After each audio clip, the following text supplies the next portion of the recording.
Tonight's program is rated R. Parental discretion is advised. This show is rated GJK. Extreme exposure warning. This show contains graphic images of Jordan's failures, constant critique of Jordan's game and legacy, graphic images of Zesty Jeffrey lies being exposed. This show may be offensive to Michael Jordan fans and Zesty Jeffries alike. Content is restricted to true basketball fans only. Were you a gifted athlete early? I was a late bloomer. I wasn't late.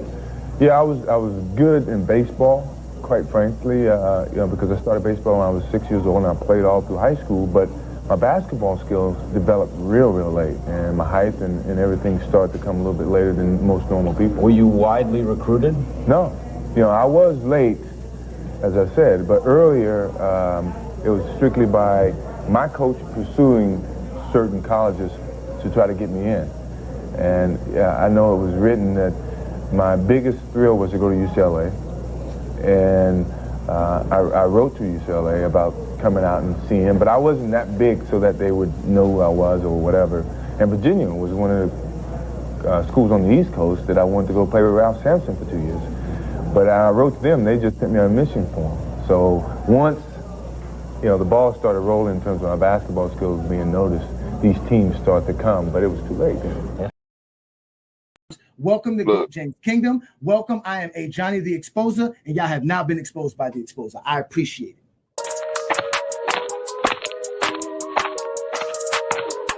And enjoy. I am called Ajani the Exposer. You guys are being exposed today. Your opinion, I guess. Move on from it. It was the 90s. That's it, bro. Move on from that. You don't know history. You don't know basketball. You just told me I'm stupid. But look how stupid you look because you don't know basketball. You don't know history. You don't know jamming. You don't know schematics. You don't know coaching. You don't know scouting. You don't know drafting. You don't know nothing but that Michael Jordan is great because the media said do that. So told you to say that. I know that is recorded, and you are officially being exposed by the Exposer, and you're going to sit there like a man and take this just like Buddy did 2 weeks ago. Let's get ready to rumble. Hey, get your numbers out. I had to get my numbers out.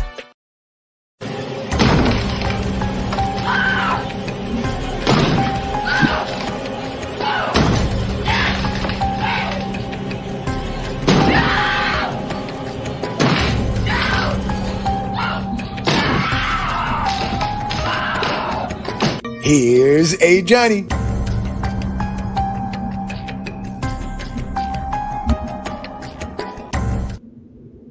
Peace and blessings, y'all.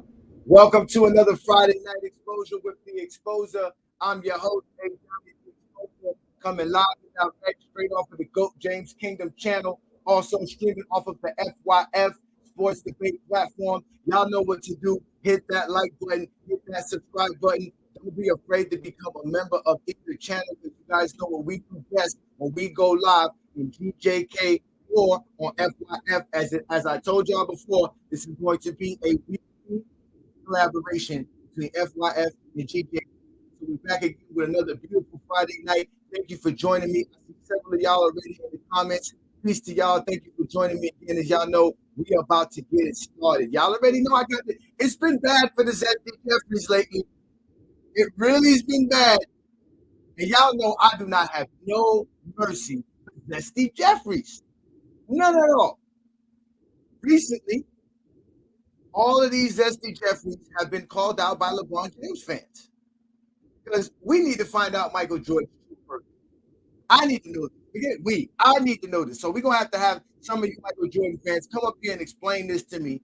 Because we are hearing all the time how Michael Jordan's vertical is 48 inches. Which is phenomenal because the world record in the Guinness World Book of Records, it's like 49.9, damn near 50 inches. So Michael Jordan is 48-inch vertical leap.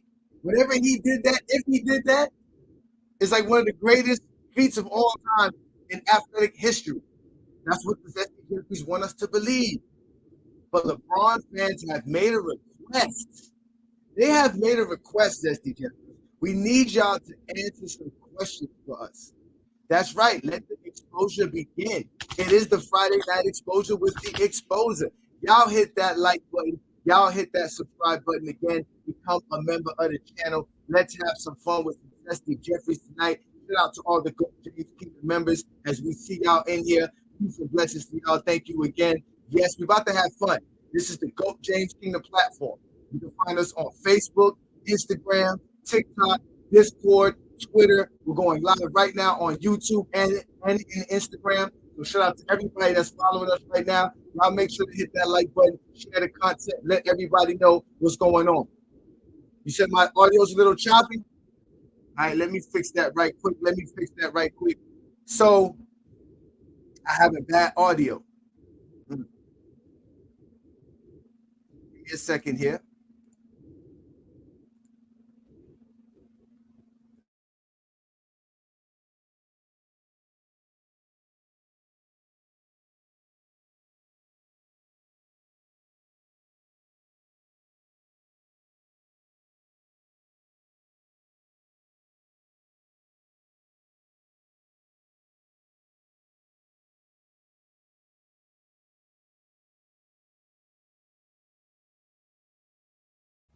All right, ladies and gentlemen, how do I sound now? Give me a 2 thumbs up if you can hear me better now. Please give me 2 thumbs up if you can hear me better now.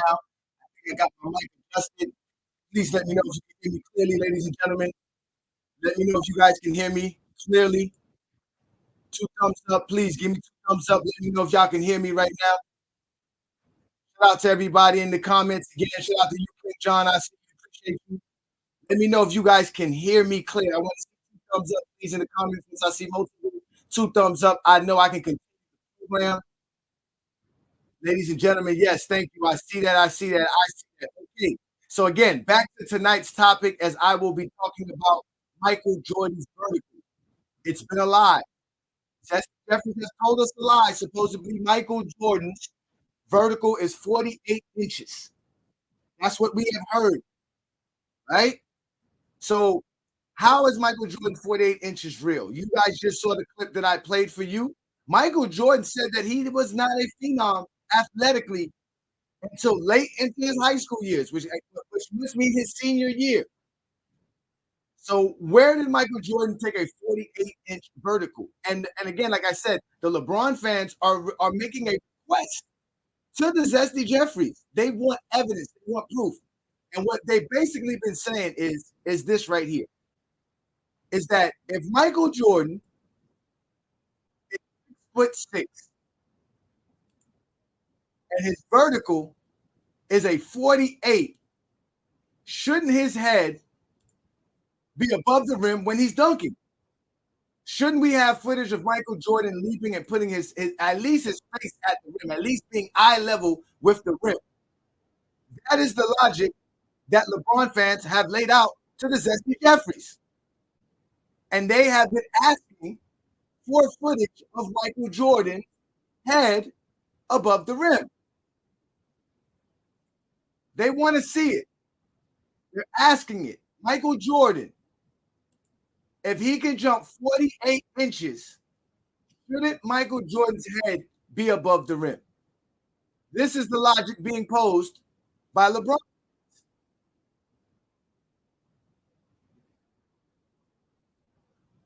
Right? So we need to understand this. Now, I know y'all already upset. These are just stills. But again, this is what the LeBron fans are coming up with. We always ask the Zesty Jeffries for proof of all that they say. They always demand proof from us, and we always show the proof. Where is the proof? Right here, Michael Jordan's still looking up at the rim. From this angle, it looks like Michael Jordan's head is very close to the rim. But if Michael Jordan does have this 48-inch vertical, shouldn't we see his head go above the rim? Y'all tell me if I'm bugging or not in the comments. If I'm bugging, go ahead and put an insect in the comments. Or do like what Mamba Ross did right here and put that. I want to see if y'all believe Michael Jordan can actually 48 inches. Now, when they do an actual vertical, when they measure your vertical, how they do that is they measure it from what your arm reaches. So you put your arms all the way up, which Jordan does have long arms, pause. He has a 6'11" wingspan. And whatever he touches, they add that to him. So he's supposed to be able to jump 48 inches off of the floor. But is that what we see? Because this is what we've shown. We asked for proof, right? We want to show you, right? We all know Gerald Green's vertical is 39 inches. Because he's 6'7" and he can jump 40 inches off the floor, it is clear that Gerald Green can get his head at the rim. Same thing with the GOAT, LeBron James. His vertical leap is 44 inches. So it's very easy for LeBron. That's LeBron James on the way down, ladies and gentlemen. As you can see, his jersey shows you that he's actually on the way down with his pants. He's on the way down. He's not going up. He's on the way down. So that means LeBron was actually higher than this point right here. My mic is still not good. Let me know if y'all can still hear me. I think I'm having some internet issues. Y'all let me know if my mic is looking good or sounding good.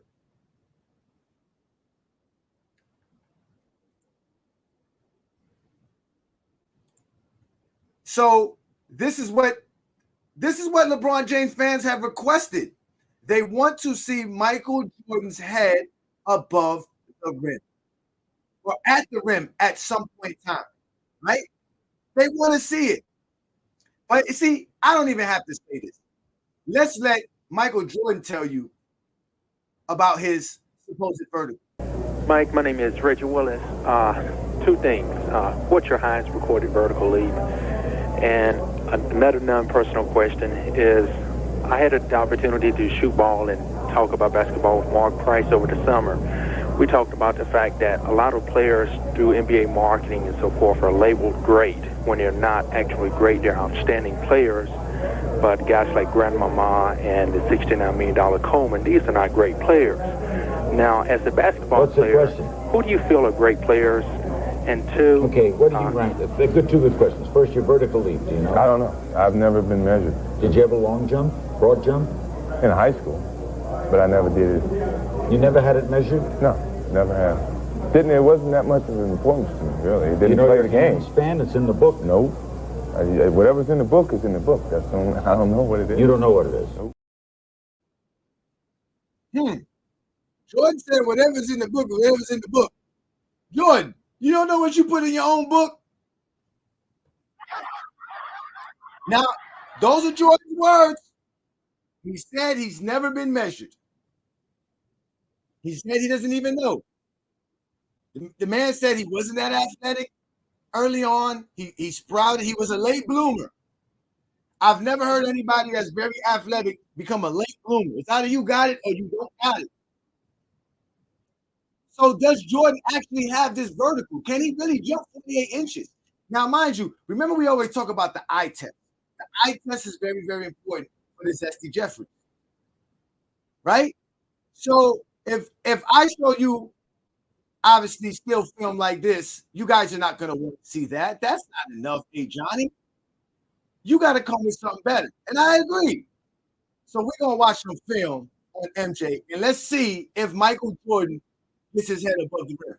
Oh, I saw her and she hit me like that. Saw that thing so beautiful. She just hit my heart, oh.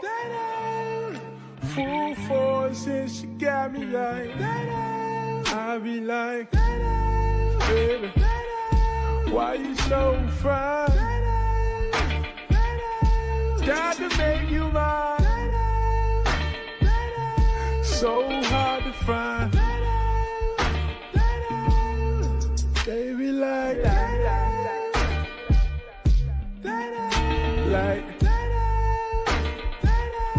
girl, you so fine.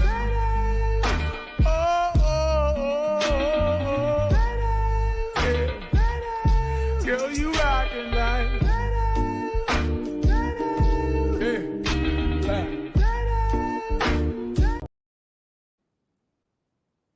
Now, ladies and gentlemen, I really don't like this topic, but I thought it was fun because I watched that highlight and I said to myself, Jordan really can't jump.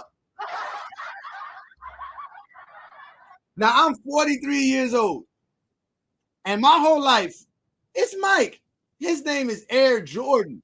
He was known for flying in the air. Supposedly, he can jump the highest feats.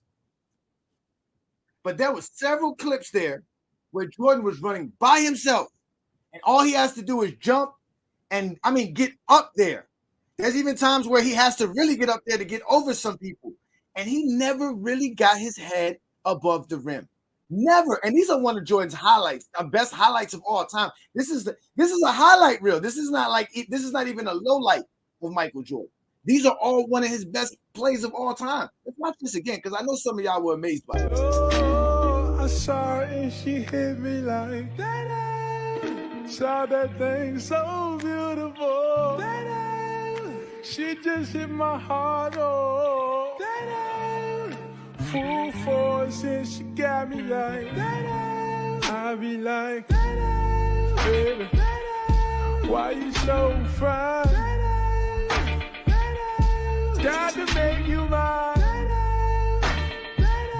So hard to find. Baby, like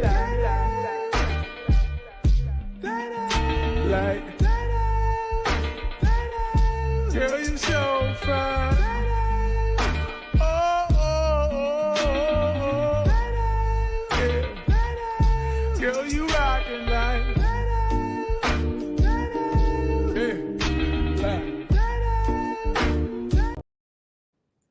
Man, every single highlight, Michael Jordan was looking up at the rim. That's just facts. So this is not a GJK thing. This is a LeBron James fans thing. They asked if Jordan is 6'6" and his vertical is 48, he should be able to at least look at the rim. At least.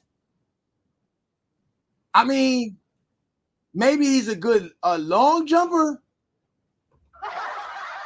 but a leaper, somebody who can jump high. Because again, remember I told y'all the world record, the Guinness World Record for the highest vertical leap is 49.9 inches, basically 50 inches, which was done recently.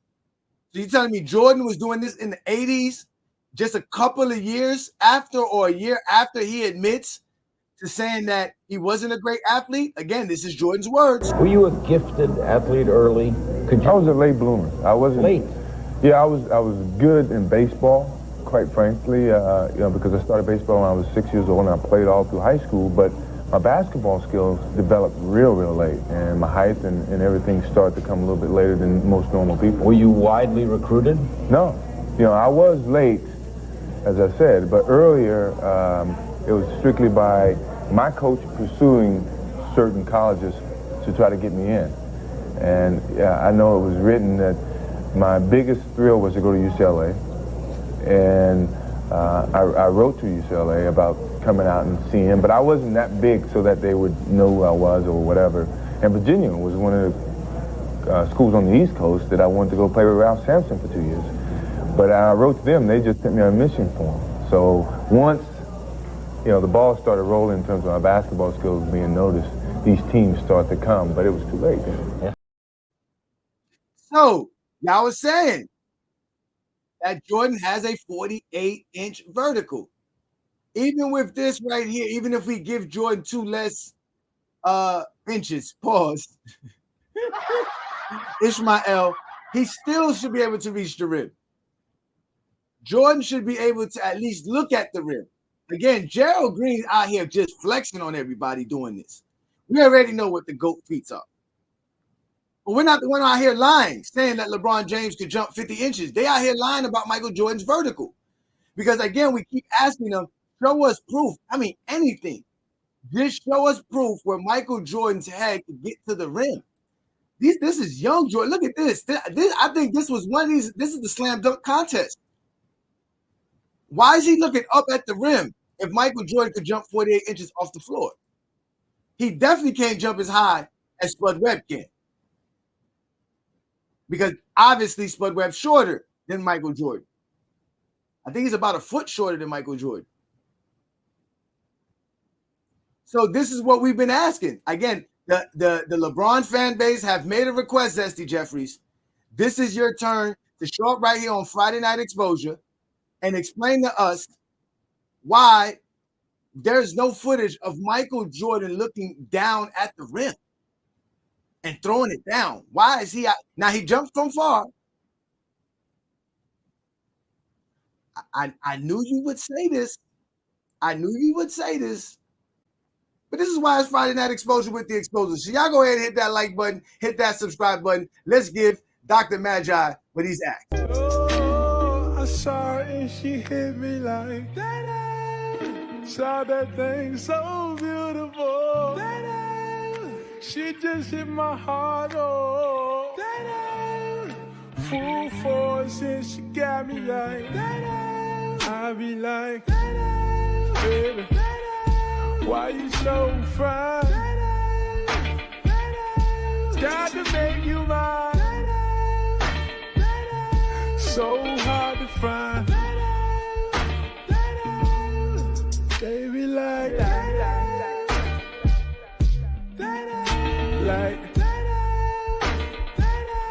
girl, you so fine.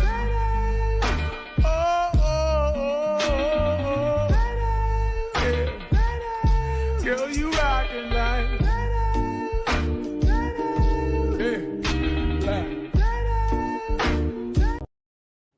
Okay, listen. Yeah, okay. First off, go ahead and pick up all your drool, you Zesty Jeffries.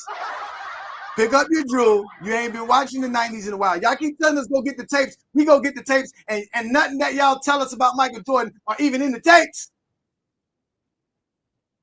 It's not even in the tapes. I don't know what to tell you. I don't know how many times I got to go find footage of Michael Jordan just for y'all to keep being wrong.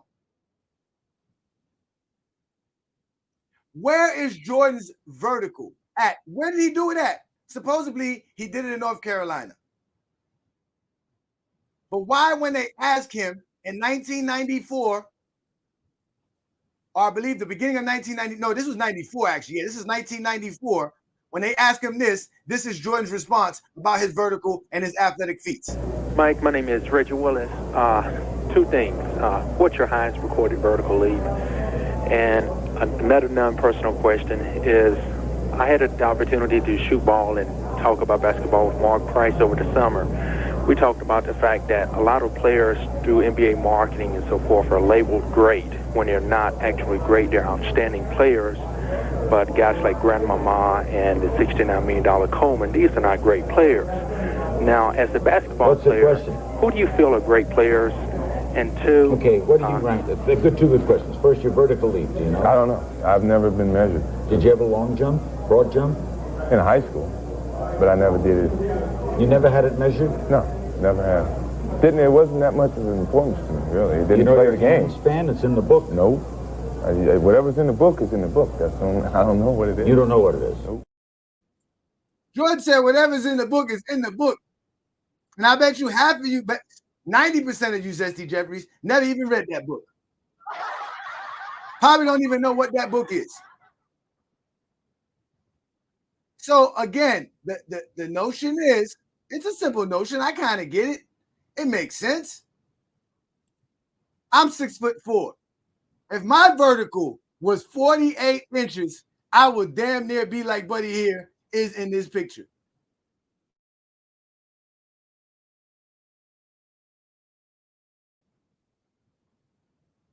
About Michael Jordan out there. Like, to mind you, this doesn't mean nothing. If Michael Jordan had a 48-inch vertical, how does that even make him a better athlete or anything? Like, how does that make him a GOAT? Like, these are the type of nitbits that they always say that we do as LeBron fans to make LeBron look great. Like, we don't even have to lie. We tell y'all the truth about LeBron James because everything about LeBron James is there in footage. It's recent. It's modern history. Jordan is ancient history. The 1900s is the 1900s. Myths of people like Michael Jordan, Bo Jackson, Wilt Chamberlain could exist because y'all never watched these people play. And like I said, the eye test is weird because, like I said, I always thought Jordan could jump, but watching these highlights here, man, Jordan ain't got that much jumping power. Oh, I saw her and she hit me like that. Saw that thing so beautiful. She just hit my heart. Oh, full force and she got me like I be like, baby, why you so fine? Got to make you mine. So hard to find. Baby, like,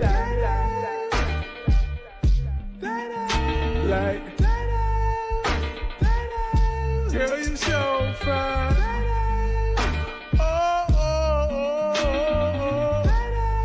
Yeah. Girl, you rockin' like.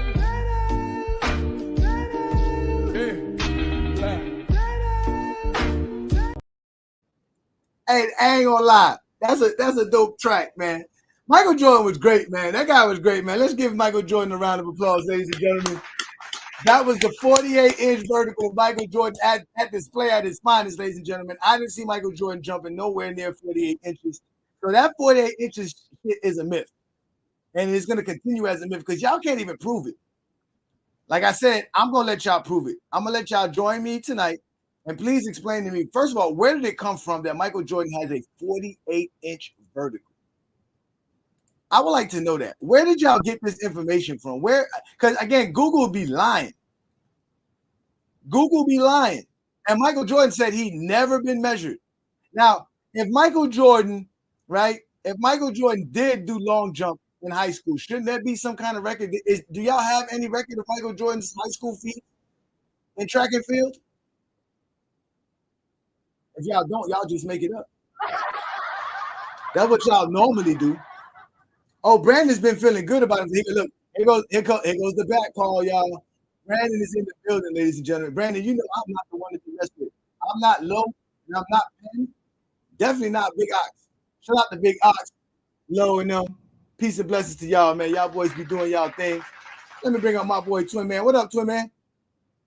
What up, boss? Not much. Not much, man. Did you know about this lie? Did you know about this lie? Did you know about this lie this whole time about the 48? They've been saying this for 30 years, bro. But you want to know who told them that? The same media that told them that this dude is the GOAT. You got to think about it, bro. All the narratives that was pushed. He could jump the highest. He was the fastest in the league.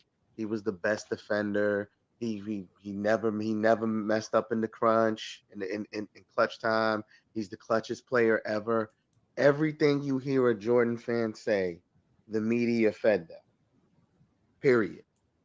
And instead of them being honest about that, because you heard what the man said. He said his vertical has never been measured, right? He said it. You didn't say it. I didn't say it. He said it out his own mouth. I guarantee you someone's going to come up here and say they saw it recorded somewhere, or they're going to sit here and say, Jordan's lying. He had a 48-inch vertical. You see what I'm saying? Someone's going to do it, bro. Because somebody going to call Jordan a liar. Right. Because when you idol worship someone that much, it doesn't matter what the truth is. You're going to have to just keep running with the narrative. Because think about it. They sat here and made it seem like he was the greatest thing ever. He never lost. And then when you actually look at his career and realize he got his ass busted until he got his super team, he lost. Because he's not 15-0. He only won 6. So he must have lost, right?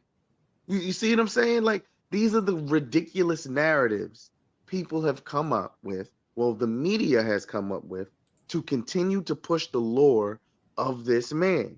And because now people are taking their advice, going back, doing the research that they sit here and say people should do, they're mad because now people have questions. But okay, so because I hear you over here, I hear you here, Marlon. I heard it was in UNC where he supposedly did the vertical, where it was recorded, but it's not an official jump, or it's not an official record. It's nowhere to be found necessarily. And I was trying to find the clip in the book, but I don't have that book, which is basically called Air Up There for all you Zesty Jeffries who claim you love Michael Jordan, but you don't read up nothing on Michael Jordan. And that book's available. You can find that book on Amazon or anywhere that they have books available that are sold. And at the end of the day, you guys don't go look up the Michael Jordan's information. He said he was never he never got measured. So but again, Johnny, I have people telling me I'm making stuff up in the chat, right? Yes. Who told them he had a 48-inch vertical, Johnny? Yeah, I don't know. Can one of y'all come up here, please, man? It's it your was night. The media. You had I gave y'all I keep giving y'all talking stuff about this man's vertical. Skip Bayless hyping up this man's vertical. The media hyped this up. That's what I'm sitting here saying. Who else said that shit? Nobody's thinking right now. Who else was talking about Jordan's vertical? Let's be real here. It was the media. They used to always talk about this man's vertical. Now all of a sudden everybody want to sit here and pretend like the media wasn't pushing that narrative. Please, like I told Mac Def last time I was on with him, bro. Stop acting like the media does not influence and bias people's opinion. Because that's the only way you can sit here and say, that's the only way you can sit here and say this shit, even though you're showing a video of him saying he never had his vertical measured. Who else pushed that narrative, bro? Burner account say Jordan's vertical is 48, common knowledge. Yeah, now it's a common lie. Until you can prove it. Because again, we're asking you a simple question. If Michael Jordan's vertical leap is 48 inches and he's 6'6", 6'5", he should be able to get his head above the rim. This is Michael Jordan with nobody stopping him. This is him jumping for the slam dunk contest to get as high as he can get, to do all the type of tricks he needs to do. I mean, obviously, Spud Webb's able to do it. So why we don't have no footage of Michael Jordan? None at all? Shout out to you, Najee. Appreciate you, brother. Thank you so much.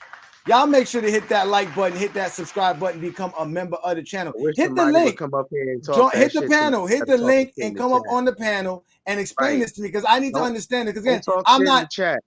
Come up here and talk shit. Well, you know they're always safe in the comments.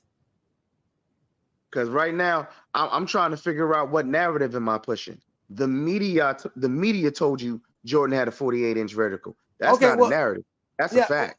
Well, I mean, you keep asking to keep showing LeBron. Why does everything have to be compared to LeBron? Because obviously there is no footage of Jordan doing this at all. That's the point.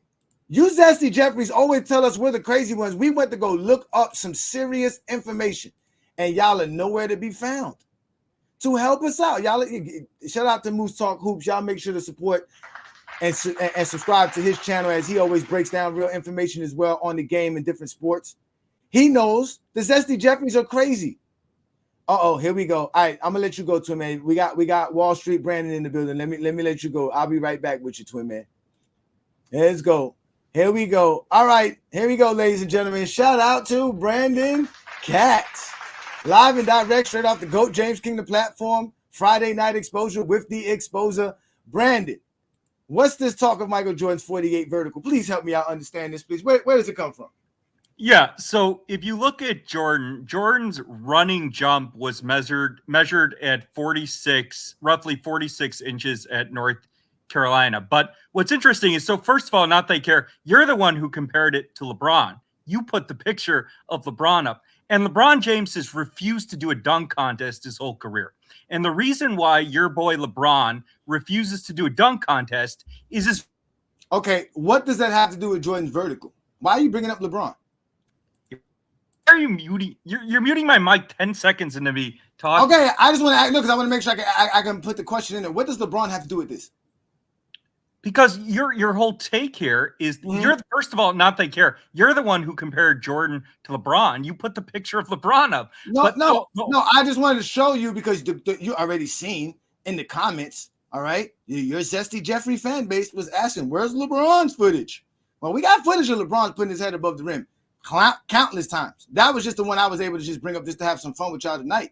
That's countless footage of LeBron putting his head above the rim. That's easy. He's 6'9". Right. That's not even a discussion. So we're asking for Jordan's footage. You say he jumped 46. Even at 46 inches, Michael Jordan's head should be at the rim. Right. Well, he does. Yeah. He has multiple dunks with his head at the rim, including in Where? the dunk contest in Chicago. But Where? This in is the Chicago. dunk contest This is in Chicago right here. This is Chicago right here. Yeah, his head's basically at the. Like, you can edit the photos how you want. There are That's plenty not of dunks. edit the photos. There are plenty of dunks with Jordan's head at the rim. But Where? LeBron was always afraid to do a dunk contest because his vertical wasn't good enough. Again, why are you bringing up LeBron James? His vertical is accurate. It's 44 inches. Right, and his vertical is nowhere near as good as Jordan's. That's why he refuses to do a dunk contest. But what does that have to do with? That has nothing to do with Okay, the dunk wait, contest. okay. What are you talking about? What does a dunk contest have to do with LeBron James? What does that have to do with anything, Brandon? Okay. Why do you bring up stuff that have nothing to do with nothing? You're trying to create an argument. The argument is, where is the footage of this dunk that Michael Jordan did? Can you find it for us? Can you put it in the link for me? Can you establish this without just your words? Because we already know you are an habitual liar. So we need you to show footage. Because again, you said this is just pictures, right? But why is it? Why is this? What's this? Oh, I saw her and she hit me like that. Saw that thing so beautiful. That she just hit my heart. Oh, that full force and she got me like that. I be like, baby, why you so fine? Got to make you mine. So hard to find. Baby, like,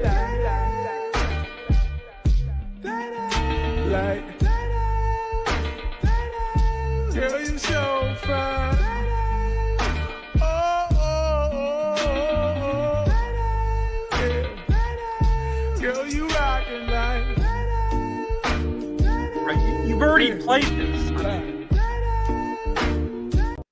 Because I got proof. Not unlike you, but go ahead and continue to go ahead and finish this, land your plane, because I got some gentlemen behind you that I would like to speak to. Okay. They might be able to have, I didn't get they 10 may seconds. have proof. Okay. They may have proof that you have yet to prove. Okay, I got it. You muted my mic 10 fucking seconds in. So here's my point. Stop complaining. Right? So here's the point that you and Twin Man miss, right? Like, your whole point is that this is a myth. It's part of a narrative that Jordan really didn't jump that high. So first of all, Michael Jordan's the best dunker in NBA history. You can't argue that point. Number one. Number two, the reason why people thought Jordan had a 48-inch vertical was they watched him. They watched him dunk from the free throw line. They watched him dunk in games. Jordan's dunk film highlights are the best in NBA history by 100 miles. Like when Twin Man, the clown who defends LeBron who switches teams every 5 years to win 4 titles, Jordan stays with one team. He wins 6 titles in fewer years with weaker teammates. Jordan never had a teammate like AD or Dwayne Wade. He's a clown. And the point is that... Bye-bye. You are here talking nonsense. Peter, shout out to you, Peter. What's good? I'm over here having some fun with some Zesty Jeffries. I don't know if you're a part of the Zesty Jeffrey fan club, but the request is, does Jordan have a 48-inch vertical with any footage? Is there anywhere I can find Michael Jordan's head at the rim or above the rim? I mean, I probably could scour the internet and find some. I don't think he has a 48-inch vertical, though. Okay. Now, yeah, I don't think so. Does that diminish Jordan in any way if he doesn't? Nah, because you play... What validates your GOAT status is what you do on the court. Nobody don't really care. Nobody don't care how high you jump, man. Like, shit, if he was doing that, with a less, what would you eyeball it at, James? Just eyeballing it. I mean, compared to what I'm reading, from what I'm studying, again, yes, I am reading, Wally. I am studying and reading secondhand, third-hand information. Is that, bro, to jump like 40 inches is incredible as is. I mean, Gerald Green was recorded at 39. And we all know that, you know what I'm saying? Yeah, so I would say Jordan would be around there. I think he's around somewhere around 38, 39, maybe 40. Where's Vince? Where's Vince? Do you know? Do you know where Vince is? You know what? That's a good question. I really didn't look up Vince because he brought up like greater dunker, which we all know Vince Carter is the greatest dunker of all time. Let's look up Vince Carter's right quick. Because we know Carter gets above the rim for sure. Yeah, he was tripping on that 43 inches. So you telling me Jordan could jump 5 more inches than Vince Carter? Nah, he ain't had no 40. He ain't had no 48, bro. But I mean, really and truly, for me, I'm a Jordan fan. To me, there's no argument as far as the GOAT discussion is concerned. So, you know, as a basketball head, I don't care. Like, who cares? You feel me? Exactly, and that's what I wanted to bring up too. It's true, it really doesn't matter. That's why I said at first I really didn't want to do this topic, but since we are GOAT James Kingdom and we have a large LeBron fan base, it's going crazy on our Facebook group. They are out here showing you footage of all type of other players getting their head above the rim, and then they'll come in and show you something like this about Jordan, and then they get mad at us. These are Jordan's greatest highlight moments right here. I mean, he keeps saying the slam dunk contest. This is the slam dunk contest from 1988. So, I mean, where is Jordan's ability to get above the rim? I mean, I could play the song again because that's actually a cool video. Jordan's going crazy. Now, Brandon's in the background saying this, that it's a running jump start. What's LeBron's standing vertical? Supposedly 44. Man, hell no. That's what they say. say. That nigga can't jump off 2 feet. He ain't got no 2 feet bunnies at all. Yeah, I mean, LeBron does get up there. He does jump high. We've seen LeBron James in game dunk from the free throw line off 1 foot, bro. Yeah, and this thing right here again. This is him on the way down. Like this is him on the way. So his head is again. They're gonna say it's just a picture. There's plenty of footage of LeBron James head above the rim, and you can't say this is a fake picture of Gerald Green. This is real. We all know if you can look up the internet, you can go find the footage of Gerald Green doing this. So Gerald Green got bunnies, bro. Exactly, and then Brandon is saying Jordan's running jump is 45 inches. They don't do running jumps. That's not how you're recorded. That's not how your vertical is recorded. I've never heard of the 45 either. Wherever you got that from, please let us know. You don't bring up no real information, my friend. That's why I had to bring somebody else up. So what else would you have on this topic? Because like you said, it really doesn't matter. But yeah, I mean, you know, the topic gonna go to the GOAT thing anyway. I don't think there's enough meat on this bone to stretch out a whole show, to be honest with you. So yeah, I know I killed them early. Now I could start messing with them about Marcus Jordan because I got stuff on that. But since you brought up the GOAT debate, that's true, right? Let's bring up. I got footage of Michael Jordan talking about the GOAT. Let's hear what Michael Jordan said about the GOAT back in 1994. Let's get in one more quick call for Michael Jordan, Lincoln, Nebraska. Hello. Hello, my name is Sarah, and Michael, I'm a big fan of yours. I think you're the greatest ever, and I'm really sorry to hear that you're leaving the game, but I do support your decision. I think it takes a lot of courage. And my question to you is, who do you think the greatest basketball player is ever, and why? Good question. Present company excluded. I don't think you can do that. I don't think you can pick one player and say he's the greatest of all time, because players play in different eras and it's a different style in each era. To say that Wilt Chamberlain is the greatest player who ever played the game, but yet he never played in this era, it's not fair. So I can't say that one player stands out to be the greatest player ever. I don't think that's unfair to all the other talent. All right, so Michael Jordan doesn't believe in a GOAT. We've heard Michael Jordan say this countless times. His fan base used that. So what do you think of Michael Jordan's interview? Have you ever seen that interview, Peter? Yeah, I have. I have seen it before. I mean, to me, it's just very there's a very mature type of answer, which, you know, I don't think that flies in these circles. You know, we love the we love the feasties slinging, but you know, that's just a grown man response, you know. But what I will say is, though, he has the best resume. I don't think that's up for debate. Who has the best resume? MJ? No, he doesn't. By far, he doesn't. Yeah, I'm talking when you consider everything, the playoff. All right, so what, he averaged 33 on 50%, 51% in the playoffs. The 6 rings. 48%. Hold on, huh? 48%. 48? You sure? Hold on. I'm gonna double check. Jordan shoots 49.7 for his career, and it's worse in the playoffs. Not to say that it's bad, but it's like 48 something, if I'm correct. Okay. Well, I got to double check, but I'm saying the 6 rings, the 10 scoring titles. Mm-hmm. Don't bring up the fake Defensive Player of the Year award. That don't fly over here.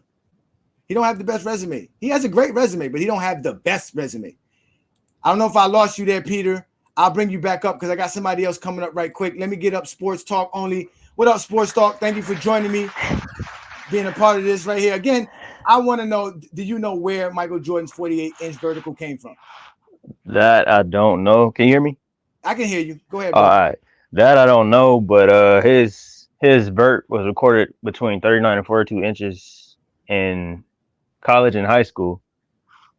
But what I wanted to say was he didn't have a 48-inch vert because the guy that held the world record at that time was David Thompson, and his vertical was 44 inches. So if he had a 48-inch vert, he would have broke that. Ooh, and Jordan would have remembered that. There was no way Jordan was not going to remember breaking the world record in a jump. If he would, I mean, can you imagine you got a freshman or a sophomore jumping 48 inches in your team? That would be big news. And 10 years later, 12 years later, Michael Jordan does not recollect himself ever doing anything of the sort. He said he was never measured. Yeah, he would have broke that world record, and like there's articles on it. So that's where I got that from. So okay, so Dan, you got, I appreciate that, man. So you got anything else as far as on the GOAT debate?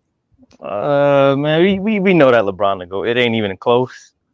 He's just been too dominant and too good for too long. And then they say shit like longevity, he on PEDs, everything that they didn't say.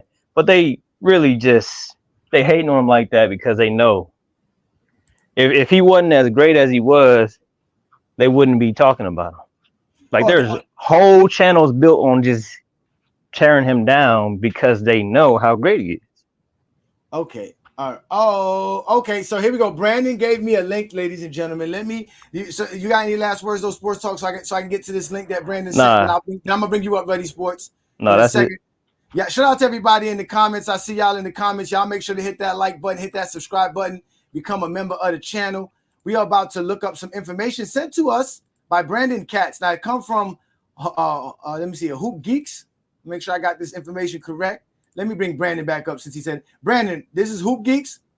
Yeah, no, I'm not saying Jordan had a 48-inch vertical. I'm saying at North Carolina, his running jump, which is different than a vertical, was measured at roughly 45 3/4 of an inch.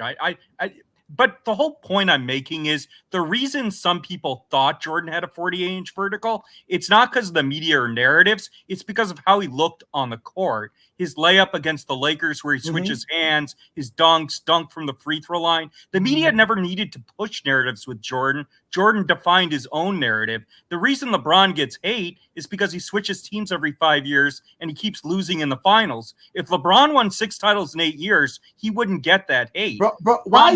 Wait. Why do you keep bringing in LeBron to make Jordan seem great? I don't understand why everything has to be included to LeBron. LeBron is hated because Zesty. You're the one who brought LeBron up. No. I didn't bring up LeBron. Put a picture of him in your video. Tonight's show is about Jordan. I have to have availability for LeBron because not that I care. You're the one who put a picture of LeBron. Bruh, I let you speak. I put a picture of LeBron because it's my show. I can put a picture of LeBron up. Tonight's show is about Jordan. You brought up something that has nothing to do with anything about hated. You act like there's no narratives being built for LeBron James. There's narratives. We just hear a lot of negative narratives of LeBron James. We didn't hear negative narratives of Jordan. It is a myth. Let me ask you this, Brandon. What myth of LeBron James have you heard that's been debunked, that it's not real, that we all know is a myth?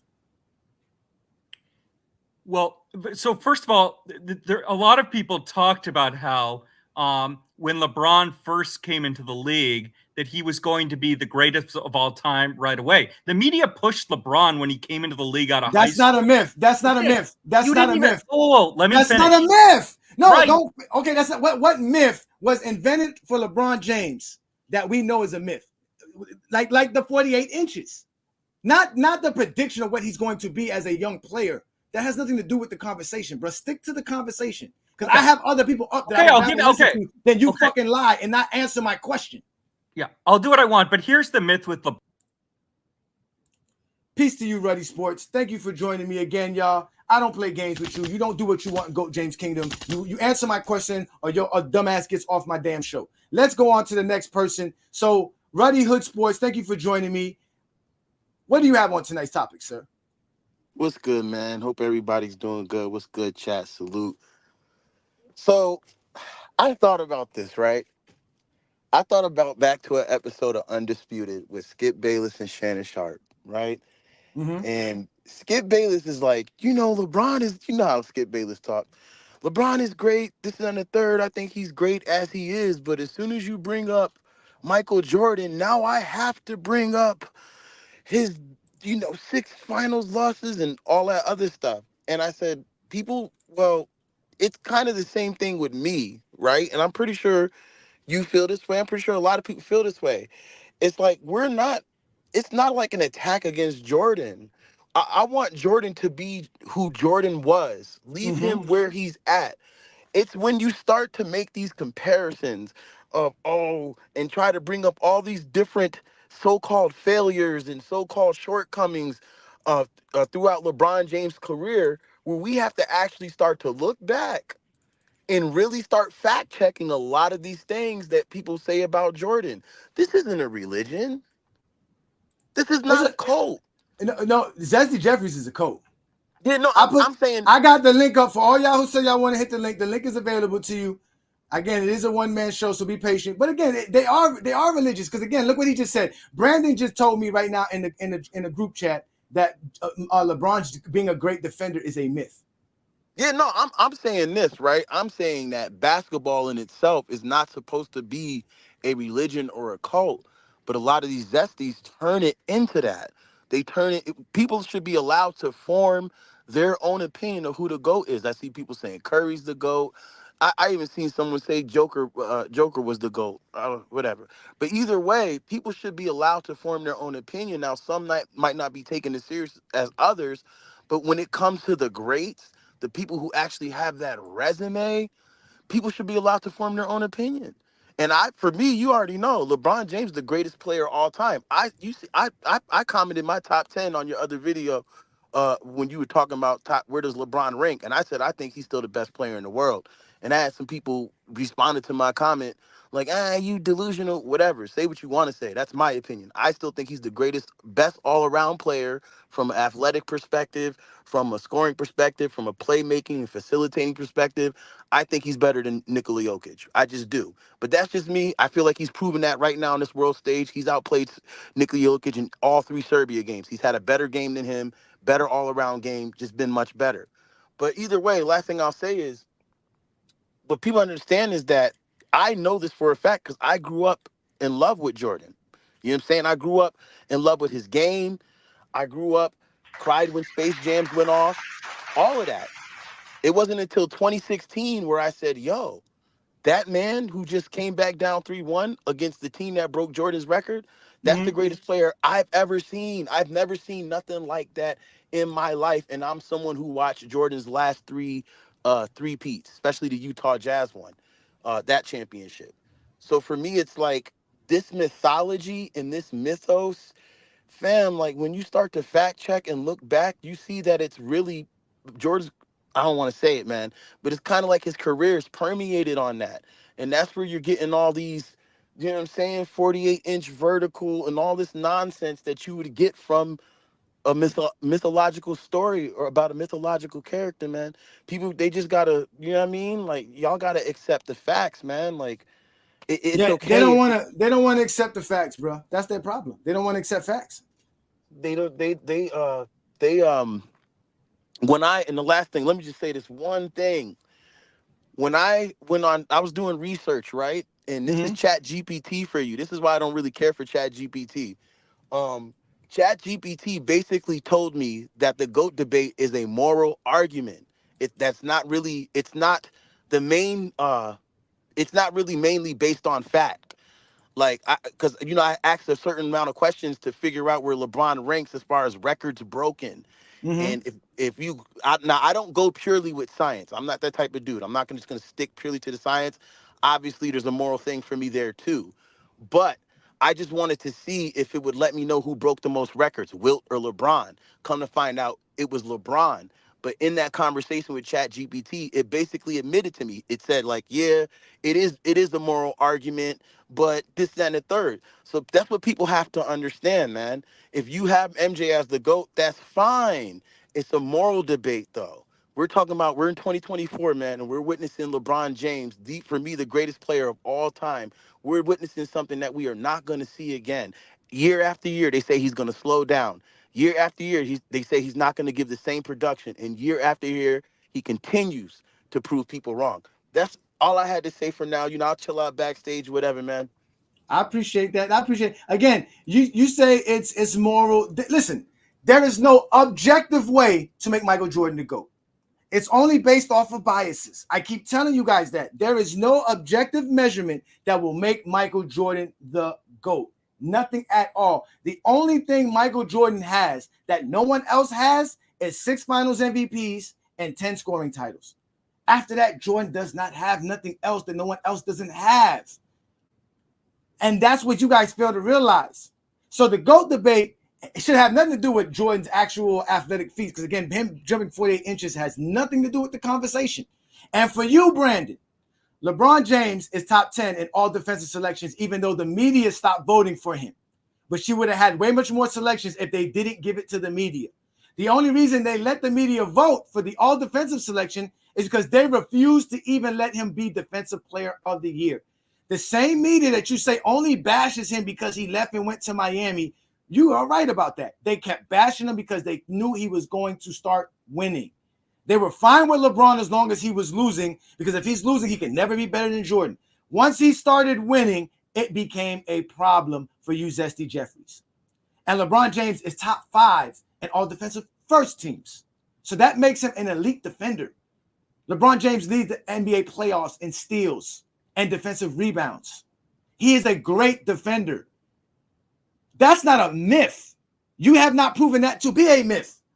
LeBron James is still out here guarding Joker like we just saw yesterday. What are you talking about? Let me bring up Ochi Takes. Shout out to you, brother. What you got for me today, sir? Oh, I just want to say, I guess, like, LeBron's still playing at this level against Jokic. Very impressive, but obviously the JDRs don't want to give him credit. They put so many other guys, even just on a talent-wise. I get if you want to say greatness, but Jokic is, like, probably the most talented big man we've ever seen. Like, with all he could do, playmaking, scoring-wise, efficiency-wise. But, they still want to say you can't guard 1 through 5. They still want to just, like, make these narratives and run with these lies. I mean, we see Brandon right now talking about something that, like, is very obvious. Like, they're not going to be voting for him. Like, they screw him over on so many awards, but it's just really fascinating that he can continue to do this, and it seems like the hate just keeps growing, which is I don't know. I don't know if it's surprising at this point, but They're hilarious. Look, he said, GJK, you're a clown. You only want to find flaws and deficiencies in Jordan's game, but not LeBron's. From my understanding, you, Zesty Jeffries, keep telling me flaws are a part of the GOAT conversation. We keep telling you flaws don't matter. Again, it's called the GOAT, greatest of all time, which means we must be including all time, all eras, and we must be talking about greatness, not flaws. But you guys know Jordan's not great enough. And there's enough myths out here, like him having a 48-inch vertical, that none of his flaws are going to be exposed. But this is the Friday night exposure with the exposer. All I do is expose that silliness. Because you guys are just liars. Why can't y'all prove Jordan's the GOAT without talking about anybody else? I could prove LeBron's the GOAT easily without mentioning Michael Jordan. We've done it countless times in GOAT James Kingdom. Jordan does not stop LeBron's greatness in any way. Finals losses means nothing. Finals losses mean nothing. 4-6 is better than 4-0. That's just facts. Oh, an interesting question I actually thought up in my head is what is the better record? 1-9 without Phil Jackson and Pippen, or 4-6 in the finals? I always told them 4-6 is better than 1-9. I appreciate that one, Ochi Takes. I got somebody else I'm about to bring up. I'm gonna let Peter come back up because he wanted to finish up, and then I got somebody else to bring up. Yeah, I appreciate you, man. Y'all make sure to hit that like button, hit that subscribe button, become a member of the channel. Again, it is the Friday night exposure with the exposer. I guess I'm done with the 48 inches because Jordan just doesn't have it. But what do you have for me here, Peter? Right quick, and I'm gonna bring you up right quick here, young champ. Just give me a sec. But what you got for me, Peter? Yeah, go James. So I got one more thing insofar as something objective that validates Jordan's GOATness or whatever. I guess the highest PPG average in the playoffs, right? And you were right; it wasn't 50 or 51%. It's actually 48.7. But to score in that type of efficiency and scoring that sort of volume, 33 points a game. For me, I weigh playoffs and winning as your team's best player over anything else. For me, it's my personal gold standard. Now, everybody else has their own metrics that they weigh more or less than, that's all, varies from individual to individual. But for me, I'm going to tell you why I personally disqualified LeBron from the GOAT conversation. I disqualified him about 13 years ago. Disqualified? Wait, disqualified? Yes, sir. I'm gonna hear you out. I'm listening. Go ahead. All right. So 07, I gave him a pass in the finals because I said it's his first finals. For most players, they would have been in their second, third season. I'm gonna give him a pass. Nonetheless, he was abysmal in that final series. I'm not talking about losing to the Spurs, right? The Spurs are, at that time and point, they were a juggernaut. But his performance in that finals was abysmal. 35% from the field, 5 turnovers per game. I think he averaged like 20. He was horrible, right? But I gave him a mulligan on that one. 2008, the Eastern Conference semifinals against the Boston Celtics. That year, LeBron finished second in MVP voting. Again, in that series, 36% from the field, 5 turnovers per game, including a game where he went 2 of 18 with 10 turnovers in game 1, and the team only lost by 4 points, right? That's the series they ended up losing in 7. But all the media ever brought up was him and Pierce having that epic Game 7 battle where I think LeBron put up like 45 points. So that was a huge demerit for me, right? Now, fast forward to 08-09. I do like that he hit that game winner against the Magic that year, right? He played relatively well. Wasn't great. I think he shot 41% in that series, something like that. You said relatively well in Orlando series. Yeah, that was the conference finals, right? That's your description of what happened in Orlando. That's what you're gonna say. Yeah, he wasn't dominant in that series. Go, Jane. You thought he was dominant in that series? I'm almost done. I'm almost done. 8-8. But go ahead, continue. I might be wrong. I recall his field goal percentage. All right, so I didn't mean to shut you off. That's not a big demerit for me, right? So far we got the abysmal 07 series in the finals, the abysmal 08 series, Eastern Conference semifinals against the Celtics, right? We go to 2010. He has a 2-1 lead against the Boston Celtics, and he had home court advantage. The last 3 games of that series, again, I think he shot like 34%, turned the ball. That's horrible. And you could visibly see that he gave up that series. For me, after that year, he was out for me personally. Insofar as the GOAT, like saying he was the best that ever did it, he was out of there. Then when 2011 came, and he came to my city, Miami, and he shit the bed, 17 PPG, getting called a bitch by Sean Marion, Jason Terry talking. After that, Go James, I was done. So those 4 playoff series from 07 to 11, when LeBron was winning MVPs in the dead of his prime, for me, I'm just telling you personally, those 4 playoff series forever disqualified him. Wow. Ladies and gentlemen, y'all heard what the man said.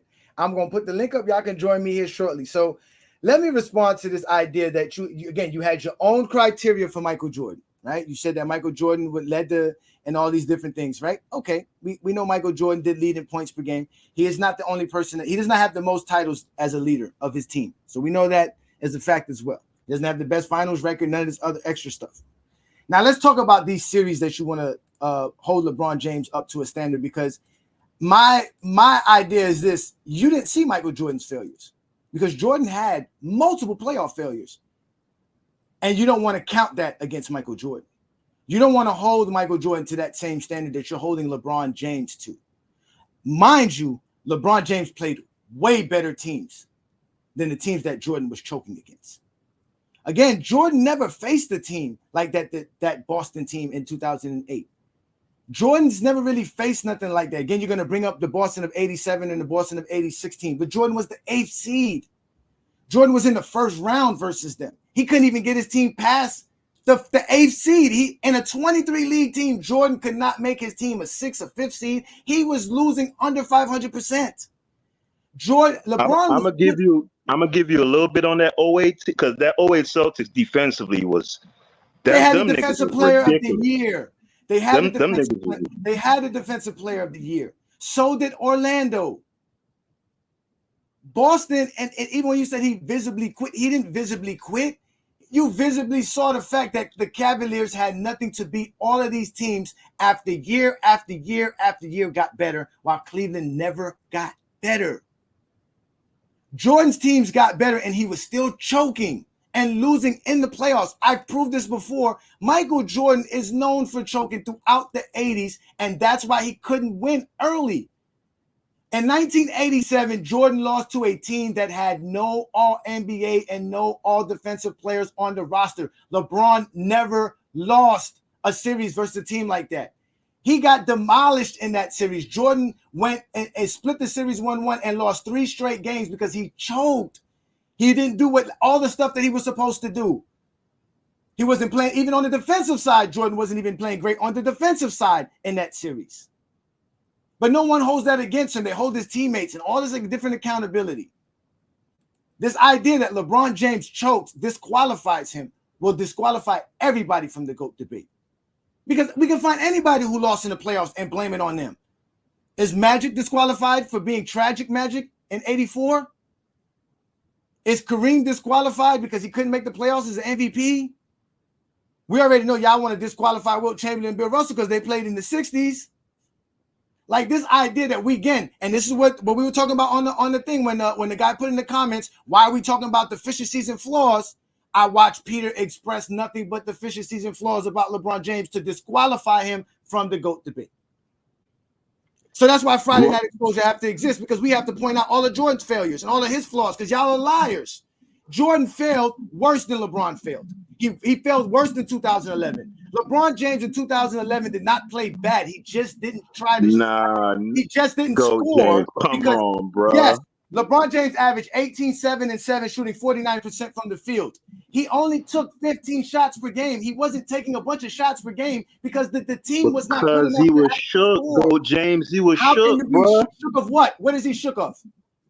He was shook, bro. His jump shot had failed him. I'm gonna tell you what happened. His jump shot had failed him. He was shooting really well in the first 3 rounds. I don't know what happened in the series against. Okay, wait. If you're gonna say you don't know what happened, you can't. No. That's where you're saying what happened to the boy Jumper. His jumper didn't go nowhere. He stopped shooting. His jumper didn't go nowhere. He didn't have a shot. He can't just just take a bunch of shots because you want him to just shoot. The offense was predicated to get the ball to Dwayne Wade. It was Dwayne Wade's job to finish out the games. He didn't do that. That was the game plan. We keep explaining this to you guys. Go James. Am I still on? No, you're still on. Dwayne Wade even explained it himself. That he was Dwayne Wade is an ass kissing ass nigga. So I don't even. That nigga made me so mad. Look, as much as people crap on LeBron about colluding, that Wade my favorite player ever, and I shit on him just as much for colluding with that nigga as they shit on LeBron. I don't respect. To me, that's the epitome of not wanting to compete, bro.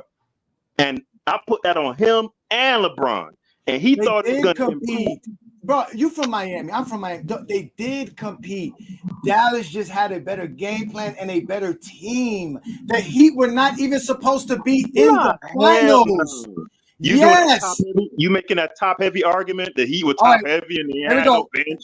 All right, I'm gonna go ahead. I'm gonna go ahead and let you finish it. You got 30 seconds because then I'm gonna let Ruddy's get his take in, and then I'm gonna show you why they were not supposed to make. And then I'm gonna bring you up to the check because I'll just say this, bro. 17 points a game in the final series when you were averaging 26, 27 points for the 25, season. 25. But go ahead. Not 26 because let me see. Wade averaged 24.5. And LeBron was averaging 25 point something. Again, this is GOAT James Kingdom. Yes, he was averaging 25 points per game. They were both taking the same amount of shots per game that season, and it stopped after that season because that was the game plan. 25 to 17, an 8-point drop off. That's egregious, bro. Right? And then wait. See, they go. Do you know about Jordan's 8-point drop off and Jordan's efficiency drop off? Do you know about that? I thought you said I had 30 seconds. Bro. No, I'm sorry. My bad. I just want to make sure. My bad. Go ahead, brother. Go ahead. My bad. You're right. My bad. I'll let you go ahead. Go ahead, brother. My bad. Go ahead. Finish it up. Go ahead. But yeah. So I was just saying this: go from 25 to 17. For me personally, that's abysmal, and I just can't imagine Jordan playing next to another player that averaged 25. Wade averaged 27 points on like 55% shooting, something ridiculous that series. It ain't no way if you put a prime J next to a nigga playing like that, it ain't no nigga. They murdering the Mavericks, bro. Thank you so much, Peter. I appreciate that, sir. Thank you so much, y'all. Ladies and gentlemen, that was Peter. He got his final take in. Jordan ain't letting nobody average 27 points per game. Get that shit out of your head. Jordan's never letting somebody shoot 20 shots per game. Get that shit out of your head. No player that's going to play with Michael Jordan is going to average 25 points per game because Jordan's not letting anyone shoot the basketball like LeBron James did. That's why everything you said is nonsense. You have yourself disqualified Jordan from the GOAT debate. But let me bring up young champ here. Thank you for joining me. Oh, my bad. Hold on, wait, real quick before you get up here. Give me a quick second here. I got Ruddy Rudd here. Ruddy Rudd, thank you for the super chat, brother. I appreciate you so much. Let's put this in context. There's no myths about LeBron James because we can watch LeBron James games. Facts. Zesty Jeffries can make up myths and about MJ because they know we don't have access to all of MJ's games. That is facts. His second super chat. Thank you for that again, my friend. Utah Jazz scored 54 points in the game 3 in the finals. LeBron led his team to beating a 73-9 team. That's equivalent of LeBron beating a 72-10 Chicago Bulls. Shout out to you for that. So let me get your take up in here. We were talking Jordan's leaping ability, but we done leaped into the GOAT debate. So let's get into the GOAT debate. Y'all just cooking in here, GOAT James. What's up, my guy? Nothing much, man. I'm just trying to figure out some things because these Zesty Jeffries lie a lot, and I like to watch basketball. So yesterday, when LeBron and them almost lost, they were quick to respond, but when they won, they all started crying. They were hurt. Just started changing them titles to them thumbnails and shit real quick. They was switching them, boy. They had them joints ready. They was locked and loaded. LeBron blows the USA goal. They had all kinds of shit ready. But let me respond to bro that just got off real quick because I just sat here listening to all that bullshit. Man, listen. Niggas really forget about the 9 years, bro, that Jordan ain't win nothing, bro, that he just scored a bunch of points, bro. Niggas forget that he was averaging 35, he was MVPs, he was doing all that for the 80s, but wasn't winning nothing.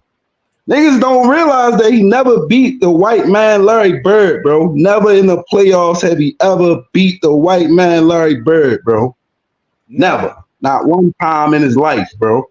How are you going to tell me that this man is better than everybody, but it's niggas that can say out their mouth, you'll never beat me? That's all I'm saying. Can't no nigga in the league say that LeBron never beat them in a playoff game, bro. Nobody can say that, bro. That nigga never won a game, not a series, a game. You know what I mean? So that right there, since we talking about disqualifying and demerits and all this bullshit, that's the disqualify if you want to go back to the early parts of people's career and use that. We talking about the GOAT debate, bro. The GOAT mean over the whole collective. You can't disqualify a nigga from something that he done early in his career. That shit is all part of the transition. Jordan wouldn't be the GOAT if he ain't go through them 9 years. LeBron wouldn't be the GOAT if he ain't go through them years in Cleveland, understanding that these people ain't trying to help me win. That man was out there playing with me, you, my nephew, and my son. Took us to the finals, nigga. Yeah, come on, fellas. Get on my back. We gonna take this ride to the finals and see what happens. That's what LeBron did. Time and time again, my nigga. Put that on God. That man he ain't asking for niggas that's max niggas or nothing. Give me Antoine Jameson. Give me some help. God damn, Mo Williams. Like, these the niggas he got, bro. And I still get you there. This nigga switched his team, nigga, in February, I believe, nigga, the trade deadline. Sent everybody about that bitch. Give me a whole new squad. And fellas, buckle up because we going to the finals. Yeah, he did that, bro. Like, Jordan couldn't do that, bro. If it's no Pippen, it's no Jordan. And that's simple and plain. Like Yo just said, them boys was getting better every year. Can't beat Dennis Rodman. Come play with us. They don't talk about that, though. They don't say that's okay for him to go get one of the best defenders and rebounders in the world to come play for his team, but it's wrong for LeBron to go get up with his man. That's crazy. If you ask me, Jordan shit is more equivalent to KD. You grabbing a nigga that just beat you. You playing with a nigga that just beat you. You feel me? Bron ain't playing with a nigga that beat him. He went and joined a team that just lost to the same team. The Celtics was running through niggas when they put that three together. Let's not forget that. When they put Paul and then Ray and KG and them together, they start running through shit in them playoffs. So, y'all want 3-man up? Okay, we going 3-man up. That's all that was. That's why I don't really blame the super teams on Bron for real. You can't beat, you see what they had to put together in Golden State? But you know, hold on, wait. You heard what KG said. The only reason he went to Boston was because they went and got Ray Allen. He was like, Paul Pierce is not enough. He was like, you want me to come over here? You got to get more than Paul Pierce. It just can't just be me and Paul Pierce. So they were colluding because they saw the writing on the wall with LeBron James and what he was doing. The writing was on the wall. But let me bring up some other folks. I got some other folks behind you because, again, I want to address all of these lies that y'all keep bringing up, especially about what you just said about how basically, right, bro, this idea about Michael Jordan. Like this guy said right here comes Danny Mac with his nonsense. 18 and 10. Paul Gasol averaged 18 and 10, and Kobe Bryant fans tell me that shit meant nothing. Paul Gasol was a nobody. Now Antoine Jameson's 18 and 10 means something. Now stats mean something. Now y'all always want to use stats for LeBron James's teammates, but when the GOAT debate comes up, now stats don't matter. It's all this other extra stuff. LeBron James had to basically deal with Cleveland Cavalier entire franchise that never was trying to win. Those are the facts. And then when we're talking about what Michael Jordan did, again, I gave y'all the numbers. I gave y'all the information. If you're talking about going from 26 points per game to 18 points per game is bad, then what about going from 45 to 27 or going from 36 to 27? That's what Jordan was doing. Jordan was out here choking versus a team. Jordan gave rings to the Detroit Pistons. If Michael Jordan was beating the Detroit Pistons, we would never know about Isaiah Thomas and the Bad Boy Pistons. But because Michael Jordan was choking against them year in and year out, they ended up winning 2 NBA championships and making 3 straight finals. And if you let Isaiah Thomas tell you, they would have been in the finals even more if it wasn't for the NBA expanding and his injury. Because they lost players. This was Michael Jordan when he wasn't playing against the Detroit Pistons. You said that 8 points is a big drop-off. Well, Jordan dropped 10 points, 25% production from playing outside of Detroit versus Detroit in 3 straight playoffs. Jordan was averaging 40 points per game versus everybody else between 1988 and 1990. That's 5 different playoff series, 4 different teams. Jordan averaged 40 points per game, shooting 54% from the field in 25 playoff games. But that didn't happen against Detroit. He went down to only 30 points per game, which I'm gonna say, well, he still averaged 30. Same thing, 18 is still 18 points per game. That's not bad. We just had somebody praise Antoine Jameson's 18 points per game. 18 points per game is bad because you expect LeBron James to score. Well, the Bulls were not expecting Michael Jordan to average 30 points per game. They need Michael Jordan to average 40. That's how they were able to win the other 5 playoff series. So can we blame Michael Jordan for why the Chicago Bulls were never even able to make an NBA Finals? Because Jordan is disqualified from the GOAT debate. Because he kept choking year in, year out versus the same team, versus the same defense, versus the same coaching strategy. Go ahead, Tony. I know you want to talk. Go ahead, Tony. Explain your Zesty Jeffrey-ness. Tony Boots, you're on the mic.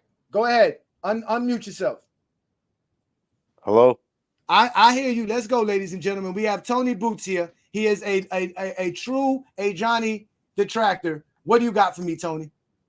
I don't know. I missed out on a lot of stuff. I don't know what you guys were just talking about. Last thing I heard you say was something about like MJ choking or something versus the Pistons. Yeah, he choked against the Pistons 3 straight years in a row. Well, he lost against the Pistons. I wouldn't say he choked, but No, he choked. He choked. They punked him. I got footage. I got everything. We can do this for days. so he choked, but LeBron didn't choke in 2011. No, he choked because LeBron choked. Because that's what y'all say. That's the standards that y'all put together. We don't say choke. Players play bad. They have bad series, but they don't choke. But since y'all like to talk about choking, Yeah, but Jordan he didn't really choked. have bad series as a player. That is a bad series. That is a bad series. No, That is it a really bad wasn't. series. So No. 18, 7-7 isn't a bad series neither then. I mean, yeah, it is compared to LeBron's standard. Yeah. And so and compared to Jordan standards, this is bad. It's a bad series. It's yeah, a but choking look, but series. it's a little misleading when you go from like the Cleveland series where he went off for 45. That's Mhm. not like his real averages. When he's averaging 36 and 5, and then Mhm. against the Pistons, he's averaging 27, whatever it is, 7 and 6. Mhm. Like that's not a huge drop off. And he was shooting close to 50%. It's the You same can't cut. You drop can't. off. It's the same You drop can't. off. No, it's not. You can't Yes, it compare is. that. Same drop off is going from 27, 7 and 7 to 18, 7 and He 6 didn't go from or whatever it 27, was. 7 and 7. He went from 25, 7 and 7 to 18, 7 and 7. Yeah, but that's still a big drop off, and he was shooting. That's like in the low Jordan. Jordan went from efficiency. 36. Jordan went from 36 to 30. So that's a 6-point drop off, and his percentage went down. His everything went down for Jordan. Yeah, but he was still shooting efficiently. When you're shooting close No, to he wasn't. He was 50%. shooting 40. He was shooting 47%. LeBron was shooting efficiently. He shot 49% versus the Dallas Mavericks, or 48% versus the Dallas Mavericks. Yeah, but that's like a 10-point drop off from his. No, it's not. His LeBron was not average. shooting. LeBron was not shooting 57%. I'm not talking about. 2011. Look, I'm not talking about for the year. We're talking about like overall as players. Like his career averages are what 27, Again, 7 and 7. Jordan's playoff average is over 33 points per game, and I think it's 6 and 5. But around this time, during this same playoff span, he averaged 36 points per game, 7 rebounds, 7 assists on 52% shooting. Yeah, but when he wasn't that- playing against the Detroit Pistons, he was averaging 40 points per game, 7 rebounds, 7 assists on 54% shooting. Yeah, against teams that weren't defensively as good as the Pistons were. Lies. Cleveland Cavaliers had a better defense than the Pistons in 1988 Based on what? on points per game, which is what you go by. I mean, all right. I don't know if I could say that the Cavs had a better defense than the Pistons in the late 80s, but Again, the Pistons only got good defense because Jordan choked against them. If Jordan beats them, nobody talks about the Pistons defense. The Pistons made a name off themselves because Michael Jordan kept choking against them year in and year out. It got so bad. Well, that's all right. That's no, that's perspective. factual. He That's not lost. my perspective. That lost, is the dude. facts. He didn't choke. He wasn't choking as a player. Here is Michael Jordan explaining why Michael Jordan was choking, shutting him down live on. If this was First Take, this would have been Michael Jordan being embarrassed in 1989 because he choked again versus Detroit Pistons year after year. But y'all didn't see this. You guys never watched Michael Jordan's career. You only know his lies. Oh my god, dude! First of all, relax, man. Can you just like talk regularly? Like you're Why? all hyped up. Okay, you know what? I'm gonna do that for you because again, you talk a lot of shit online. Yeah, well, So, dude. Yeah, but dude. no, don't tell me, but dude, you talk a lot of shit. You get people You get coming very at you from fresh. all different Now that I'm ways, in saying your all face, kinds of shit. now Of you're like, course, you're gonna please go hard, be right? nice to me, Ajani. Don't No, turn that's into the not what I'm. Dude, exposer relax. because That's I'm not a what I'm zesty saying. Jeffrey, and I That's don't not what I'm know how to saying. explain why Michael Jordan's the GOAT without saying That's LeBron not. sucks. Dude, relax. That's not what I'm saying. I'm saying, of course, when I come on your page where there's a bunch of LeBron fans coming at you, you're gonna come back hard. But and then Come you back keep saying proving pause. it. I never said that Jordan is factually the GOAT. It's you He's guys not. that make that comment. There's Nobody nobody makes who's that comment. factually the GOAT. Oh There's no, nobody who's LeBron is factually the GOAT. factually the GOAT. We can No, prove it he's in so not. many ways. Yes, we can. He has accomplished No, more he's than not. anybody in Nobody NBA is history. factually the GOAT, dude. Yes. In any sport. So now there's No. no GOAT. So now you're gonna come on GOAT James Kingdom and tell us there's no GOAT. I've always said that it's a matter of like personal preference, and False. everybody's Don't gonna do have. that to There's me. no real GOAT. Don't like, do that. There's nothing set Do in not stone, do man. that. That's Don't why tell these me. debates happen. Don't No, tell you can me have the I'm debate. using. I'm not being personal. Now you're you gonna can make me have get the- personal. I'm you not can being have- personal. Listen, my subjective take, what I think and what I care about means shit to y'all. Y'all show up to a Friday night exposure because Ajani's gonna speak facts. Ajani's gonna speak the truth. I'm going to speak the facts whether I like it or not. So don't come to me and tell me it is my personal take or personal opinion that LeBron's I'm the not GOAT. saying that. It is a proven fact in GOAT James Kingdom that LeBron is the GOAT. We can prove Okay. it Again, I'm countless not ways. saying that. You can use a lot of objective data. You could use a lot of objective Yes. stats that are They are factual. available. Yes. Mhm. But ultimately, you can't make a 100% objective argument of anyone being the GOAT. And I've always said that. That's a So, lie. no, it's not a lie. You can't make a 100% objective argument across the board that anybody in any sport is the GOAT. We have it. We've done it. No, you do. Yes, we You did. put an argument, you use a lot of objective data, but in the end, you can't make a fully 100% objective argument in any sport for anybody being the GOAT. Again, You really can't. That's what we do here in GOAT. No, James I know Kingdom. in your mind you believe that, but No, that's you not in my do- mind. See, you there you go disrespecting me. You think I sit around here wasting my time creating shows and content for my own personal take, my own personal being? Bro, y'all really got me confused. Y'all really don't know who the hell y'all be talking to. I do this because I know what I'm speaking is truth. I can stand on truth, not on my words, not on my perspective, not in my mind. I don't live in my mind. You Zesty Jeffries live in your mind. You live in a fantasy world. Watch how I bring up Brandon, and he's going to tell me some fantasy. Brandon, you came back up. What fantasy do you have for me today, sir?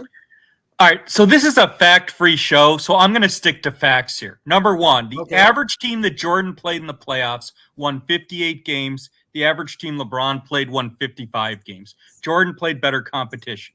The best team Jordan played in the first round of the playoffs was the Celtics in 86. That's better than any team LeBron played in the first round.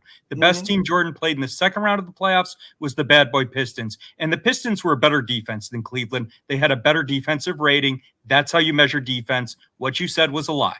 So the best team Jordan played in the conference finals was also the Bad Boy Pistons. So Jordan played significantly better teams in 3 of the 4 rounds of the playoffs. He won more titles without switching teams. And when you say that Jordan choked, Scottie Pippen averaged 9 points a game against Detroit in the 1980s. You can't name one player. You can't name one player in the history of the NBA who could beat an all-time great team like Detroit when their second option averaged 9 points a game. Jordan never choked. He never lost to a team that was less talented than him. LeBron did in 2011. Choking is when you lose to a less talented team. Jordan never did that. Not once. Even in 95, he wasn't in shape, and the Bulls didn't have any interior defense that year. They didn't have Grant or Rodman. All right, let's start off with defensive rating. It didn't exist in 1988. It doesn't matter. It's efficient. It's field goal percentage for 100 possessions. It doesn't matter if it exists. It didn't exist in 1988. It's just field goal percentage for 100. Shut the fuck. Shut. Did I say no? Oh shit! Say it again. Say something else. Oh, say something else. Say something else, nigga. Sit your ass down. I don't remember asking you a goddamn thing. Sit your ass down. Again, Y'all see why I be muting Brandon. I let him go. He was principal. He won't let me respond. Defensive rating didn't exist then, so they went by points per game, which means they had a better defense than the Detroit Pistons. NBA games are not played by 100 possessions. They're played by 48 minutes. So you can't go by 100 possessions because it doesn't exist. The Cleveland Cavaliers had a better defense than the Detroit Pistons. In fact, the Chicago Bulls had the #1 defense in 1988. Those are all facts. Those are not lies. If Scottie Pippen is why the Chicago Bulls lose, then Scottie Pippen is why the Chicago Bulls wins. We already been through this, Brandon. You keep blaming Scottie Pippen for why the Bulls lose, but you don't want to give them credit for why they win. This is why you get put in the dugout, because this is where Zesty Jeffrey lies go at, like his 48-inch vertical, like him never choking in the playoffs. LeBron James never lost to a team that had no All-NBA player nor All-Defensive player on the roster. Not only that, he never lost to a team while he was the league MVP, the league All-NBA first team, All-Defensive first team, and scoring champ. He didn't do that versus a team. That is Jordan legitimately choking. Those are facts, ladies and gentlemen, not GOAT James Kingdom lies.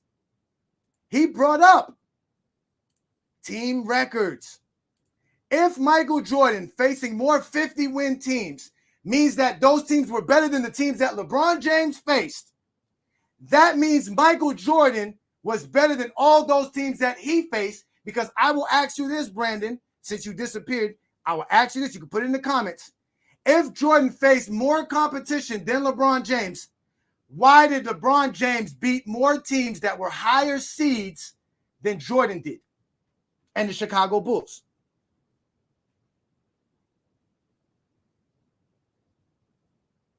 Because Jordan beat only 4 NBA teams in the playoffs where that had a better record than his team. And 2 of them were in 1989, where Jordan actually choked his Bulls, and they actually went from winning 50 games the year before to winning less games the next year, while getting better. So that's the only reason the Cleveland Cavaliers and the New York Knicks had a better record than the Bulls, because Jordan was not winning. They didn't hand the ball off to Scottie Pippen then. But once they hand the ball off to Scottie Pippen, as you can see, the Bulls had the best record in the NBA throughout the era. So when did Jordan have competition if he was better than all of the competition that you keep saying he had? Why didn't Jordan beat more teams that had a better record than his team if team records is what determines who's the better team? And if you look, it goes all the way to 2023. 2023 is a championship team beaten by LeBron James. 2016 is a championship team beaten by LeBron James. What championship team did Jordan ever beat? Answer that question, Brandon. How come Jordan never beat a team with a better record as much as LeBron James did? Because Michael Jordan was such a better player than LeBron that he had a far better record than the teams he played in the playoffs. You're fucking... So why didn't Michael Jordan make the Chicago Bulls in 1988 better than 40 wins? Okay. If you look at the Bulls roster in 1988... Don't bring up roster. You just said Michael Jordan. You just said Michael Jordan. Don't bring up roster. Why couldn't Michael Jordan do it in 1988? Michael Jordan had a better season in 1988 than LeBron did in any years in his career in regular season. Okay. He was DPOY, MVP. That Fake roster DPOY. was complete trash. Fake DPOY. Again, that has nothing to do with the roster. Okay. Jordan had the third best keep mentioning the roster? Get the fuck off my show. Shout out to Mac. Appreciate you, Mac. You do a better job, because as we all know, Mac is the MJ police, and he is not about to have it today. What's going on, Mac? What you got for me today? Where do you got Michael Jordan ranked? He is ranked number 3 as of right now, but after my calculations, because of the fake 1988 season, I'm going to probably put Jordan 4th in my list.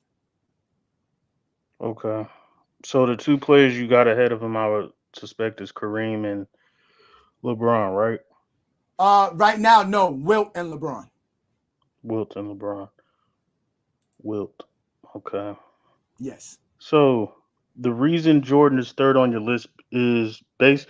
What is your five points of criteria? You probably got a lot. Just name the 3 to 5 why LeBron James would be and Wilt Chamberlain would be above Jordan. Point, stats, accolades, and achievements. So Wilt Chamberlain has more accolades than Jordan. He has not more accolades than Jordan, but the accolades that are available to him, he has every single one of them. Does he have more accolades than Michael Jordan? No, I don't think so. Okay. He has better stats, As far as he has a better achievements and milestones than Jordan. No, he doesn't. Yes, he does. What achievements and milestones does Wilt have over Jordan? Most points per game in the season, most points scored in the game, most points. The first guy to come up with 30,000 points, 20,000 rebounds, the most rebounds in the game, the most rebounds average in the season. Should I continue? Like he has so many milestones. He had won three. He won three MVPs in a row. That's another milestone, right? Because only him and Bird and Russell's ever done that. He made the NBA. He made the NBA change rules so that he can stop dominating. Like they legitimately changed the paint. They changed the rule in the NBA before Wilt Chamberlain joined the NBA because they knew he was joining the NBA. So these are all achievements and accomplishments that are counted for your career. MVPs is Jordan. Forget the finals MVPs. MVPs is Jordan. Yes. As far as milestones, Jordan scored more points than him total. He averaged more points than him. They both averaged 30.1. Okay, it's whatever the point is. You can have that if you want to say it's tied. Playoffs is not close. Finals is not close. And playoffs and finals are the same thing. Playoffs and finals are what? You said are the same thing. Your playoffs account for what you did in the finals, so you can't. They're not okay. Wilt Chamberlain's points is not close to Jordan's. That's my I know that, point. but Wilt Chamberlain averages a double-double in the playoffs. Jordan doesn't. He averaged 20 and 20 in the playoffs. Jordan doesn't. What are you talking about? When you talk about so who's a better scorer in the playoffs, Wilt or Jordan? I have to go off of what Jordan did. Point is Jordan is the better playoff scorer. Again, I already measured all this, and Jordan didn't match up. That's what you failed to realize. We already did the measurements. Jordan didn't match up, including all that you just said. Jordan doesn't match up. He just doesn't have enough to get in front of Wilt Chamberlain. Based on what? His entire career, points, everything. Everything that you just named that Jordan has. He has more points than him his entire career, and he averages the same exact per game. He doesn't have the records and achievements and stats that Wilt Chamberlain has. You just keep counting accolades. He does not have it. His 30 points per game and his playoffs is not enough. Wilt Chamberlain has more. He rebounds more. All these other things. Shoots better. Everything about Wilt Chamberlain's career says it, man. Like Wilt Chamberlain is one of the greatest players in the game. Technically, he was the GOAT till LeBron James stepped up. Every scoring record that Wilt has in the regular season, Jordan got that in the playoffs. Most points in a playoff game, Jordan. Most points per game average in a playoff game, Jordan. Most points per game average in the playoff run, Jordan. Like no, it by that measure alone in the playoffs, it's Jordan. As far as this competition goes, this is the crazy thing. Forget about the 80s, because if you're trying to tell me the bad boy Pistons and the Boston Celtics, Boston Celtics are a dynasty. The Pistons are one of the greatest teams of all time. I got them top 10. Let's just go to his 90s competition that he dominated, because people think the 90s is weak. We're done with the 90s, and he didn't dominate. And his competition was weak. Yes, okay. Now, did LeBron James dominate his era better than what Michael Jordan did in the 90s? Forget about the championships. Did he dominate his era better than Jordan dominated in the 90s? Yeah, because his era was tougher. Okay, his era is tougher. Okay, based on what? Based on the fact that he had to face teams that had all NBA players, all defensive players, defensive player of the year, MVPs, scoring champs, rebounding champs, steal champs, all of these factors. So he had to face more MVPs. Do you realize that Jordan dominated the MVPs?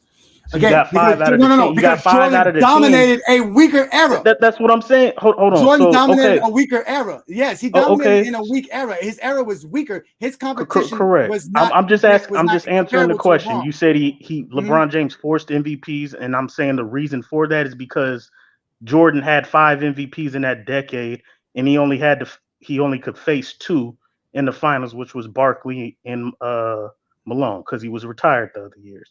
So, as far as we'll get to the teams in a second. Well, when you say player, but why are we absolving Jordan for one quitting, and why are we sitting here making it seem like Michael Jordan, just because he won 4 MVPs in the 90s?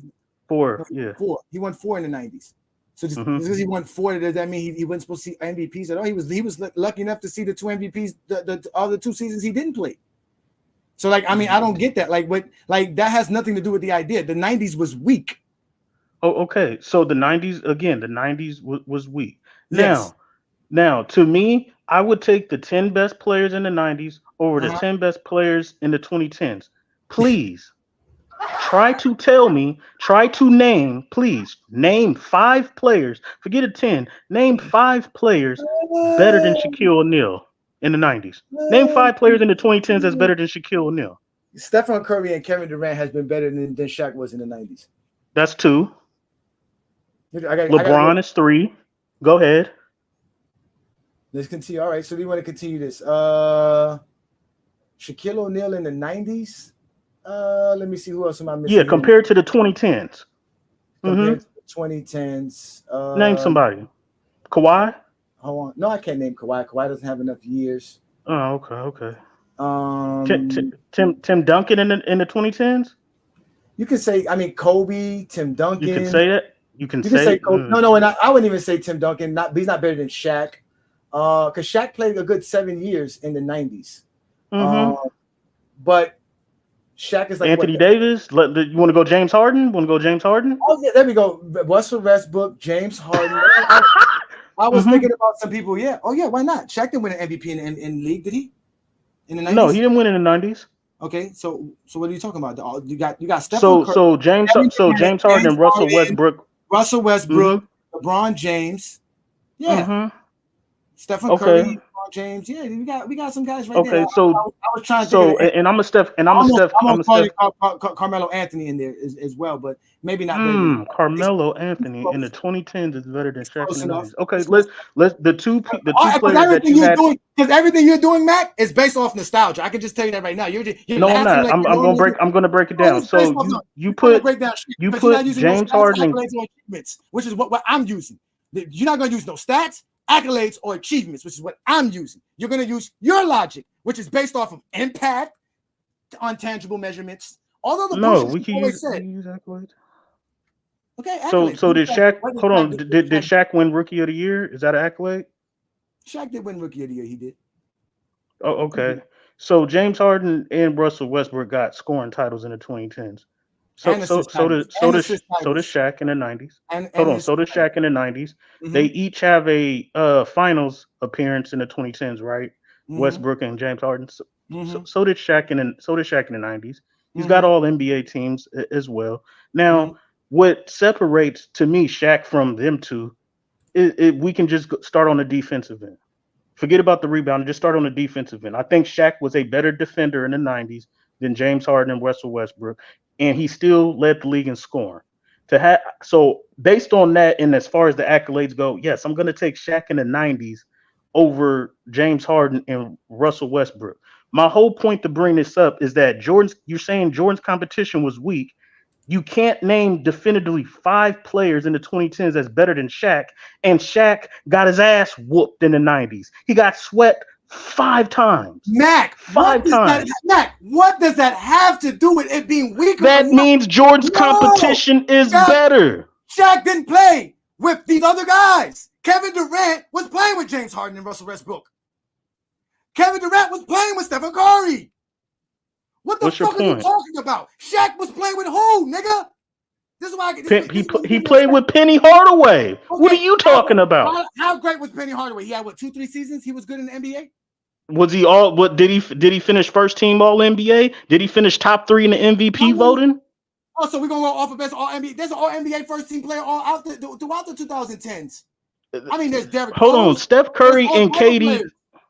So What are you hold on. talking So Shaq is just one. That's just one player. If you want to go off team, No. You guys are going off of players. We're going off of teams. That's your problem. Okay.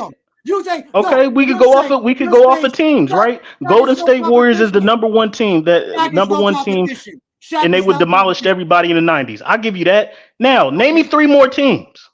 What you mean, David? I give you the Miami Heat. What are you talking about? LeBron James played for the Miami Heat. We're talking about competition. I give you the Spurs. The Spurs. I would take the Spurs is a great team in the 2010s. The Spurs is a great team in the 2010s. I give you the Toronto Raptors, who would have made many a finals if it wasn't for LeBron James. The Toronto just like Jordan Raptors. couldn't make finals. Yeah, the Toronto Raptors are the late 80s Bulls. If it wasn't for the Detroit Pistons, the Bulls should be in the finals. If it wasn't for LeBron James, the Raptors would be in the finals, and people would be talking about them differently. There wouldn't have been no trade for no Kawhi Leonard because they needed to get over the hump to get past LeBron. So that's just the facts. Okay, so, I think the Spurs. Go ahead. This is what you got to do. You got since you want to represent the Zesty Jeffrey so well. Why the fuck LeBron James beat more teams with a better record than Jordan did? You want to let me answer? Yeah. Okay, number one, I'm not going to penalize for Jordan dominating his competition.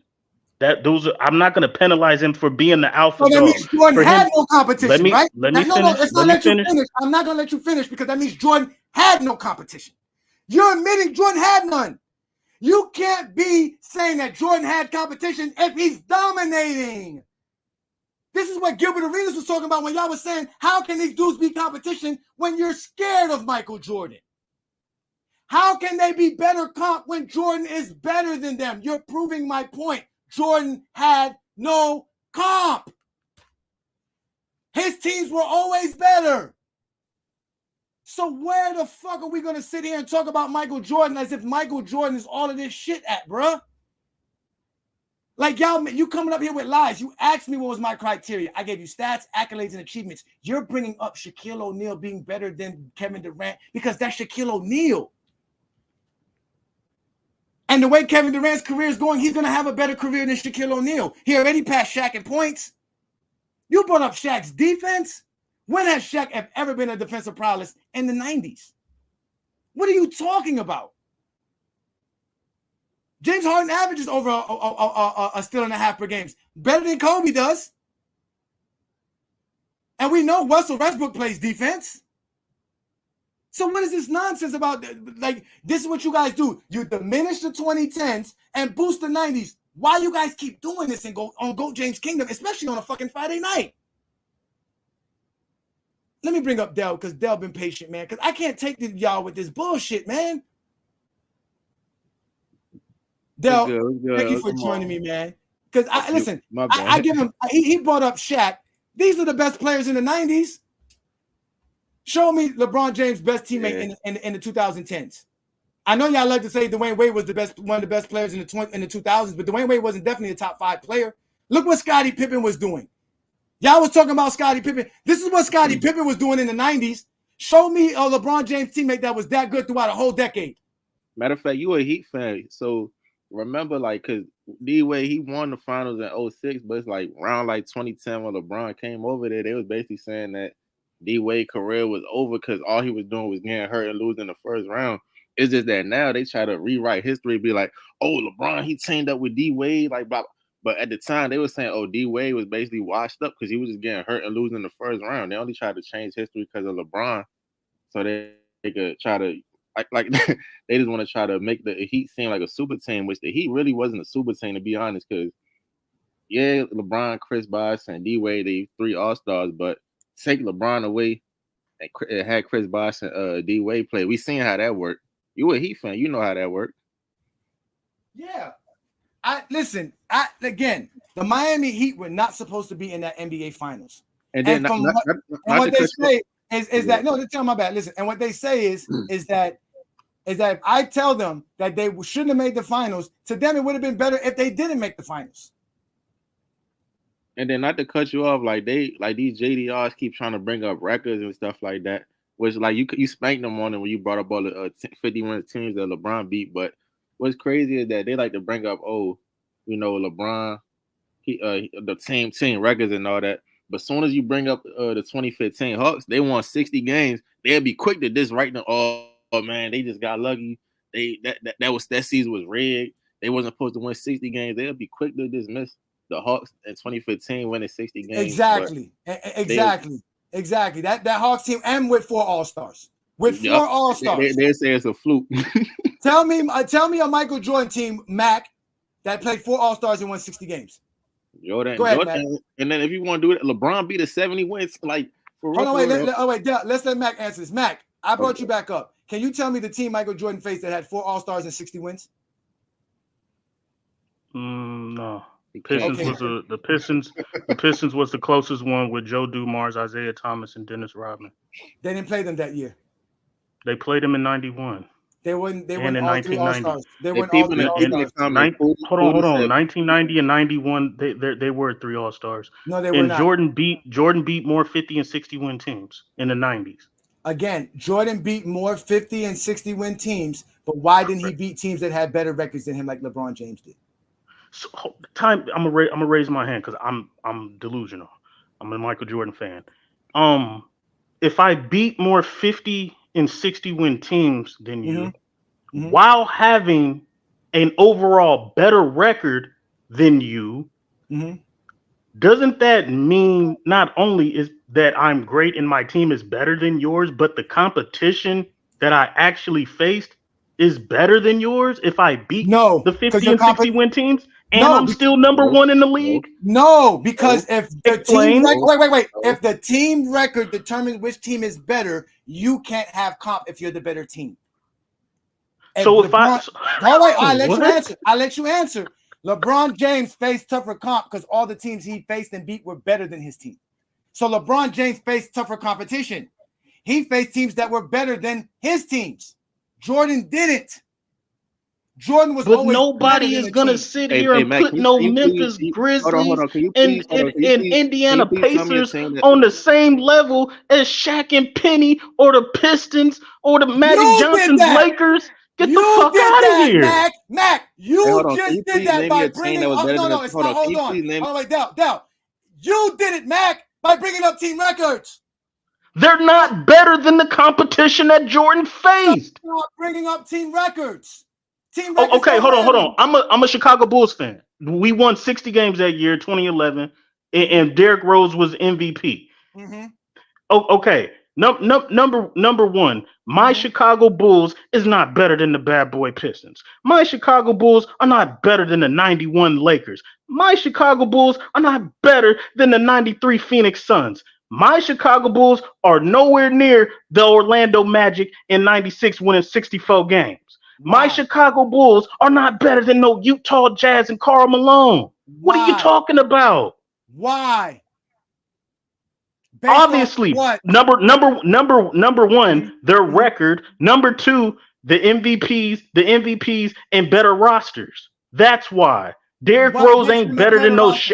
Derrick Rose is an MVP. So was Karl Malone. So was Charles Barkley. No one else, because everybody else you just mentioned, none of them were MVPs. So how were any one of those other teams that didn't have Charles Barkley or Karl Malone as MVP better than the Chicago Bulls when they had the league MVP? You're telling me Derrick Rose in 2011 was better than Magic in 91? Was Magic the MVP? Did they win 60 games? Oh, you're telling me he's better than Magic in 91? Again, no, he won the MVP in 1990. He finished top 5 in 91. But he was the reigning MVP until Jordan took it from him in 91. Tell Mom I'm on official police business. Special Officer Dookie reporting. Mom says when I wear this badge, you're supposed to treat me like a man of the law. Hey, no talking to the witness. I don't give a fuck about no police then. I don't give a fuck about no police now. Shit. You know what? You can do whatever you want to do. So it don't mean nothing to me for you to show up tomorrow morning with your head blown off. You understand what I'm saying? Again, Mac, you're not using anything. You're not using anything. You're just saying Magic. You're throwing out names. Names is where you're standing your whole basis off of, Mac. You're basing it off of names. Did you say the 87 Lakers? No, you said the 91 Lakers. The 2011 Chicago Bulls were better than the 1991 Lakers. They had the better record. You just said team records matter. That's why I put your dumb ass back into this MJ police thing, because you keep I get what you're doing, Mac. You're a Chicago Bulls fan, but you gotta stop, bruh. Like, you really gotta stop. Like, everything that all of this is you. You're using your own terms, your own logic. I'm not using your logic. My logic tells me the Chicago Bulls are a better team. Your logic says the Chicago Bulls were a better team, but you want to argue because you think saying Magic Johnson's name makes you right. That will put you with the Zesty Jeffries. But I can't take it with you guys, bro. Like, you guys seriously do this all the time. It doesn't make no sense. It really doesn't. Michael Jordan did not face tougher competition. You can't prove it. You've been bringing up team records. You've been bringing up all bunch of shit. And all I keep proving to you is none of that is better than those other teams. Jordan never faced a team that had 3 all-defensive players on the same roster. He never faced a team like that. I've done my research on this information, guys. This is nothing new. I am GOAT James Kingdom. We've been doing this for a very, very long time. I have the information that these Zesty Jeffries keep telling y'all is fact, but it's lies. You can't be better than a team or have a team as competition when you're better than the comp. Who's going to sit here and say Usain Bolt had competition?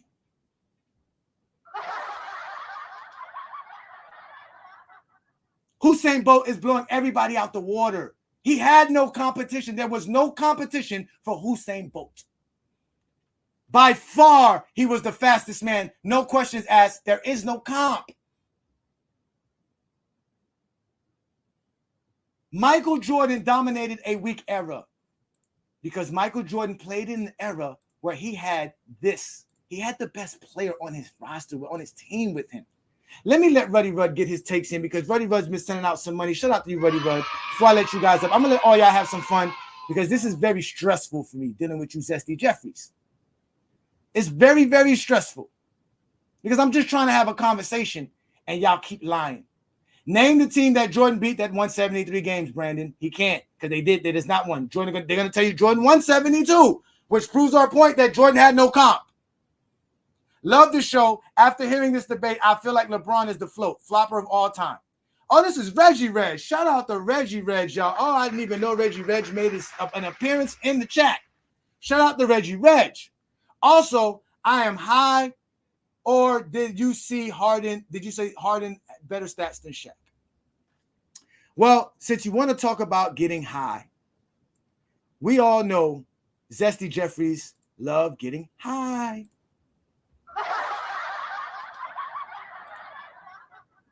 No way you have the 2015 Hawks on any list. I don't have them on any list, but you do because they won 60 games and have 4 All-Stars. You must be high. You must be smoking that good, hanging out with Marcus. I keep telling y'all, it has not been a good week for y'all. I'm having fun tonight. I'm tired of this shit.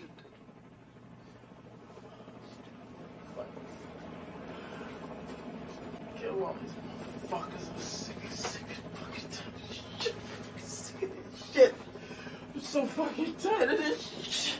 Fuck this shit. So many motherfuckers. Fuck you. Fucking tired of this shit. Don't let me kill all you motherfuckers. Come on, I mean, motherfucker. Butt licking nasty or no? Can you make a butt licking nasty or no? Butt licking nasty or no? Butt licking nasty or no? Can you make a butt licking nasty or no? Butt licking nasty or no? Everything, George. Always. But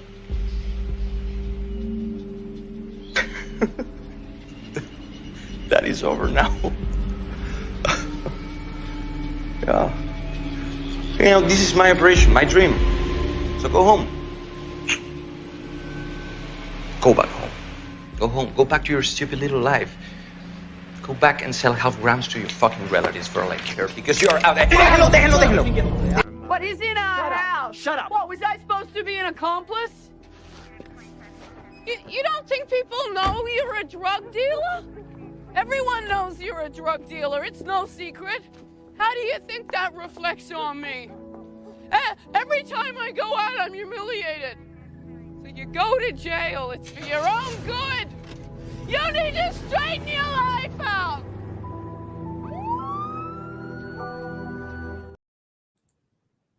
You Zesty Jeffries don't know what you started today on a Friday Night Exposure. Let me bring up my boy Casual. Shout out to Casual, man. Y'all make sure to check out the Casual. What's it called again? The Connection, right? Casual Connection, yes sir. Casual Connection, man. Thank you for joining me, man. I can't take this, man. I'm trying to have some fun tonight, but these guys, man, they want to have the GOAT debate. They keep bringing up the same argument, a bunch of Zesty Jeffrey lies. It don't make no sense, bro. I don't get it. I just don't. They just can't say I'm biased. Michael Jordan's my GOAT because of my bias. Then if they do admit that, they have to say I'm biased, so there's no GOAT. So that's their argument. They can't really tell me why Michael Jordan's the GOAT. Yeah, just clock me for like 3 minutes. I just want to say something real quick, and then I gotta get back to getting prepared for this interview with Michael Jordan's fans are the best, ironically. Yeah. You MJ fans annoy me. Stop refuting the actual evidence that's before you. He has series where he underperforms to his standards. Not to LeBron's, but to his own standards. Same way when LeBron James so-called choked in 2011, that is to his standards, not to anybody else's standards. Michael Jordan reached the levels that most players have not reached, to the extent that for years he has been regarded as the greatest of all time. All that's happening right now is contextualizing his entire career. But nobody is flawless. And Jordan, as you can see, is no exception.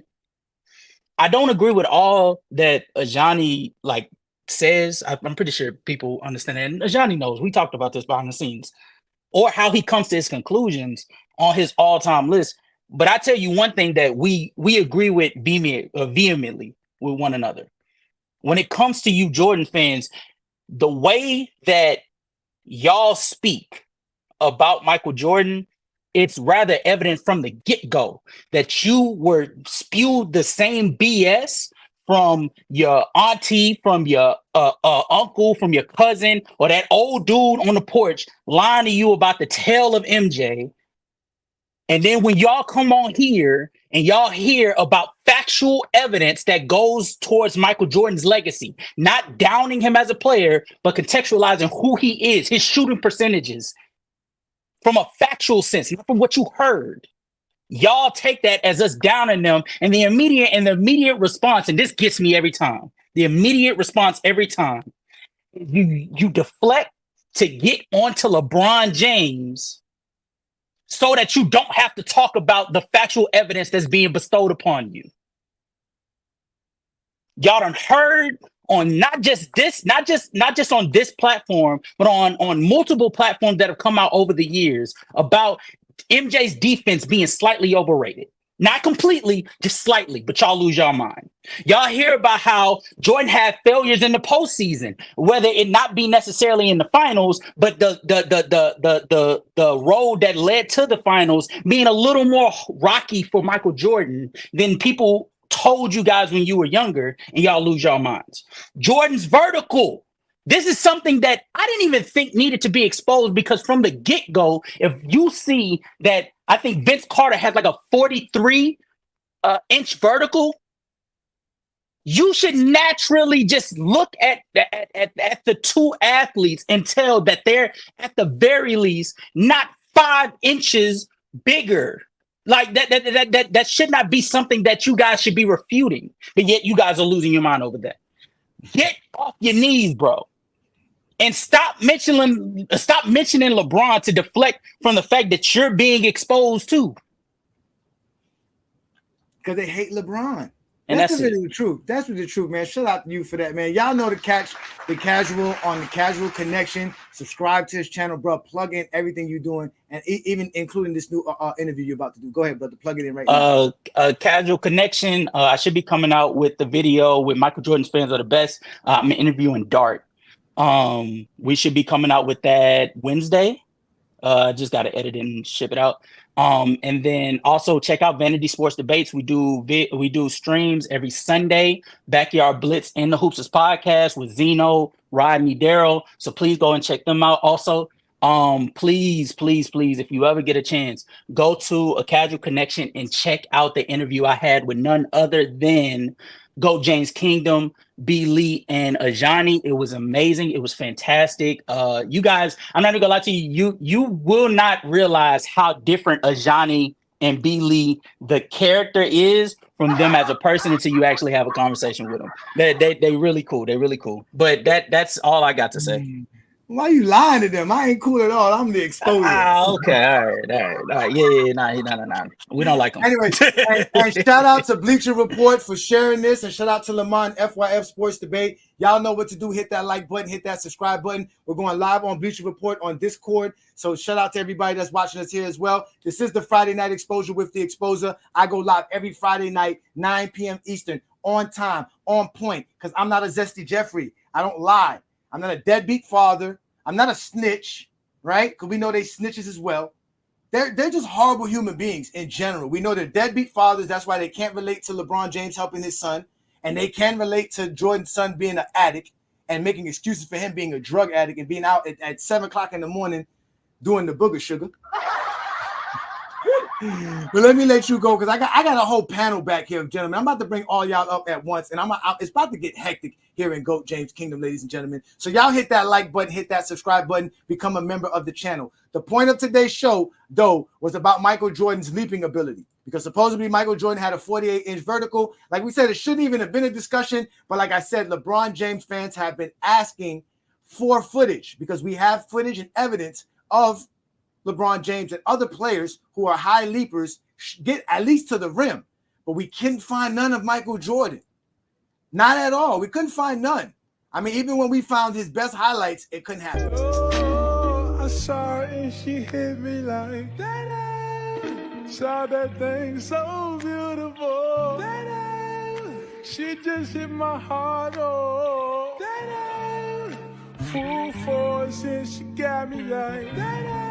I be like, baby, why you so fine? Got to make you mine. So hard to find. Baby, like,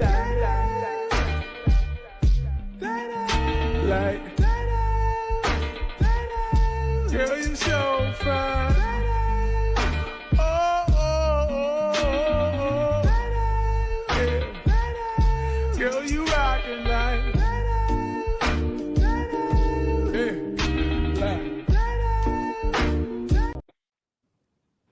So it's been a bad week for the Zesty Jeffries. I got the whole panel up here, ladies and gentlemen. We're about to have some fun.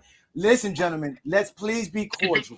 I'm going to behave. I'm going to mute everybody so we don't have no background issues with anybody's microphone.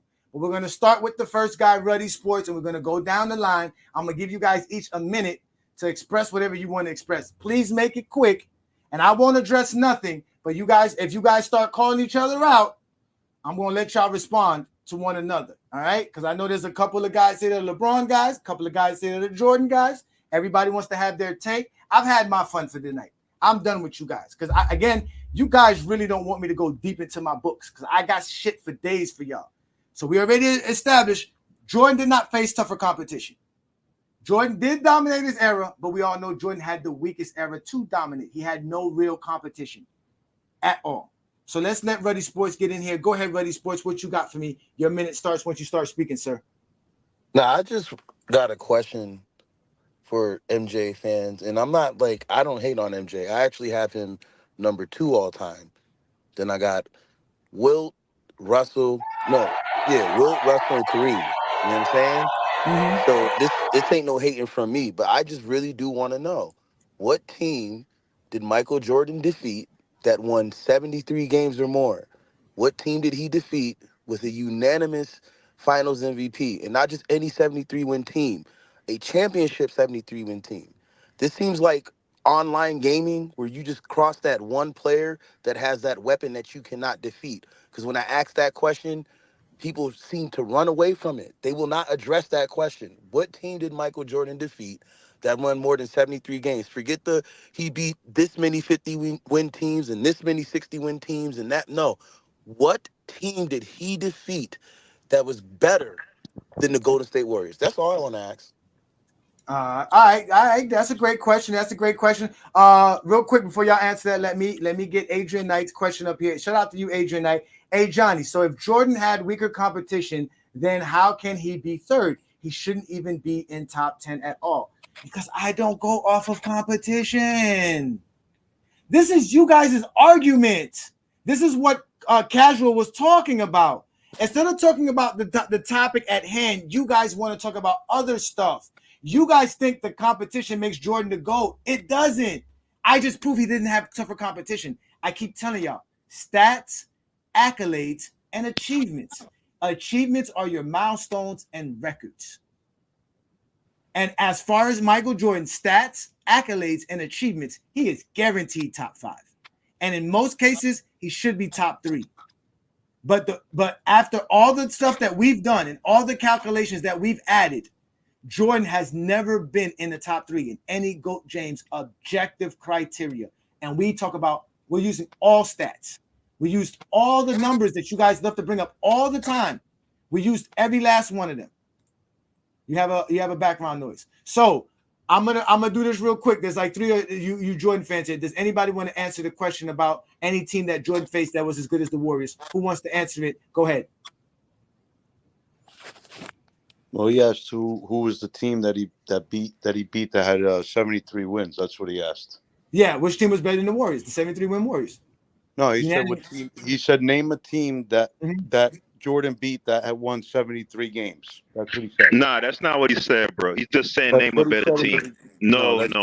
He's just saying name a better team, bro. And then he even said, you guys want to talk 50-win teams? You want to talk 60-win teams? Who did he beat that had more than 73 wins? That's what he said.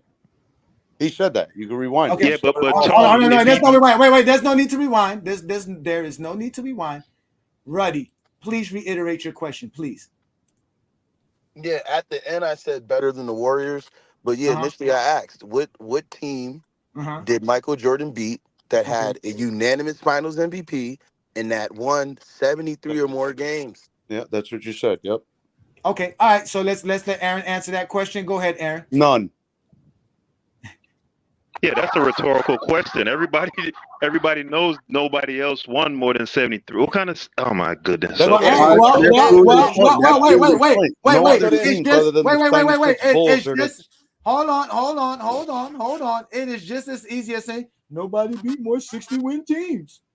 Nobody beat more 50. No, it's not the same thing. It is okay. Who beat more 50-win teams than Jordan?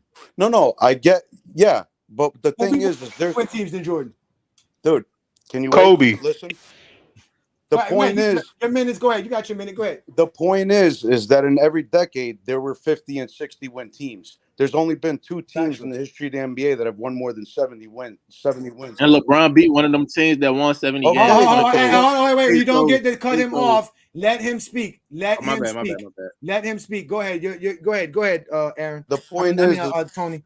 The point is, when you're asking questions like who beat more than 60-win teams, there's been 60-win teams throughout the decades, multiple, a lot of them. When you ask how many teams did Jordan beat that won 73 games, other than the Bulls in 96 and the 2016 Warriors, nobody's ever won more than 70 games. So it's kind of a dumb question. Like LeBron's faced a bunch of 50-win and 60-win teams. Jordan faced a bunch of 50 and 60-win teams. Kobe faced a bunch of 50 and 60-win teams. So they had the opportunity to beat those teams. When you ask a question like how many teams did Jordan beat with 73 wins, how many teams are there that won 73 wins? Exactly my point. exactly your point. So it's kind of a dumb question. You could ask who It's won. not a dumb question. Yes, It's not it a dumb is. question. All right. Well, the answer is none, dude. The answer is none. Okay. That's All right. only a Is dumb question. that your? Hold on, wait. tell- Oh, wait. I want to make sure before I open up the panel for y'all to argue. Is that your final take, Tony? That's the final answer. Yeah, it's none. Unless No, you guys I'm saying prove it wrong. your final take. I want to make sure I get your take in. I want to make sure you got a chance to express what you wanted to express. Yeah, that was it. I think I made That the was point. it. You made the point. Yeah. All right. So let's move on to the next gentleman. Ochi takes. What is your takes for tonight, sir? I think, you got a minute. yeah, Jordan fans just in shambles because LeBron, he gets to keep on stacking and getting more records. Every time he scores a point is a record. And I think he just pulled off the only player to have multiple triple doubles in the Olympics. And I guess to go off of that, my goodness, if you look at the stats and look at who was leading Jordan's Olympics team, because they like to, somehow still, because they're about to win gold, they keep saying LeBron's and all that nonsense. But the narrative that Jordan was dominating the Olympics is so ridiculous. What was it, Mullen and Barkley outperforming him, outshooting him every game? I don't know. I'm just pretty sick of the narrative because we can go and look at the stats. I know the film isn't there. We don't have all the footage, but the hard facts do not support a lot of the narrative that they've been pushing. And that's all I got to say. All right. Thank you for your take. Twin Man. I know you've been patient. I know you got something for me. What you got, brother? So again, this just goes back to what has been exposed and what will continue to be exposed is just the media narrative that has put this man on this untouchable pedestal for 30 years. So y'all have yourselves to blame for this. Y'all believe the narratives. Y'all believe the bullshit for 30 years. And now that people are actually going back and looking, y'all are mad. Y'all are trying everything in y'all power to deflect away from the fact that the crap that y'all have said is now it's coming down like a house of cards, bro. It's a shame because if we're sticking straight to the topic, who sat here and said Jordan had a 48-inch vertical? Who said it? It was never documented. So who said it? And for anybody who wants to sit here and say, well, this was recorded in college and high school. No, they were saying this when he was in the NBA, when he was in these dunk contests. Who sat here? You had Brandon come up here and said Jordan was the best in-game dunker ever. So he was better than Dominique? He's better than Sean Kemp? Really? Y'all will say anything. And he never got his head above. He never got his head above the rim in any one of those dunks we showed. But even in that one statement, that showed how the media influenced his take. He's a better in-game dunker than Dr. J. Please stop. He's a better in-game dunker than Vince, Zach LaVine. Come on. We need to stop. The media has really blinded y'all so bad that y'all will really say anything. That's all I got. All right, let's let Mac Def up. Go ahead, Mac Def. Your minute starts when you start, brother. Go ahead. Jordan, I don't think has a 48-inch vert. He's 6'6". He's had games where he's had his head at the rim or slightly above the rim, so that's about 42 to 44, if that. As far as the other Jordan topics goes, the competition is what it is. You couldn't name 5 players better than Shaquille O'Neal, so the 90s players are dwarfing the 2010s. I did. Players. You couldn't accept it, but go ahead. James Harden, the man spent $5 to say, "Am I high?" Or did you say James Harden was better than Shaq? No, nobody's going to accept it because it's a lie. For 2010, Shaq didn't win an MVP. Shaq never won an assist title and a scoring title. Go ahead, man. Continue. You got it. Yeah, James Harden is better than Shaq. You got it. You go to the next. In the 2010s. You're talking about 90s Shaq and 2010s. The 2010s. The 2010s. James Harden is better than Shaquille O'Neal in the 90s. You can go to the next person. Yeah. Okay. And Russell Westbrook. Cool. And Russell Westbrook. Okay. Yeah. I mean, Russell Westbrook did win MVP, average a triple double. So those are facts. But I told you, I use stats, accolades, and achievements. You use names. See, that's the difference, Mac. But go ahead, Del.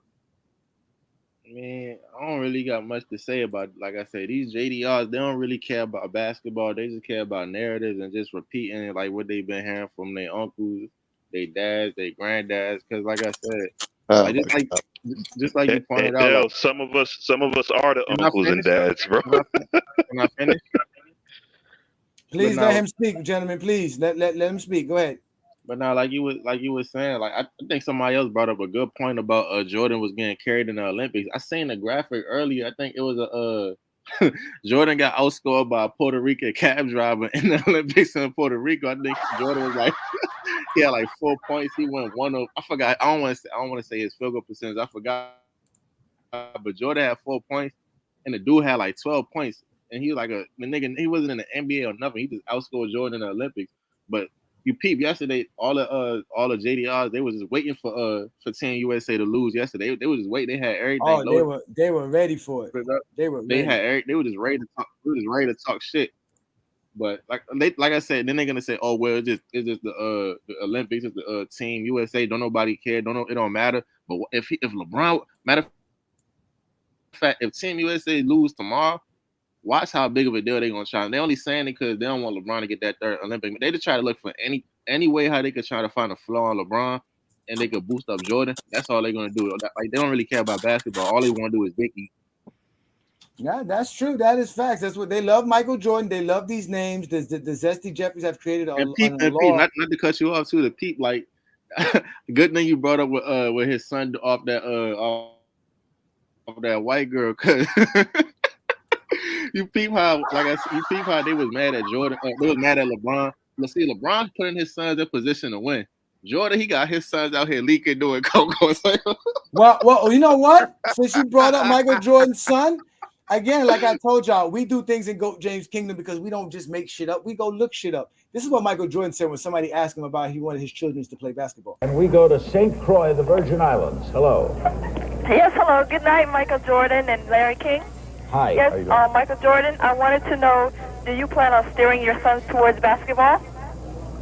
No, that's a good question. Yeah, I think basketball, if it happens to be something that my kids enjoy doing, I'd love for them to do that. If I had my druthers, I'd much rather see them play another sport because they don't have to deal with the pressures of trying to follow their father's footsteps. But if that's something that they love to do, I'm going to support them 100%. If they don't want to play sports, then that's fine with me as well. So Michael Jordan also suffers from the Cronus complex. I don't know if you guys ever watched the episode where I talked about the Cronus complex. The Cronus complex was basically a Greek god who feared that his progenitors would eventually take over and rule over him. So he used to eat his children. That's the myth. That's a Greek myth. And Jordan basically didn't want his children to be as great as him. This is why Zesty Jeffries cannot relate to being good fathers. Is that really what he said? Hey, No, that's exactly what he said, bro. That's exactly what he said. That's not exactly. Oh wait. Like I said, I don't make shit up. I look it up. And we go to St. Croix, the Virgin Islands. Hello. Yes, hello. Good night, Michael Jordan and Larry King. Hi. Yes, Michael Jordan, I wanted to know, do you plan on steering your sons towards basketball?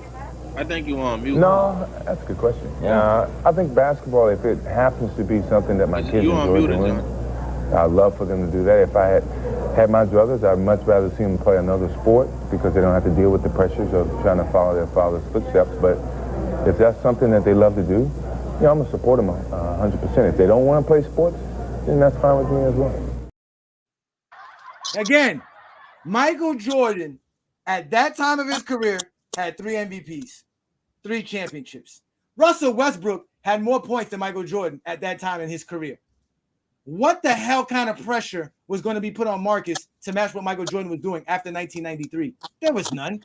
He mentioned how Wilt Chamberlain was considered the GOAT at that time.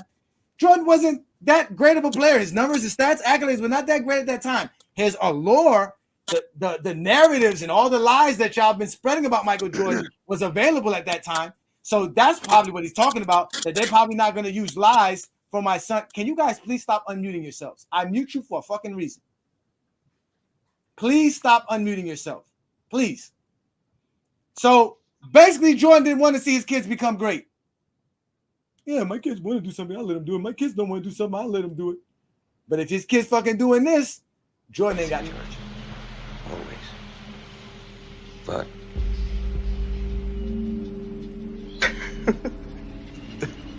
That is over now. Yeah. You know, this is my operation, my dream. So go home. Go back home. Go home. Go back to your stupid little life. Go back and sell half grams to your fucking relatives for all I care because you are out there. Déjalo. But he's in our house. Shut up. What, was I supposed to be an accomplice? You don't think people know you're a drug dealer? Everyone knows you're a drug dealer. It's no secret. How do you think that reflects on me? Every time I go out, I'm humiliated. So you go to jail. It's for your own good. You need to straighten your life out.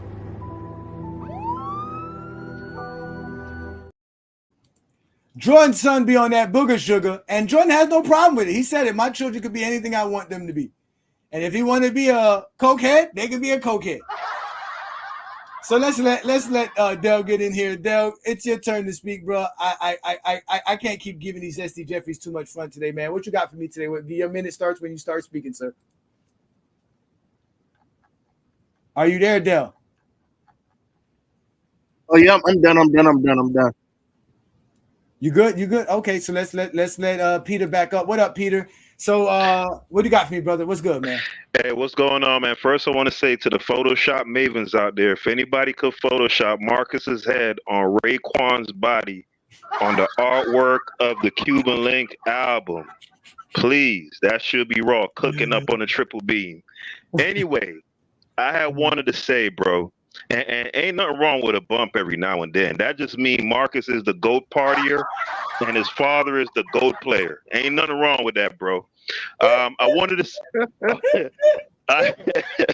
I wanted to say this though, GOAT James, bro. I can't believe you let that man, as a fellow Miamian, let that man, I don't know who the young man was, slander D-Wade, the first man to bring a championship to the city, bro. That man said D-Wade was known for being injured and all of this. He kind of was. He kind of was, though. You know that. He kind of was. GOAT James. Hold on, I said that. I know what I said that. I was the one who said that. I know you was. I think that was Dale. Okay. I mean, he came in injured. He got injured in 2005. He got injured in 2008. And then he was injured in 2013 and 2014 as well. What I said, this is what I said. This is what I said, not to cut you off. What I said was go ahead, after bro. 06 when he won that championship.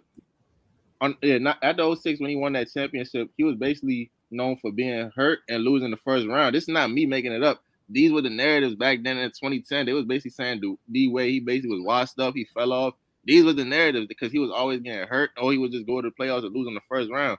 I'm not saying like Dwayne, like growing up, Dwayne Wade was my second favorite player. So I actually watched basketball. I know what I'm talking about. They were saying at the time he was washed up and he was injury prone. This is not me making it up. Like you can go back to 2010. No, I got him. He's a young cat. So I ain't gonna hold it against. I'm 26. I'm 20. I actually grew up. Yeah, you a jit, bro. 20 for me, you a jit. I've been watching basketball since I was like 4. Like, so I know what I'm talking about. But before you call him, Peter, before you call him a jit, are you a before crack baby or after crack baby?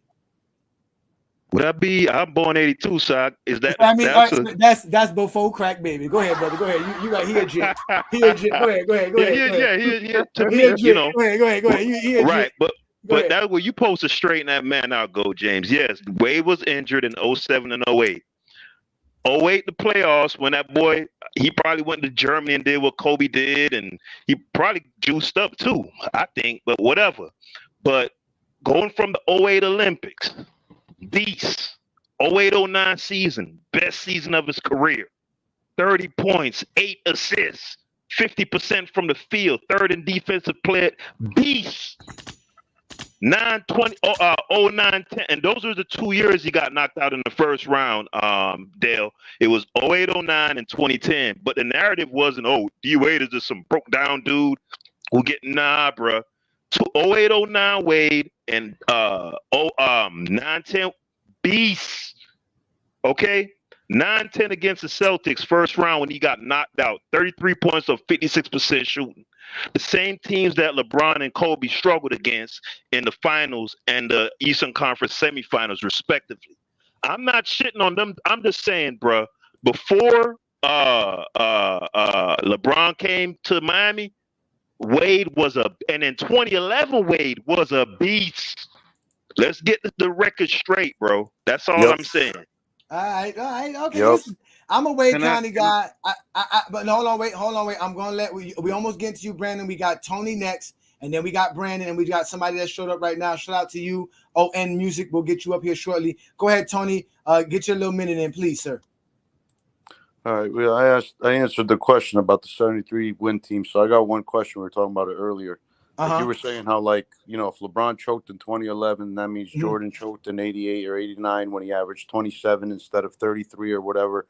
But in that series with the Pistons, where you say he choked the same as LeBron in 2011, who outplayed, who outperformed, and outproduced Jordan in 88, like in 2011, where LeBron had 3 other players in that series outperform him? Name the 3 players.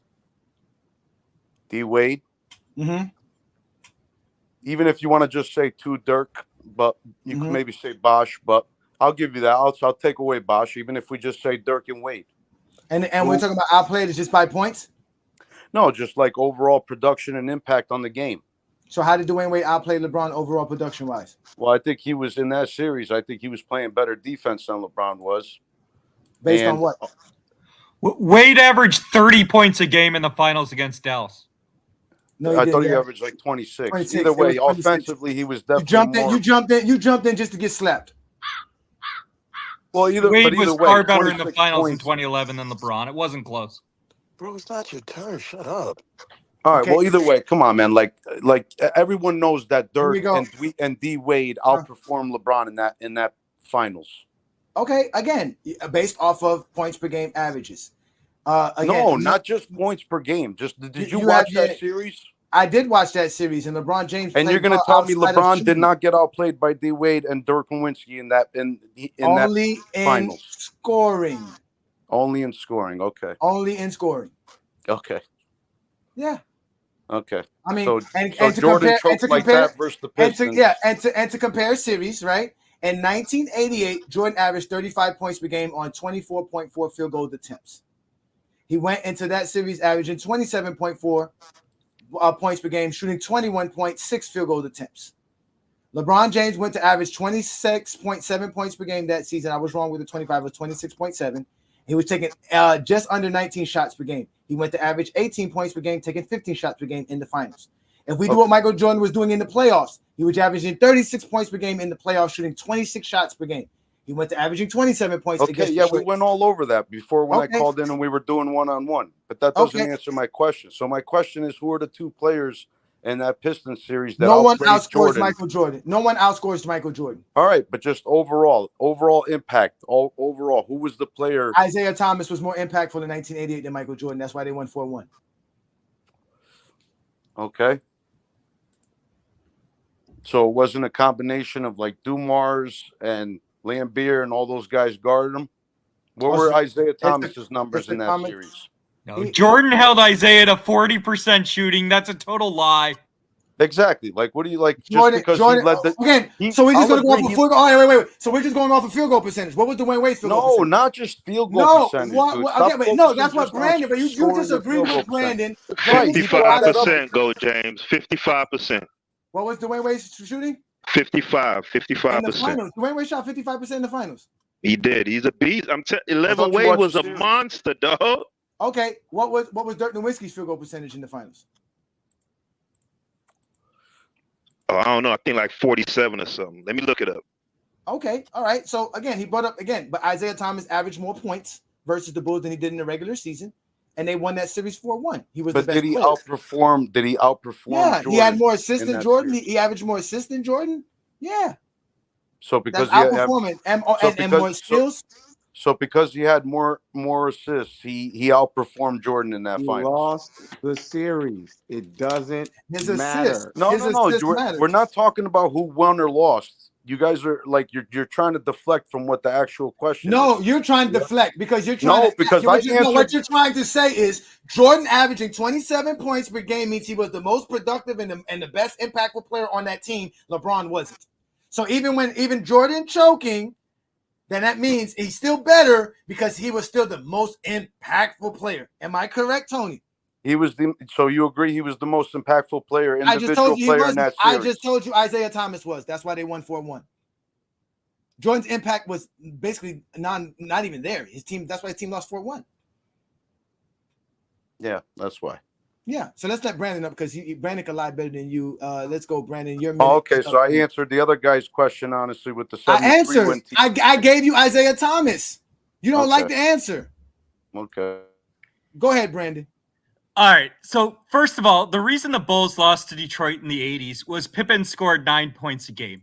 And Jordan was by far the most impactful player. In fact, Jordan shut Isaiah down. Isaiah was shooting 39 and 40% from the field. To suggest Isaiah had a bigger impact than Jordan is an ultimate clown take. But here's the point you're missing. So LeBron in 2011 averaged 2 points in the fourth quarter. But this is why you can't compare LeBron choking in 2011 to Jordan struggling against Detroit, because Jordan was playing 1-on-5 against Detroit in the 80s. That was the Jordan rules. LeBron had Bosh, LeBron had Wade. So LeBron had a more talented team. He had elite talent again around him, and he still choked. The stats don't tell the whole story because he averaged 2 points a game. And to the point about did Jordan beat a 73-win team? First of all, the Cavs lose in 5 if Green isn't suspended. Curry had the MCL sprain this year. But this is the main point, and this is the key point when comparing. This is the key point when comparing Jordan to LeBron. LeBron has to switch teams every 5 years and join super teams to win 4 titles. Jordan doesn't switch teams. He never has a super team, and he wins more titles in fewer years. If Jordan was switching teams every 5 years and playing with super teams,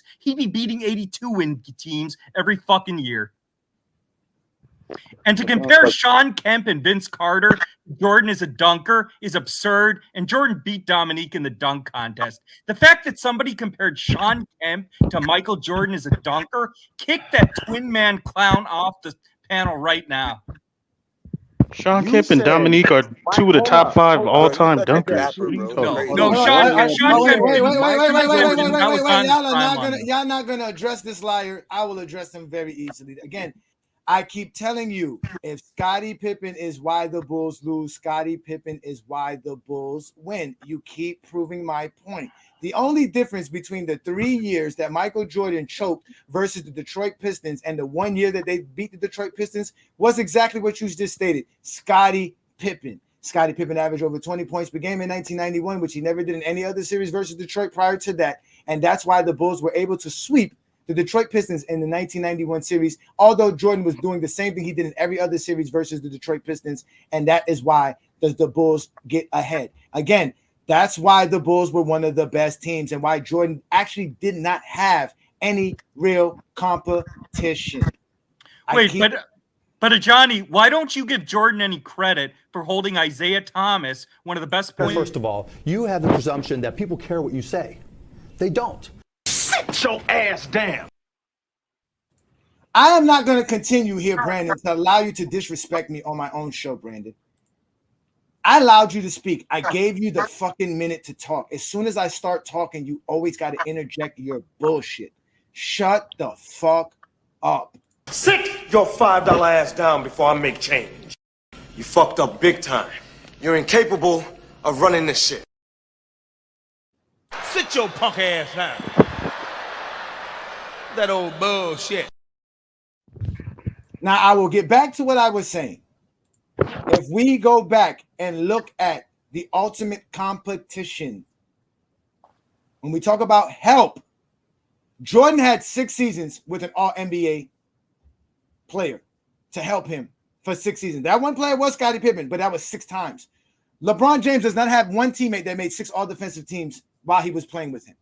LeBron James actually just got to his 6th all-defensive teammate season this past season with Anthony Davis to make it number 6, because this was before last year. This was before, this past season. So it took LeBron 21 seasons to get all NBA help the way Jordan got help throughout the 90s with Scottie Pippen. If we look at the bottom, you see where it says the competition, you clearly see LeBron James has faced way more all NBA players than Michael Jordan. Again, Michael Jordan never faced a team with 3 all NBA players on the same roster. LeBron James has multiple times. Not only has he played them multiple times, he's actually beaten a team with 3 all NBA players on the roster. Jordan's faced less all defensive players than LeBron. And Jordan's had more all defensive help than LeBron. Jordan's had 9 all defensive selected teammates in his NBA seasons. LeBron's only had 3 if you count Anthony Davis's this year. And that's in 21 seasons. LeBron James has played more all defensive players though than Jordan has in his playoffs years, all of that. Now, the only thing LeBron James has, yes, is more all-star teammates than Jordan has. To be an all-star, you kind of got to score. LeBron does have teammates that can score because LeBron James is an actual team player. So he passes the ball. But LeBron James has faced 90 all-stars in his NBA career. In fact, LeBron James has faced 5 separate teams that had 4 all-stars on their roster. Jordan's faced none. In NBA history, only 9 teams have had 4 all-stars on the same roster. LeBron's faced 5 of them. Even Defensive Player of the Year, LeBron has faced more Defensive Player of the Years than Jordan. If we take it to 20-point per game scores, LeBron has faced more 20-point per game scores than Jordan. In fact, all this talk about LeBron James teammates scoring 20 points per game, LeBron James only had 8 seasons, and we can count this one 9 seasons where he had a teammate average over 20 points. Jordan had 5 seasons with that. So Jordan had teammates that could score 20 points per game. Scotty. Of course. And Woodridge. Don't forget that. Mm-hmm. So Jordan does have 20-point per game scores, but he never faced he never faced the amount of 20-point per game scores. Oh, let's go to scoring titles, assists and steal titles. LeBron James has faced way more players who won either scoring title, rebounding title, assist titles, steals titles, or blocks titles than Michael Jordan has. This is the ultimate help versus comp comparison done by GOAT James Kingdom, which is what we do best. Like I always told y'all, we don't make shit up. We look it up. So you guys brought up team record. Brandon sent me a link showing team records. I've already established that Michael Jordan was better than those teams, so he cannot have more comp if he's better than those teams. LeBron James has beating better teams, meaning tougher teams, teams that were better than him, than Jordan has. That's just the teams he beat, not the teams he faced. Hey, Jordan, go James.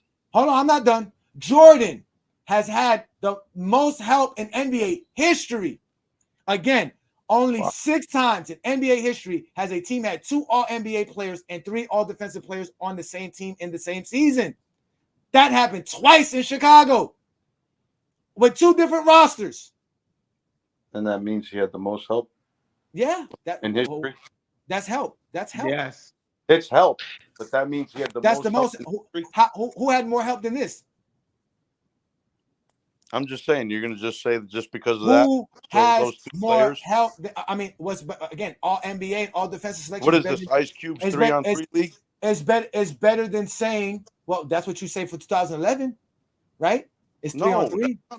No. That's not what I'm saying. I didn't say that about 2011. Okay, again, if you have 2 all NBA players and 3 all defensive players and they're all on the NBA first team, what other team has that?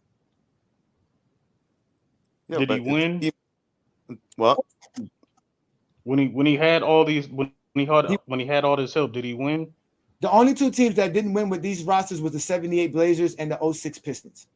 Okay, so when he had the help, he won. When LeBron James had the help, he lost. But he didn't have that help. He didn't have the help. That's what you don't fail to realize. What help did he have? Yes, he never had more. He never had 3 He never. Wait, show what? I just showed you how Jordan had way much more help. Did he have more All-Star? Did he play with more All-Star teammates? All-Star's not more help. He showed you all NBA and all defensive players that he had on his team. All-Star's not more help. Sir, my point. Let me. My point is this: when Jordan had the help, he won. He won.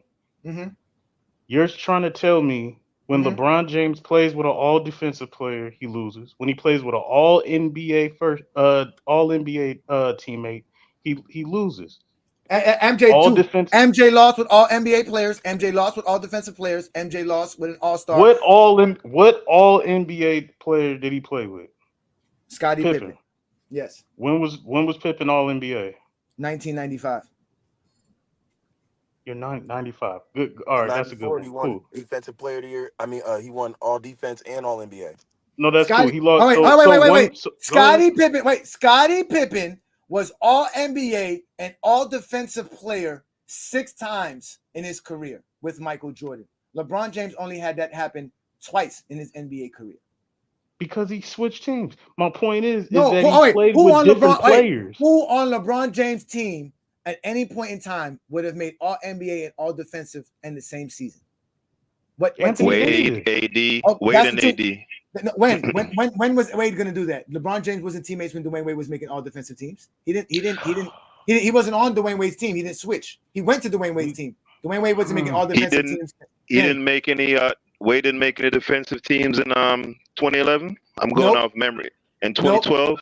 See, that's why I don't like the awards. He did make the All NBA. Of course, you don't like the awards because no, not all NBA, all defense. He made All NBA. We were saying all defense. I think that's Del Rio. All defense. He lost with Vert in Cleveland, and he lost with AD multiple times. He lost with AD only in 2024, and he won with AD in 2020, and he lost with Vert in 2009. He only had 3 All NBA teammates. I mean, all defensive teammates his whole career. Hey, you got to take out the scoring title though. Why? James. Why we taking because Jordan won all of them. That has nothing to do with it. Yes, of course it does, dude. No, it doesn't. If you're assessing, listen to me, James. What does Jordan scoring titles have to do with other players being able to score more than him? No, because you're comparing the amount of scoring leaders that he played with versus LeBron. Mm-hmm. But he couldn't play with any scoring leaders because he was the greatest scorer ever. No, so you got to delete. Or because he was taking all the shots. Whatever. He took all the shots. He a ball hog. But he led the league in scoring 10 times. No, Del Rio, but he led the league in missed shots 7 times. he was a ball hog. Y'all are missing the point, though. Y'all are missing the point. How can I play with a guy with a scoring leader if I'm the scoring leader? That's the point. Again, why wasn't Jordan having somebody who can outscore him? You're missing the point, Coach. Who was going to be able to outscore him? Okay, that's my point. Jordan didn't have competition. What? How do you go from who did he have? Jordan didn't have competition. So Shaq is not competition. Karl Malone and Stockton. Shaq never averaged 30 points per game in his career. I mean, they scored 54 points in the finals. Don't ever mention them like they out here. They the juggernaut. They scoring 54 points in the finals. Come on, man. Thank you. Again, Shaq never averaged 30 points per game in an NBA season. Karl Malone averaged 30 points per game once in 1990. And listen, the 1990s had no 30-point per game scorer outside of Michael Jordan. It was a different era, dude. It was a different era. It was a weaker era. We know this. We never said it was not. It was a different era. It was weaker. Numbers are different throughout eras, man. You got to look at every other era outside of the 90s had multiple players outside of 2 players actually averaged 30 points per game, and it was done multiple decades. Forget about the 60s. You had like 7 players do it. You had like 4 players do it in the 70s. You had like 5 players do it in the 80s. You had like, matter of fact, just this decade alone, there's like 6 players who's done it. Yeah, in this decade, the possession, the pace of the game is faster. The overall not faster than the 80s, not faster than the 80s, or faster than the 70s, or faster than the 60s. No, it's actually like on par with the 80s. No, it's not. That's factually incorrect. You guys, that's listen. Factually incorrect. That wasn't me who said that, bro. That's factually incorrect. No, early 80s it is. It is on pace with the early 80s. Yeah. Well, no, it's really not. It's not. 60s, 70s, and 80s. It's a sizable over 100. margin. It was over 100 in the 80s. It's not. It's over a sizable 100 margin between them and now. Yes, the 90s was slow because again, the 90s was a horrible era. We keep telling y'all this. You guys don't want to accept that. You guys But keep nobody would making say the lies. 2000s is horrible, and they were slower than the 90s. But ain't nobody gonna say the 2000s was horrible. The 2000s are not considered great because of offense, though. They're considered great because of defense. And so was the 90s. What's the No, but point? Thank you. The 90s didn't have good defense. The difference is The Bulls wasn't a great defense. I said the 90s didn't have great The defense. Knicks wasn't a great defense. No. The 90s Pacers. No. I just think earlier you had like twin man. Y'all are basing all this on nostalgia. The 90s Heat. Shout out again. Oh, wait. Shout out to Bleacher Report for sharing the live stream. We're going to keep it going here, ladies and gentlemen, because these Zesty Jeffries keep lying. No, you can look at it. You guys earlier were talking about how all we do is talk about narratives, and then you guys start spinning these narratives about how all was weak. What narratives? Not narratives, bro. What narrative? I'm using actual facts. I'm using stats, accolades, and achievements to Dude, basketball sports are more than just numbers, man. No, they're not. No, they're not. So these guys aren't human beings. These guys aren't. These athletes aren't human beings. Listen, the fact that you want to disassociate numbers to maintain a narrative and a myth is the problem. No, it is that's the problem. You want to again. What year was the 90s Knicks the best defense? What year? Explain it to me. I would like to know which. I'm not going into that. What I'm saying is, I'm not saying you can't use numbers. Going into that. I'm not. Why can't we use numbers? It's 93 and 94. Go ahead. Why can't I get more than 5 words out? What is the number? Because you're lying. But go ahead, continue. No, I'm trying to say. Wait. First of all, why do I have to give you 5 words? I can give you no words. The fuck is wrong with you? Explain that to me. I'm having a conversation with you guys. But I keep being told that what I say doesn't matter over your feelings. No, that's not. Yes. So why stats don't matter? I didn't see. This is what I mean. You're twisting around. I didn't say stats don't matter. They matter. What I'm saying is it's not 100% stats. You can't just go off of stats. That's what I said. What can we go off of outside of stats? Okay, outside of stats. This isn't an NBA 2K simulation where you're just going by numbers like a computer program. These guys are athletes. They're human beings. There's intangibles. You can't just. I'm not saying the numbers aren't valuable. I'm not saying stats don't count. You can use the stats, but you can't say it's all stats. These guys are athletes. There's more than just stats. I'm done hearing you right now, Tony. Go ahead. Shout out to Lamont. Thank you for joining me, Lamont. Another victory for you over here as they can't handle what goes on in Goat James Kingdom. Shout out to you, but 2K simulation. Somebody asked the question, or they were alluding to what Jordan could or couldn't do if he had to play with other great scorers, and I think we saw that very well in the '92 Olympics. I've always made the point that Jordan himself even said in his own book that he did not want to play with other great scorers. When he played with other great scorers in the '80s, he asked the organization to get them off the team. Jordan said this in his own book. So the guys that Brandon wanted Jordan to have that average 20 points per game, or the young guys who were lottery picks that the Bulls drafted, who were drafted as scorers, well, Jordan didn't want them around. So Jordan told the front office to get rid of those guys. In '92, when Jordan was forced to play with other great scorers on the Olympic team, Jordan then proceeded to play atrociously. He scored 119 points on 113 shots. He shot 21% from the three-point line. He was essentially the 4th best player on the team. He wasn't better than Malone. He wasn't better than Barkley. He wasn't better than Chris Mullin. And he might have been worse than 4th because he played horribly because what he did best was score, and he didn't know how to fit in and be an elite scorer. And because he didn't have any other elite attributes, like we just saw with LeBron James, who could drop a triple-double if he's not the best scorer, he can be the guy that's getting all the rebounds. He can be the guy that's doing all the facilitating. And just like we saw with LeBron, we saw LeBron essentially the best defender because he took on the task of guarding Nikola Jokic in that 4th quarter, something that even some of the best centers in the league struggle to do.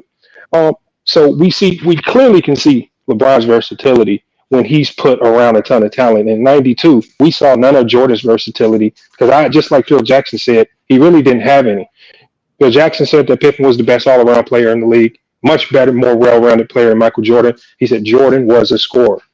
Jordan himself said, other guys who score stole my thunder. That's why he got rid of the guys that averaged 20 points per game. That's why they couldn't win games when Orlando Wolves was giving them 20 points per game. That's why they couldn't win games when they got the all-star in George Gervin, who was an all-star the year prior, averaging 20 a game, and he couldn't average 20 a game with Jordan there because Jordan wanted to take all the shots. So he didn't have the skill set to make other players better, like so many people claim. And again, Brandon just needs to stop with this narrative that the Bulls lost because of Pippen. Pippen was a rookie out of an NAIA school. I'm talking year 2 as well. I know it doesn't matter. Even when you talk year 2, you're still talking about a second-year player. Like, and imagine, imagine the pressure of being thrust into a role. Hold on, Brandon, because we know what you're going to say. But just imagine, when do we ever, just talk about even today's basketball, when do we ever put the pressure of a second-year player being one of the primary forces to lead a team to a championship? When was it mandatory that second-year players have to play like Hall of Famers? Right? Normally we give these players, just like I said before, a grace period where they blossom, and then we have high expectations for them. Brandon's running around, and Go James Keenan make the best point.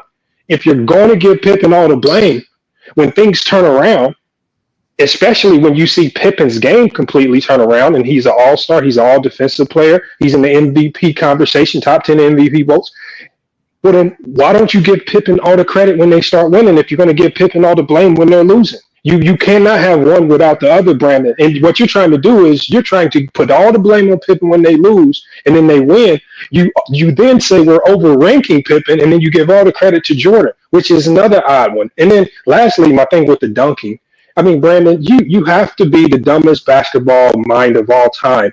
If you don't think Sean Kemp and players like Blake Griffin, right, players like Vince Carter, right, in-game dunkers, Dominique Wilkins, in-game. We're not talking about a dunk contest. We're talking about in-game dunkers. These are some of the best in-game dunkers in NBA history. If you're going to run around saying Jordan was the best in-game dunker, you're just saying stuff to just gas up and bloviate everything that Jordan does, because people that actually play and see the game, we saw what Sean Kemp was able to do when he in-game, as far as in-game dunks. We saw Dominique. We saw even Dr. J. You just piss on all of these great dunkers who are far better than Jordan that's just dunking. And you just piss on them just to say Jordan was better. And we can literally pull up the film and just show both in-game dunks for both players. And just Sean Kemp's dunking highlights in game.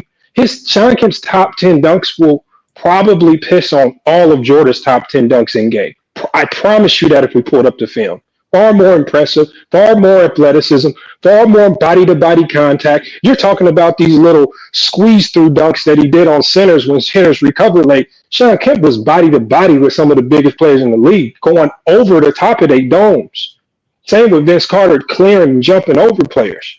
And you're going to come with all this mythical and made-up stuff about Jordan. Give him what he does best. And too many people on here, y'all are just tripping. Y'all, like MacDeff, everything that y'all say about Jordan, y'all revolve it around scoring as if there are other elements to the game of basketball. Right? When I'm hearing MacDeff, it's so pathetic to hear MacDeff talk about how much did Jordan and these guys score in the playoffs. Who cares about scoring in the playoffs? The game of basketball is much more than just scoring in the playoffs. The game of basketball is about defense. The game of basketball is how you can get other guys involved. How much can you get out of some of your bench units, the rotations, defensively especially. That's going to be the biggest thing. And it's just sad to hear y'all just only talk about scoring. And Lamont, hold on. Wait. Lamont, Wilt Chamberlain is a way better defender than Michael Jordan. Continue. No, and I agree, but that's what I'm saying. It's just like, it's like a lot of people don't talk about defense, like I always say, is because they don't know anything about defense. Like, nobody can tell you about the types of zones that LeBron faced. They're going to always tell you about the Dallas Maverick team in 2011 as if that 2011 team was just trash, when the same 2011 team swept the defending champions and Kobe Bryant. Yet I don't hear this narrative about Kobe choking in 2011, even though Kobe's stats reflect choking. And nobody puts this humongous scar on Kobe's resume in 2011 when he got swept by the same team that LeBron lost to. Right? Why don't y'all just say that this 2011 team was just on a great run, great team, great depth, great coaching, And they did what they were supposed to do because they beat some of the greatest players of all time on that run. They just had a hell of a run. But y'all can't just give them credit. Y'all have to try to create this choke narrative. And then when you create this choke narrative, when all Ajani did was take the same narrative and apply it to Jordan and the Pistons in the 80s, and then now you want to go up in arms. No, that wasn't choking. He just lost. Oh, it's just like when Jordan loses, now you want to come to your senses about what's choking and what's not choking. That's the sad part about it. Y'all moved the barometer and the lines just to say something bad about LeBron. I mean, I understand that y'all biases are going to keep Jordan at the top, and there's nothing that LeBron can do on the basketball court, including going 82-0 to put him as the GOAT. I understand that there's nothing he can do. It's not going to impress you. Just admit that it's just your bias. You have pride. You favor your era, right? You don't really like this style of play because you don't understand this style of play. Maybe they over dribble a little bit too much. But at the end of the day, just say it's bias. But trying to play with numbers and Brandon talking about defensive rating in the 80s, it's just silly when you're trying to sit here and recall who was the best team in the 80s, Brandon, and you can't tell me what you ate last week. How are we going to take your word about the defense in the 80s? You can't even tell me what you had for breakfast last Monday. No, hold on, Brandon. Talk about the team in the 80s. Hold on, Brandon. That's a completely different conversation. No, it's not. I know. It's a completely different conversation. What I'm saying is we know that we cannot take your word about what happened in the 80s because every time we pull the video up to try to find something that reflects the things that you say, it doesn't match up.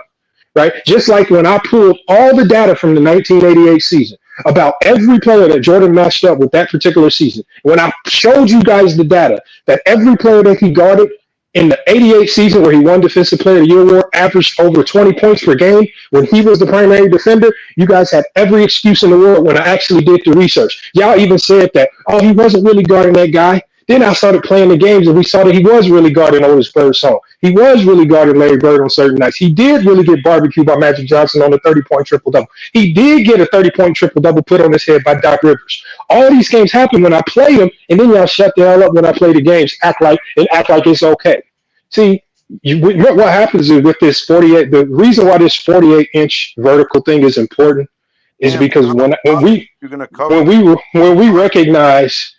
we recognize one lie, it taints the entire pool.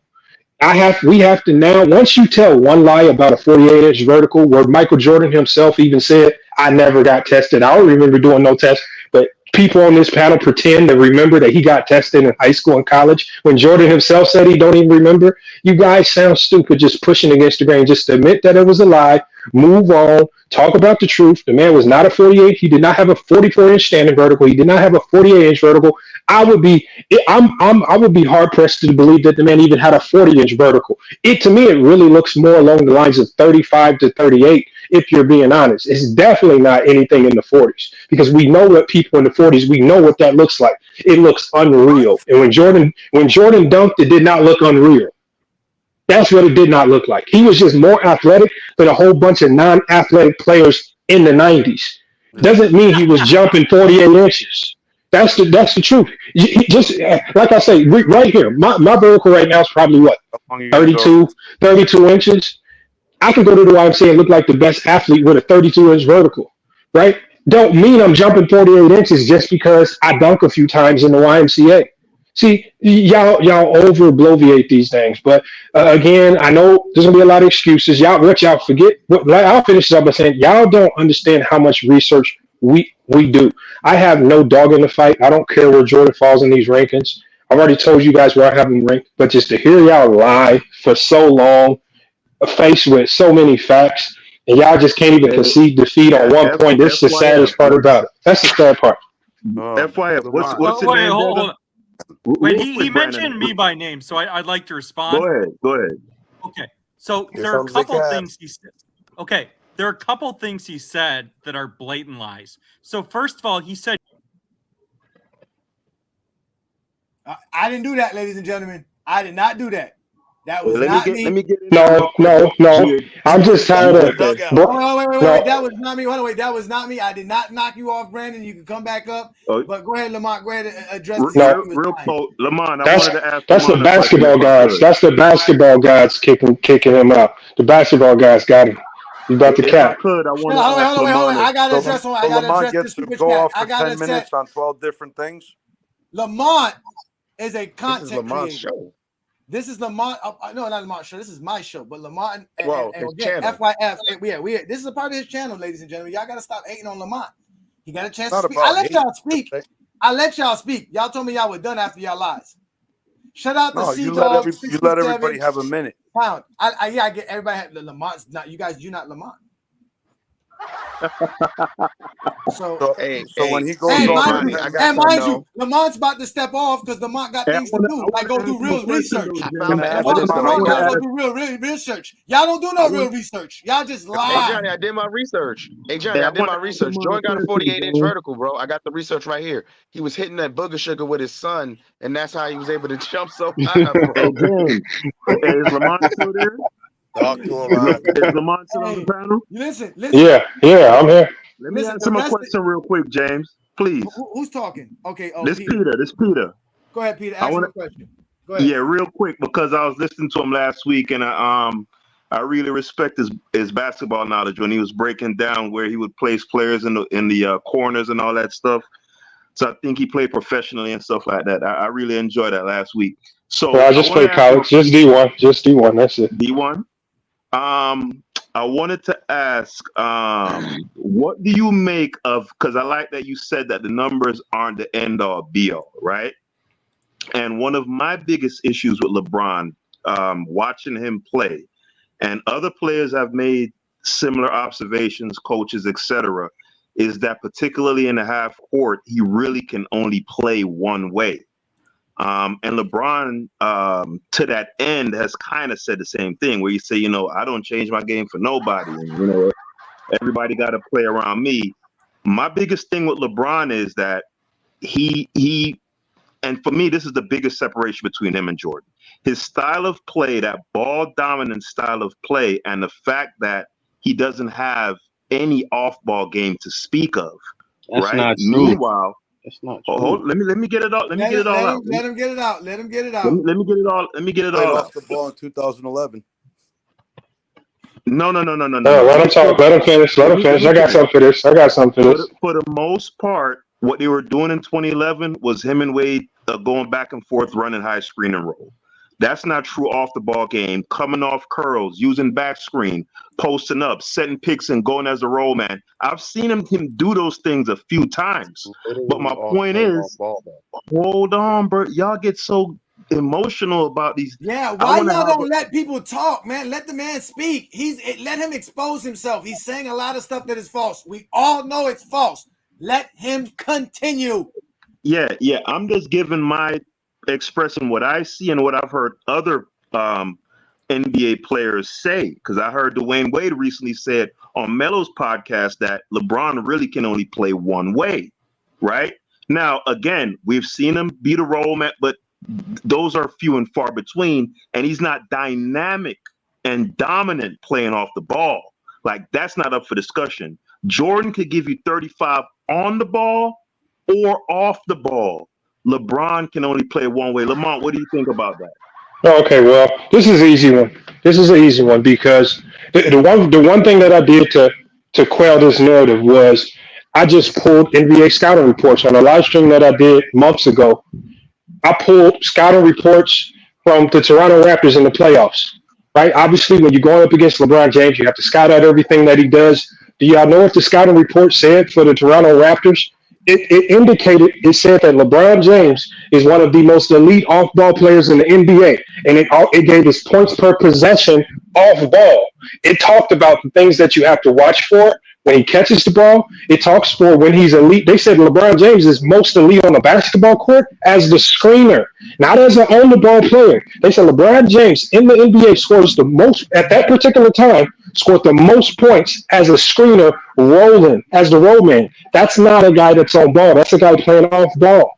That's what the scouting report said. And he led the NBA in points per possession off ball for 9 years in a row. So when you guys make up this narrative, hold on, Peter. When you lie and make up this narrative, hold on.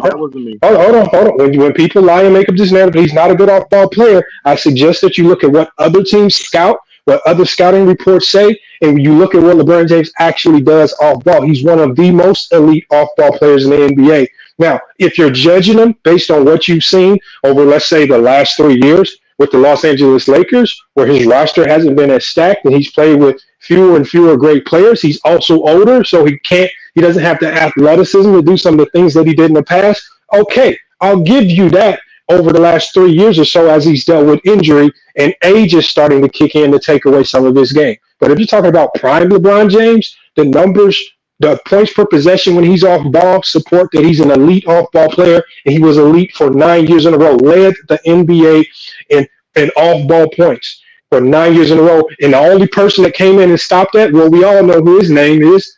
That was a guy by the name of Steph Curry. Steph Curry was the one that ultimately started to take that crown from him because Steph Curry did so much off ball with the Golden State Warriors.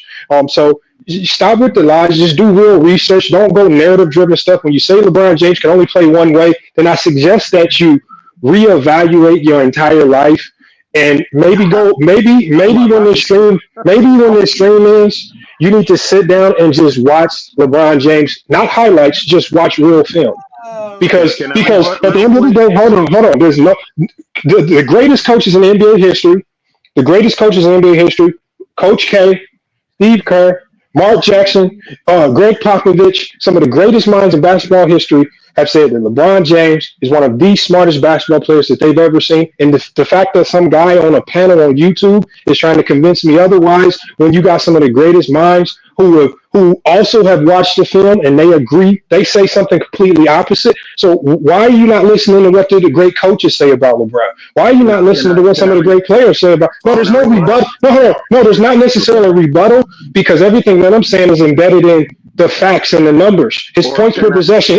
Unless you're actually getting me data from Synergy that supports him being a bad off-ball player, and you can show that his points per possession actually goes down when he's off ball and he's not doing as much. If you're not giving me that, because if you're not giving me that, then there's nothing to talk about because you don't have any real data to support. I have 2 videos where I've shown the numbers. Just because you haven't seen them, that just means you need to go watch those videos. Because I don't make these claims. I don't make these claims just to make claims like you did. You didn't mention one stat off Synergy. You didn't do any research as to what LeBron James does off ball. The Wayne Casey scouting report that got leaked online, it's on Twitter right now. You can literally go look it up right now, and you will see. No, there's no buts here because you just said LeBron James wasn't a good off ball player. Hold on. No.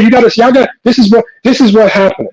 I be sitting back and for years. Hold on, Peter. I've been sitting back for years, and I'm sure Go James Kingdom is going to get fed up at one point. But we sit back and just hear y'all spew BS without any tangible or substantive evidence to support it. You just spew BS with nothing to support it. Where is your data to support that? No. My question to you is this. Where is your data to support that LeBron James is a bad off-ball player? Give me film, give me a game, give me numbers. Anything. Give me anything to support it. Anything to support it. Can I answer the question? Yeah. First of all, I never said LeBron James was a bad off-ball player. Number 2. You just said it, man. You just said it. Let him finish, Lamar. Let him get in because they're gonna they keep putting themselves in a hole. You're trying to bury him. Number two. Points per possession does not invalidate my point that he doesn't play off the ball. Hold on. How many possessions are we talking? What percentage of his possessions are off ball? Because you can score a good amount of points per possession playing off ball, but only 5% of your total possessions are off ball. You get me? Is that a valid point? Is that a salient argument that I'm making or no? So on the scouting report, it broke down.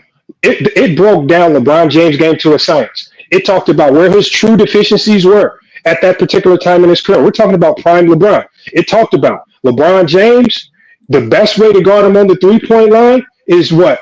He's not a good catch and shoot 3-point shooter. So on the catch, they tell all the Toronto Raptors defenders, Don't over pursue. Don't go close out on him because he's not a good catch and shoot 3-point shooter. But you know what? He is a good 3-point shooter if you allow him to put that ball down going left or even going right, and he can go to that step back.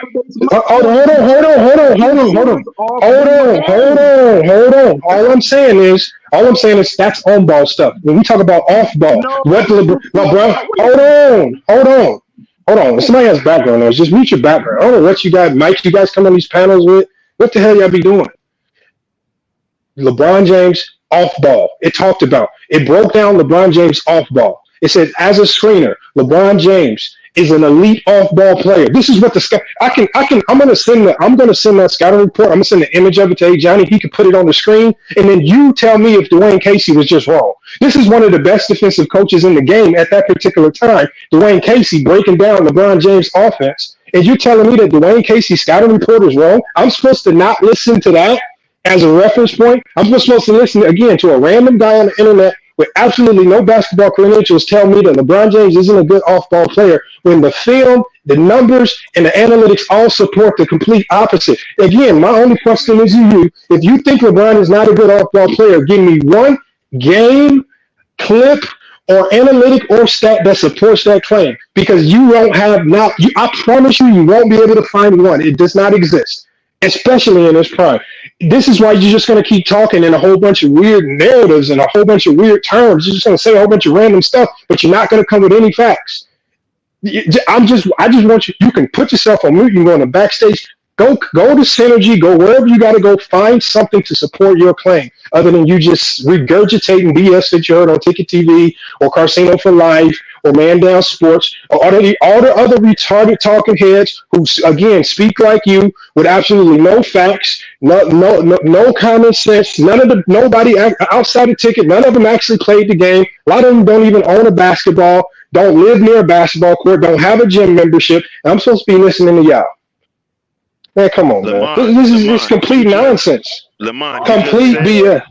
Lamont, you just said the man off-ball game wasn't good. That's a part of catch and shoot game. Excuse me. That's off-ball. That's off the ball, Lamont.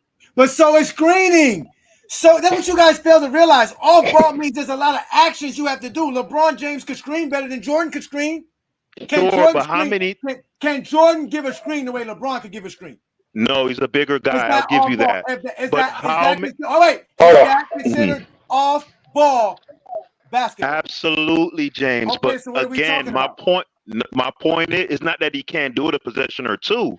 I'm saying if he put it this way, 2011 with Wade, right? The big issue was that Wade was such a dynamic player. Watch him lie. Can I finish? Let me finish, bro. Let me finish, bro. Go ahead, Peter. Go ahead. The issue was, and LeBron James fans agree with this, they said that Wade was trying to be the man and he was getting in the way, basically. And then in 2012, Wade made a conscious effort to play even more off the ball and step back and let LeBron do his thing. Because that was the thing that a lot of LeBron James fans were saying was that because of Wade being... Hold on, bro. Like, come on, bro. No, because you're spewing. Hold on, Peter Baggies, because right now, once again, you've spewed a whole bunch of nonsense to the people. Hold on. Let's just well, this is what I'm going to talk about. See, because I can ask you a few questions about 2011, and I can ask you 2 questions about 2011, and will tell me that you know nothing about that 2011 series. So let me ask you this. First, hold on. No. You don't need because I'm not going to let you run from your line. In 2011, in 2011, what type of zone did the Dallas Mavericks run versus the Miami Heat? I don't know. A 1-2-2? I don't know. No. Okay, so you don't know what type of zone you're in. Okay, so first of all, so secondly, Mark Cuban came out and talked about what the Dallas Mavericks were saying in the locker room. The one thing that Mark Cuban came out on TV, on ESPN, he got on Skip Bayless for pushing the same BS logic like you, and he said, when we ran that zone when LeBron James was on ball, he said 99% of the time LeBron was making the right plays to burn the zone. Mark Cuban said, he says we actually caught a humongous break because when he actually made the right play, He said it was the other guys who did not know how to operate in that zone. So what is the change that we hold on. Hold on. We're gonna finish this. So what did he say? So what happened? The Miami Heat made a change in their strategy. They put LeBron off ball, and what did they do? Because the Dallas Mavericks were running a mix of a 1-3-1 matchup zone and a 1-3-1 man-to-man matchup zone, right? Because they were running a mix of that, the Heat started running an action called a floppy action. This floppy action starts Bron and D Wade at the rim. They both flash out to opposite wings, curling out, because the goal of that is to confuse. Now, like the zone was trying to confuse them, they were trying to use floppy action to confuse the zone, make them over-rotate to one side. Maybe they go to the opposite side, and D Wade and them boys can attack off of that. So the Dallas Mavericks ran a very intricate zone. A morphing zone is what we call it when it changes from 1-3-1 to 1-3-1 matchup zone. They did a hell of a job running it. They had the defensive players, defensive fortitude to stay locked in and not falter in it. I just give Dallas credit for excellent game plan. So at the end of the day, these players that couldn't operate off LeBron.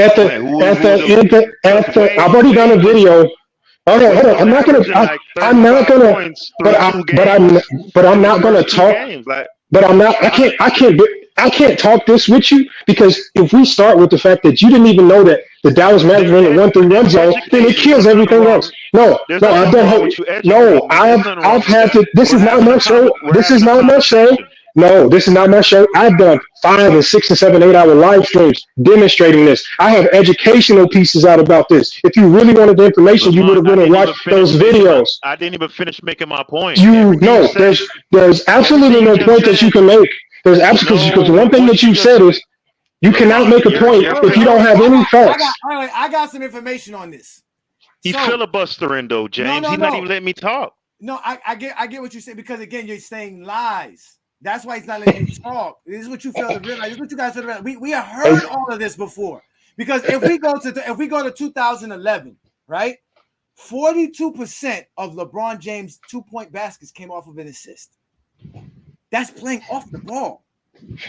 That's like that. I said he couldn't be. I said he struggled to be dynamic. That's my point. It's not. He can't. He can only score. How can he score? What do you mean? What is dynamic? What is that? Dynamic meaning scoring 25 plus PPG on high efficiency. That's the Wait a minute. So you telling me LeBron James never averaged 25 points per game off a high efficiency? Off the ball, no. How? That's not wait. Peter. Who averages 25 points off the ball on high efficiency in NBA? Jordan. Where? Based on Jordan. What? Peter, where? What numbers? What do you mean? The 92, 93 Jordan? Who was running the Michael offense? Jordan has the highest usage it was rate? Pippen. No, we're not talking about usage rate. Yeah, we are talking about usage rate. That has to do with you. No, not necessarily. Not necessarily, because usage rate calculation. What are you talking about? Peter, I have to shut you up because you're just lying. You're not even giving real information. I just showed you LeBron James scored 42% of his 2-point field goals made in that season off the ball. Dwayne Wade for the was only season. 49. I thought you said for the series. No, for the season. The entire 2011 season, LeBron James scored all his 2-point field goals made. 42% of them were based off of somebody giving him an assist, which means he was off the ball.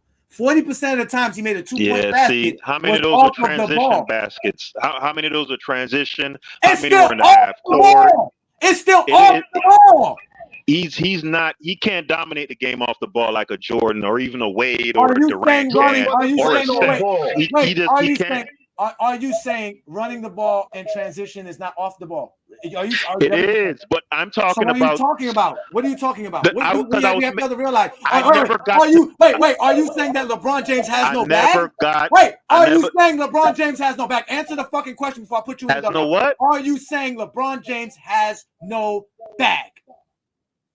Yeah, pretty much in the half court, no bag. Yeah, you said it. You crystallized it perfectly. Thank you. Have mercy. This is just Shut up, bitch.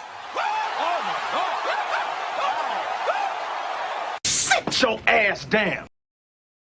Sit your ass in the dugout and take this motherfucking thing I'm about to drop on your ass. LeBron James is a phenom offensively. He can pass, he can score. How somebody doesn't have a bag that has 40,000 points in their books?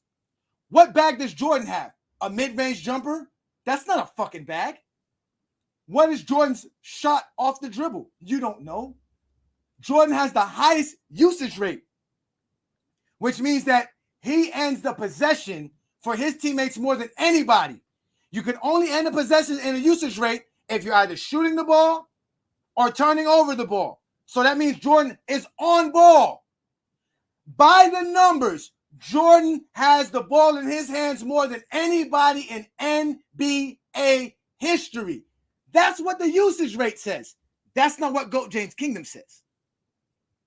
So when you come up on GOAT James Kingdom to lie about Michael Jordan's career, you don't know Michael Jordan scoring off of the ball. Michael Jordan spent the entire 80s being the Bulls' main ball facilitator till Scottie Pippen showed up. You guys don't know Michael Jordan's career and you make up lies, and we're supposed to sit here and keep letting you lie, and that doesn't happen on GOAT James Kingdom. This is why you get put in the dugout, because no one wants to hear you fucking liars. Sit your punk ass down. That old bullshit. Well, first of all, you have the presumption that people care what you say. They don't. Sit your ass down. It's very simple, ladies and gentlemen. Bring up the facts, not your narratives, when you show up on a Friday night with Ajani the Exposer. You have not. That's why y'all don't like stats. Because when we bring up stats to prove our point, now y'all begin to say, well, damn, this is blowing my mind. I don't understand this. Why are the stats saying I'm wrong? I was told Dwayne Wade said LeBron can't play without the ball. I was told all this other nonsense. Those are all lies. You cannot believe the truth over lies. It's easier to believe a lie than to believe a truth. You guys don't want to accept the facts. Like, it doesn't make no sense. The same way I can look at Michael Jordan. Oh, I saw her and she hit me like that. Saw that thing so beautiful. He's not jumping. What am I supposed to do? Believe you?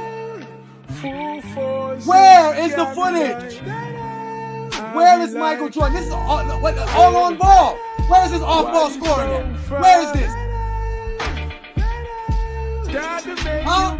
Look, this is all on ball. Look at this. Transition.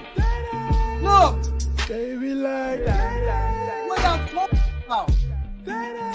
Like, girl, you so fine. On ball. On ball. Girl, you rockin' like.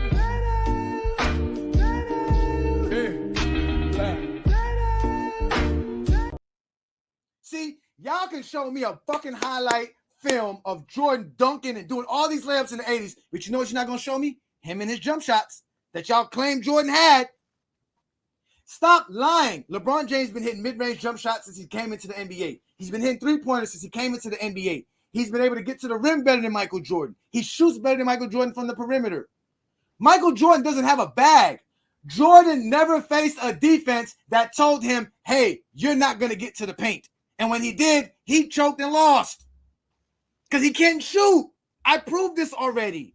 LeBron James is one of the greatest offensive players we've ever seen. Who else is supposed to have the basketball in their hands if not LeBron James? Y'all are just liars. Let's let Brandon continue to lie, because Brandon is just going to continue to lie. And we're going to get up out of here in a second. Go ahead, Brandon, because I know you want to address a lot. And you said somehow you were blocked, but I don't know what happened to you. Go ahead, Brandon. Yeah, I was blocked from entering through one of the channels. But I'm just going to speak facts here. So Lamont cited the 92 Olympic team. He didn't want to talk about the 84 Olympic team because Jordan was the best player on the 84 Olympic team, playing with other great players. Jordan won a national title at North Carolina, playing with other great players like James Worthy. And in the 92 Olympic team, Jordan averaged 4 steals a game. It's very misleading to look at the stats of players on the 92 team because they were blowing everybody out. there winning every game by 50 points. But Jordan was the best player on a team with loaded talent in 84, and he was also one of the best players playing with James Worthy and other great players at North Carolina. Now, with Scottie Pippen, you guys are making a straw man argument, right? Because hold on, did you just say Jordan was the best player on North Carolina with them? Is that what you just said? No. James Worthy was the best player. I said Jordan was the best player on the 84 Olympic team. Okay, go ahead. No, he was not the best player on that. He was only a freshman. What I was saying, though, is that the issue with Scottie Pippen, like Lamont and you keep creating a straw man's argument. Nobody's saying that Pippen needed to be elite in year 2 or year 3. He needed to score more than 9 points a game. He needed to be competent. He needed to score 14 to 15 points a game. And Lamont keeps bringing up that Pippen. Wait. Why does Pippen have to do that? Why does it have to be Pippen? Because he was the second best player on the team, and Detroit. Oh wait, how was he the second best player on the team and he was a rookie? Because the Bulls roster wasn't very good. But I'm talking about. Why wasn't it good? Are you telling me that Scottie Pippen was better than Charles Oakley? Okay, you keep muting my mic. You just talk. You don't need to mute my mic. No, because you don't shut the fuck up. Answer my question. Was he better than Charles Oakley in '88? I'm saying that yes, he was. Oakley was a very limited player. In the playoffs, Pippen was better. Wait. Who averaged more points in the regular season, Scottie Pippen or Charles Oakley? Well, Oakley played more minutes. Pippen was better in the playoffs. Again, I'm asking you a simple question. Who averaged more points in 1988? Okay, I don't think that matters, but it was Oakley. Matter. When 26 points per game means Dwayne Wade outplayed somebody, or when Jason Terry. No, Wade was far more efficient in that series too. Who was more efficient, Charles Oakley or Scottie Pippen in 1988? Right, but no. I said in the playoffs, Pippen was the better player. How was he better in the playoffs? Did he average more points in the playoffs? I thought he only averaged 9 points per game. Pippen had a bigger impact in the playoffs, and I'm talking about year 2 as well. You got to answer my question, Brandon. How was Scottie Pippen the second best player on the 1988 Bulls? I'm talking about the playoffs, and that roster was. How? They played 2 playoff series. He averaged 10 points one series, 9 points the next series. How was Scottie Pippen the second best player? Okay, just let me get my take up. You cut my mic 13 times. Because you're lying. Answer the question. How was Scottie Pippen the second best player in the playoffs for the Chicago Bulls? Okay, so as Scottie Pippen's an all-around player. He gives you defense. He gives you rebounding. Scottie Pippen's defensive impact, I'm talking the playoffs, not the regular season, because Pippen. Okay, so if Scottie Pippen impact in the playoffs was there, why did the Bulls get swept or lose a gentleman's sweep 4-1 and Jordan was supposed to be the man? Because what I'm saying is that, and this is why when Lamont says Pippen. Answer the question. If Scottie Pippen was such an elite defender and he was such a good all-around player as a rookie, why did the Bulls lose in 1988? Because Pippen wasn't ready. And he wasn't ready. Wait. How was he not ready if he was an elite defender and he was an all-around defender? He's the second best player on the team. How was he not ready? I didn't say he was an elite defender, and he wasn't a good enough offensive player. But my point is, Pippen wasn't ready in year 2 either. The point that you and why was he not ready when he was the second best player and you giving him all of these attributes? Because these attributes you mentioned doesn't show in the stats. Because you're going to bring up the stats, say why he played bad, but you're not going to show us the stats to say why he had. He's a good defender and a great all-around player. Because that's what you stated. Okay. How is that? You're not letting me talk for 5 seconds. You keep muting my mic. I'm asking you questions. Brandon, do you have problems answering questions, Brandon? Is that why can't you answer my questions? What I'm saying is that Pippen was not ready against an all-time great team like. Okay, so if Pippen was not ready for an all-time great team, can we say Jordan was not ready for an all-time great team as well? No, Jordan was ready, but Jordan had to play 1-on-5. Why was Jordan playing 1-on-5 when he had a teammate? When he had, you said he had Scottie Pippen, he had all these other players. Why do you keep blaming other players for Jordan failing, but then when they win, you say it's because of Jordan? You keep, again, Scottie Pippen is why the Bulls win, correct? If they're why they lose? No, because you and Lamont keep creating a straw man's argument. What I'm saying is that Pippen didn't need to be great against Detroit. He just needed to be competent. He needed to be 15 to 16 a game. He wasn't. He was 9 points. Okay, he wasn't 15 to 16 points per game versus the Cleveland Cavaliers. How did the Bulls get over the Cleveland Cavaliers? Because the Cavs were not, you lied. The Cavs weren't as good defensively as Detroit, and Detroit was a smart. I did not lie. The Cleveland Cavaliers had the second ranked defense in 1988. The Bulls had the number 1 defense. The Detroit Pistons had the number 3 defense. So I didn't lie.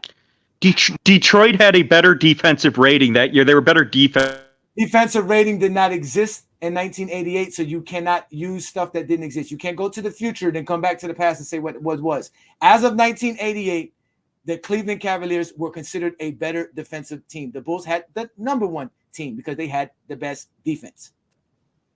Okay. You cannot make a logical argument as to why defensive rating can't be applied to prior eras.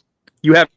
Yeah, I can tell you why defensive rating it doesn't apply in general because it doesn't go by that. Your team defense of ranking goes by your points per game. I don't care what you gave up per 100 possessions. We don't play at 100 possessions per game. We play at 48 minutes. How many points do you give up within a 48-minute stretch? And if we do that, the Chicago Bulls had the best defense. That's what I'm going off of. Not defensive rating, which does not determine the better defense. But if the Bulls had the best defense, Jordan was the only good defender on the team. So that proved. No, false. They had Scottie Pippen. They had Horace Grant. They had Charles Oakley.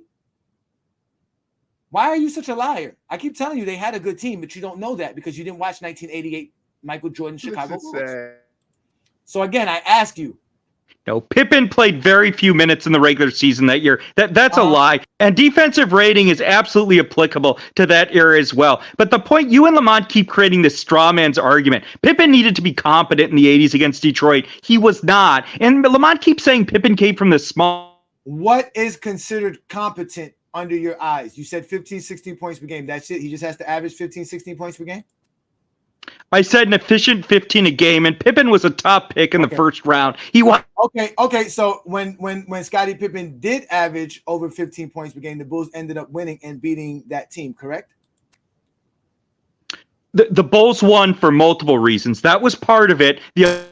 Again, no, that's not, because you didn't say they lost because of multiple reasons. You said that they lost because Scottie Pippen was not comparable. He did not do his job, which means he had to average over 15 to 16 points per game. So when he did that, they ended up winning, correct?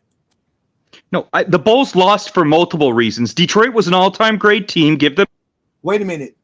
They lost for multiple reasons now. I thought it was because of Scottie Pippen. Why is it multiple reasons? Let's hear this. Okay. The primary reason was Pippen, but also Detroit was a great team. So and again, but when the Bulls beat Detroit, Isaiah had. Wait. When you say a multitude, you mean a couple? That means two things: better team and Scottie Pippen. Yeah, I said Pippen. So if Scottie Pippen and the Detroit Pistons were the better team, that means Jordan doesn't help his team win. It has nothing to do with Jordan, correct? No, it means that basketball is 5-on-5, and if your second option averages. Correct. So if it's 5-on-5, Michael Jordan's not the reason why his teams win, correct? No, Jordan is the primary reason. No one player. I didn't ask primary reasons. There's no such thing as a primary reason. If Jordan is the primary reason why his team win, why couldn't they win in 1988? That was his best year. Because just because you're the primary reason your team wins doesn't mean you can't beat an all-time great team if your second option scores 9 points a game. Again, it's about the team then, not about the player. It's about both. How? If you can't, because you're canceling one out. So if it's about the team, why have the Bulls won nothing before or after Jordan? Cooked. Huh? Because the Chicago Bulls wasn't a good team before or after Jordan. Oh, really? With Derrick Rose, they weren't a good team? In 94, they weren't a good team? You said the Bulls were contenders in 94. You're cooking yourself now. Again, contenders. Were the Bulls contenders in 94, yes or no? How were they contenders? Based on what? Were they? I'm asking you. Were they contenders? Yes or no? Were they contenders? Yes or no? No. Stop muting mics like a bitch and answer the question. You said that I said that they were contenders. Where did I say that, and how did I base that terminology on being a contender? You said they were contenders. Are you going back now? I'm asking you, when did I say that? Are you going back now? Are you saying the Bulls weren't a contender in 94? Answer the question. You're not a politician. We're the again, contention in what terms? Were you trying to be a lawyer? You're not doing a good job. They're either contender or not. Either a contender or not. Yes or no. Answer the question. Answer the question. Were they a contender? I never said anything about contenders. Okay, so were they a contender? Were they a contender? Answer the question. Were they a contender? What do you mean by contender? You have to answer that question. I'm not going to answer your vague statements like impact. What do you mean by contender? Making the playoffs makes you a contender? 50 game wins make you a contender? What made the 94 Bulls a contender for you to say that I said that they were a contending team? I just said they still won the same amount of games without Michael Jordan, which is facts. No one ever said anything otherwise. So again, what do you mean by contention? What do you mean? What do you mean by contention? He said the definition of contention. Brandon, you don't know the definition of contention. I'm asking you, were they a contender in 94, yes or no? What is a contender? A team that has a legitimate chance to win the title. The Chicago Bulls did have a legitimate chance of winning the title. Right, and they didn't. And they didn't because they didn't have Jordan. You're fucking cooked. Because Jordan... No, because the Bulls had a contention to win the title in 88 and 89 and 1990, and they didn't. They had a contention to win the title in 95, and they didn't.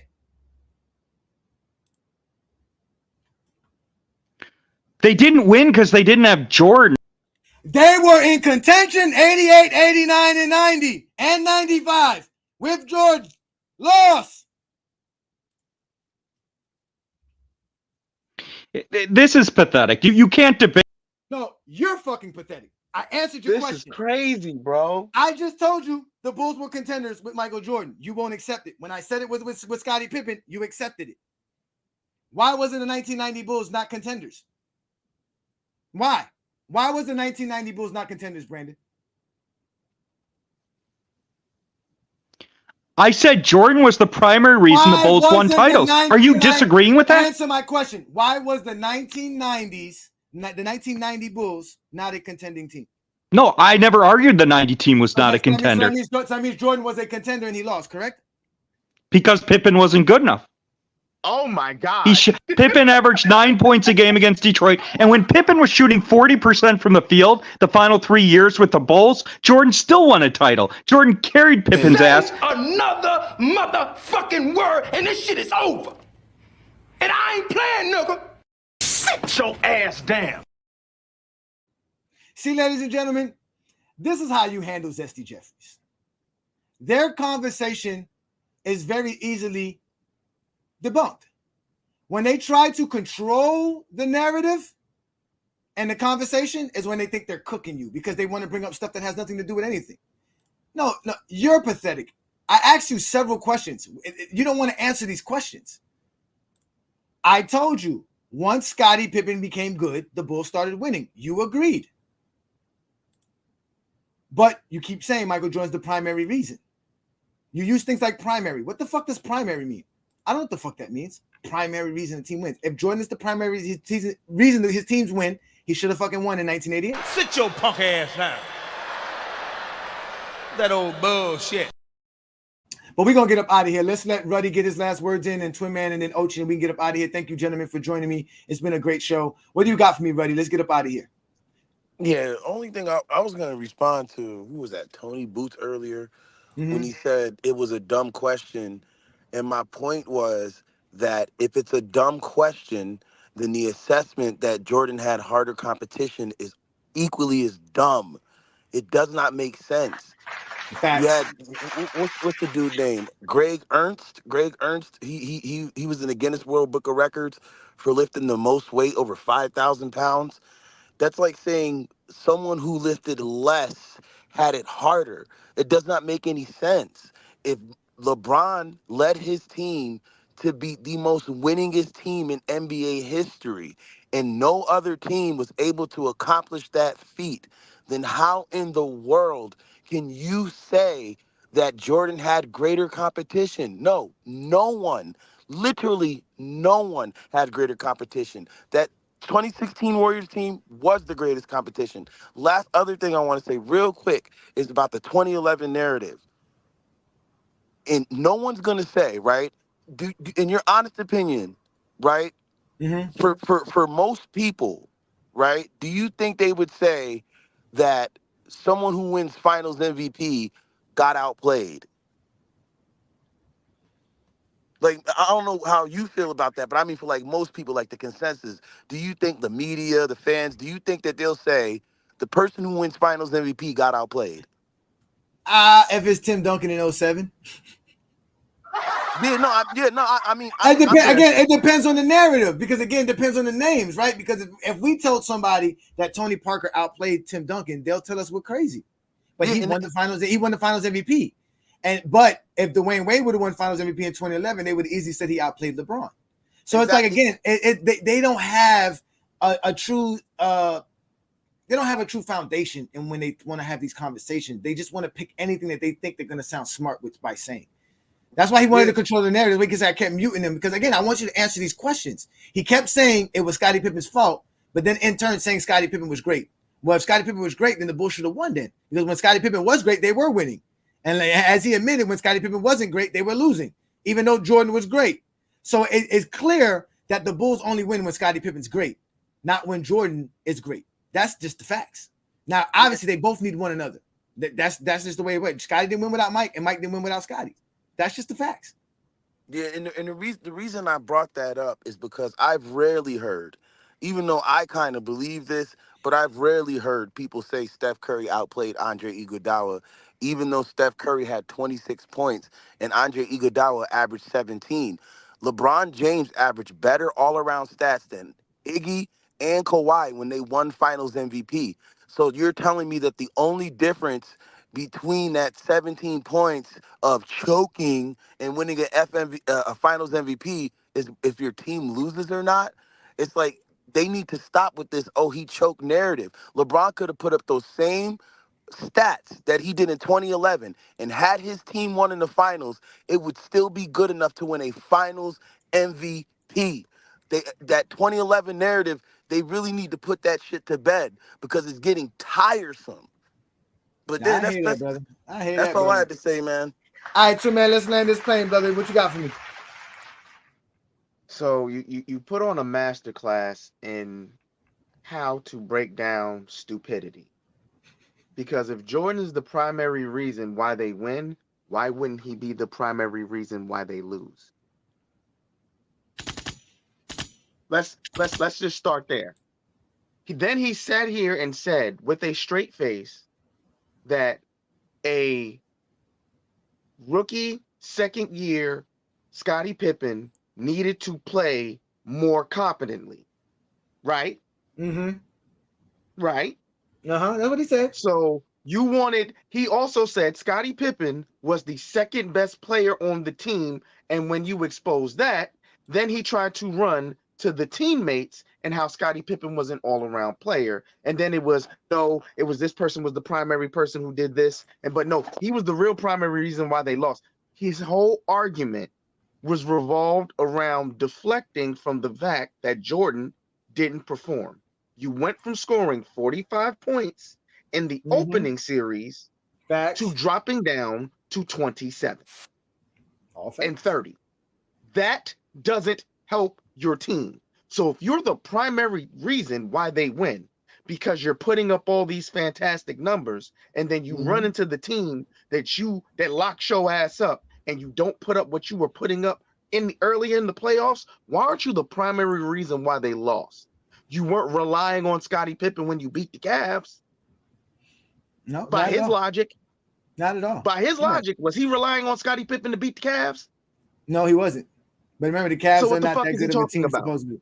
Yeah, it's supposed to be the Cavs are not that good of a team. Oh, how about this? At the end of the day. Go ahead. My bad. I'm sorry. At the end of the day, Brandon doesn't know what the fuck he's talking about. Because he just sat here and said, and I saw you put the comment up, my comment makes no sense. if you're sitting here saying Jordan is the primary reason why they won, when they lose, that primary role doesn't go to anyone else. It goes to Jordan, jackass, since he's the primary reason they do anything. Dummy. So does it make sense to you now? Look, here's his argument, right? Charles Oakley was not better than Scottie Pippen in the playoffs. That's weird. He averaged more points than Scottie Pippen. He averaged more rebounds than Scottie Pippen. Right. He averaged more assists than Scottie Pippen. You want to know why he did all that, Ajani? Because he was a more seasoned NBA player than Scottie Pippen. Yeah, he was. He was better than Scottie Pippen. He averaged a double-double. He averaged 10 points and 13 of rebounds. Scottie Pippen averaged 10 points and 3 rebounds. If you want to count, I'm sorry, 5 rebounds and 2 assists. Like, I don't understand why he can't recognize his own argument now. So in fact, Scottie Pippen was the 5th best scorer on the Bulls that year, but somehow he was the 2nd best player on the Bulls. Second best player. So if LeBron's 18, can I take LeBron's 18 and make him the best player since he's LeBron James? Since you want to just make Scottie Pippen better than everybody because it's Scottie Pippen? Again, it's all because they don't have no real narratives, bro. Like, that just doesn't make no sense. You are confusing yourself. Doesn't make no sense. You're basically saying Scottie Pippen is the 2nd best player on the team, so he should be playing better. Then that means the Bulls won once Scottie Pippen became that better player, not because of Michael Jordan.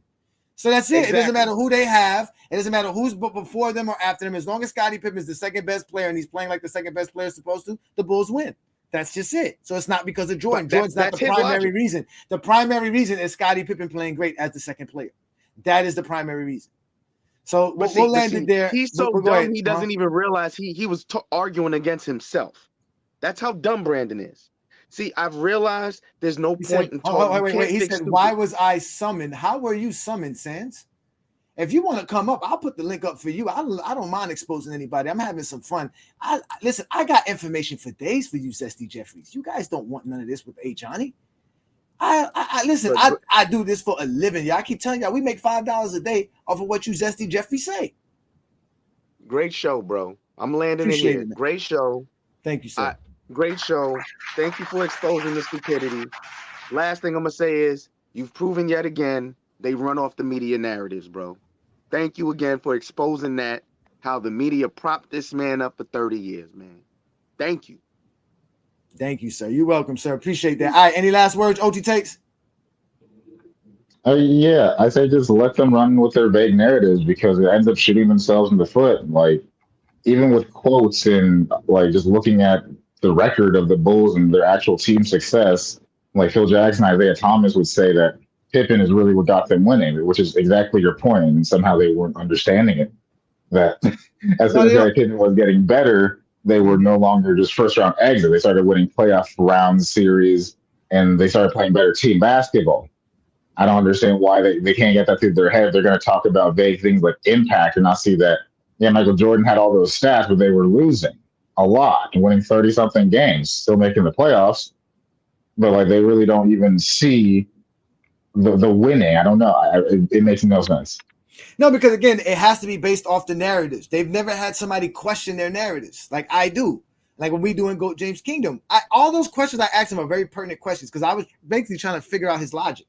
And within his logic, anything that can make Scottie Pippen to blame, he's going to do. Anything that can make Michael Jordan the true primary reason, he's going to do. It has nothing to do with what was seen, what was done, what was actually available for us to understand. It's just based off of whatever it takes to let you guys know Michael Jordan's great. And again, they don't need to lie to do that. Michael Jordan had a great, illustrious NBA career. There is no reason to lie about Michael Jordan's career. There's no reason to lie about his vertical jump. There's no reason to lie about his impact and his intangibilities. All these stuff we've seen, we all notice it. It's great. But at the end of the day, none of that makes him the GOAT. Because there's a lot of players who do the same stuff. Like they don't, that's what they don't get. Like, especially now, when you talk about Jordan's athleticism, there's plenty of players that can jump high and dunk and do all the stuff that y'all say Michael Jordan does. There's a lot of guys who have mid-range jump shots. There's a lot of guys who can cross over and dunk on somebody, including LeBron James. So y'all just be making up stuff, man. I appreciate Coach. Go ahead and land it. Go ahead and land it there. I just wanted to add one thing to that exact point is that, I'm not sure because we already said Vince Carter and Zach LaVine. I'm not sure if Jordan jumps higher than like Shannon Brown or Derek Jones Jr. I'm just being completely honest. Even though they're very athletic, it's just like I've seen their heads get like to the rim, and Shannon's way shorter, but Derrick Jones is like 1 inch taller. So I don't know. I think we've seen more impressive athletic feats since 40 years ago. LeBron is a yeah. I appreciate Ochi takes, man. Thank you. Okay, let's just start here with you. LeBron is a better overall scorer than Michael Jordan. That's why he has 40,000 points, 19 seasons with 20 seasons with 25 points per game plus more. Nobody's done that in NBA history. No one will ever have 40,000 points or average. Nobody will average 27 points per game on 1,400 games plus. So that makes him the better overall scorer. He can get to the basket better than Jordan. He can shoot from the deep better than Jordan. He has everything Jordan has in his game, including the post up, the mid range, fadeaway, all of that. LeBron has all of that. As far as being clutch, he says clutch in the playoff. LeBron is the one most clutch. LeBron has the most playoff in NBA history. What are you talking about? LeBron has the most buzzer beaters in playoff history. LeBron is more clutch than Michael Jordan. These are the type of terms you want to use. Then you want to say, "Oh, you're cooked." That's absolutely a lie. You're a liar. Da da da da. Blah blah blah blah. Blah blah blah blah blah. All you do is lie, because this is what y'all love to do, right? Y'all love to bring up the idea of, right? When Michael Jordan faced a few All-Stars in his career, right? He faced a few All-Stars in his career, but he never faced the type of All-Stars that he faced. LeBron James has faced teams that had more All-Stars than Jordan has, and he has a winning record versus those teams. Again, Jordan's played 3 teams. I'm sorry, Jordan's played 5 teams that had 3 All-Stars. He's under 500 versus those teams. LeBron has played teams with 3 All-Stars as well. But LeBron has played teams with 4 All-Stars. Jordan has not done that. Never played a team with 4 All-Stars. Jordan has played a total of 58 All-Stars in his NBA career. LeBron has played 91. 91. And even if we want to take it to the All-NBA teams and the All-NBA defensive selection, this is the competition again, y'all. We know Jordan had more All-NBA and All-Defensive help than LeBron. But what about the competition? Again, like I told you, LeBron James has faced teams with 2 All-NBA players more than Michael Jordan. He's faced teams with 3 All-NBA players more than Michael Jordan. He's faced teams with 3 All-Defensive players. Michael Jordan's never done that. LeBron James has faced more teams that had more All-NBA players on their roster than Jordan has. And that's what you guys fail to realize. LeBron James has just faced tougher competition. Let me let Ishmael up because I know Ishmael wanted to speak. What you got for me? How you doing today? Hey, what's up, Ajani? I had a question originally for like people in the panel that like it's kind of a long question because I wanted to make a point at the same time. So like we understand greatness. We understand like greatness is breaking records, winning championships, winning awards like the MVP, All NBA. But it's like when people were making their points on why like they disqualify like LeBron James is because they were trying to measure his failures. Like they were trying, like supposedly his failures. And I understand your point was, well, Jordan has done some of the same things. And so they were trying to make all these arguments that, well, Jordan, you know, he underperformed, but he still was the best player on the court. But anyway, so it's like your premise is like basically LeBron has a lot more failures than Jordan. I wanted to know, how do they measure failures? Like you can measure and put a standard on greatness, but how do you measure? Because they even say, even though 2009 LeBron James played pretty well, they still say that's a failure because that's a 66 win team that should have went to the finals. So it's like, how do you measure failures? Is Jordan the standard, or is just so no? My question with you is, since Jordan couldn't win 66 games, is that considered a failure? I don't know. I'm just saying. You see what I'm saying? But that's the point. Like that. But that you said it right, Ishmael. They've made this conversation a conversation of measuring failures, and everybody's failed. Yeah, I just even let's just say their premise is basically like LeBron failed. Let's just say I'm not even trying to debate this. I'm gonna give them this. Yeah, I know you would, but let's just say that LeBron James failed more than Michael Jordan. I mean, is that really the argument? Like, that's the thing that you got is because he failed in 2007, 11, and he left teams and stuff. Like, that's the argument. So it's like, so yeah. So I see the comments. So it's like, okay, LeBron, like that's why Jordan's better is because LeBron failed more. Like, really? Like, that's the whole premise. I mean, that seems kind of weak to me. That's really not an argument. That's what I'm saying. That's not an argument because how can we measure who failed worse when I can say LeBron James never lost to a team that had no All NBA, no All Defensive player on the roster? I understand what you're saying. What bigger failure is that? Wait. Explain this to me. What bigger failure is being the league MVP, the league defensive player of the year, All NBA first team, All Defensive first team, scoring champ, steals champ, and you lose to a team? Oh my! Let me even add on top of that. You're an All-Star starter. You're the All-Star MVP. You're the slam dunk champion. All this happening within this same season. You lose to a team without an All-Star. I mean, with only one All-Star, no All NBA player, no All Defensive player on the roster, and not one player could average 20 points per game for the season. I mean, I see what you're saying, Ajani. It's just like you have a standard that where like you're pretty much the best player in the league. And you're marketed that way, and you're playing that way all throughout the season in the first round of the playoffs and whatnot. And then you get to Detroit, and then you just underperform, and you don't take your team to that next level. So it's like, I mean, I see what you're saying, but I'm just saying for argument's sake, even then, it's like, what is the premise here? Is it really just measuring failures and saying like, because all I'm seeing is like the argument for other people is LeBron's disqualified because he didn't go out, even if he lost. He didn't go out in style like Michael Jordan did. Because that's all I'm seeing. You know? No, that's exactly correct. No, that is what you're seeing. And that's why they're Zesty Jeffries.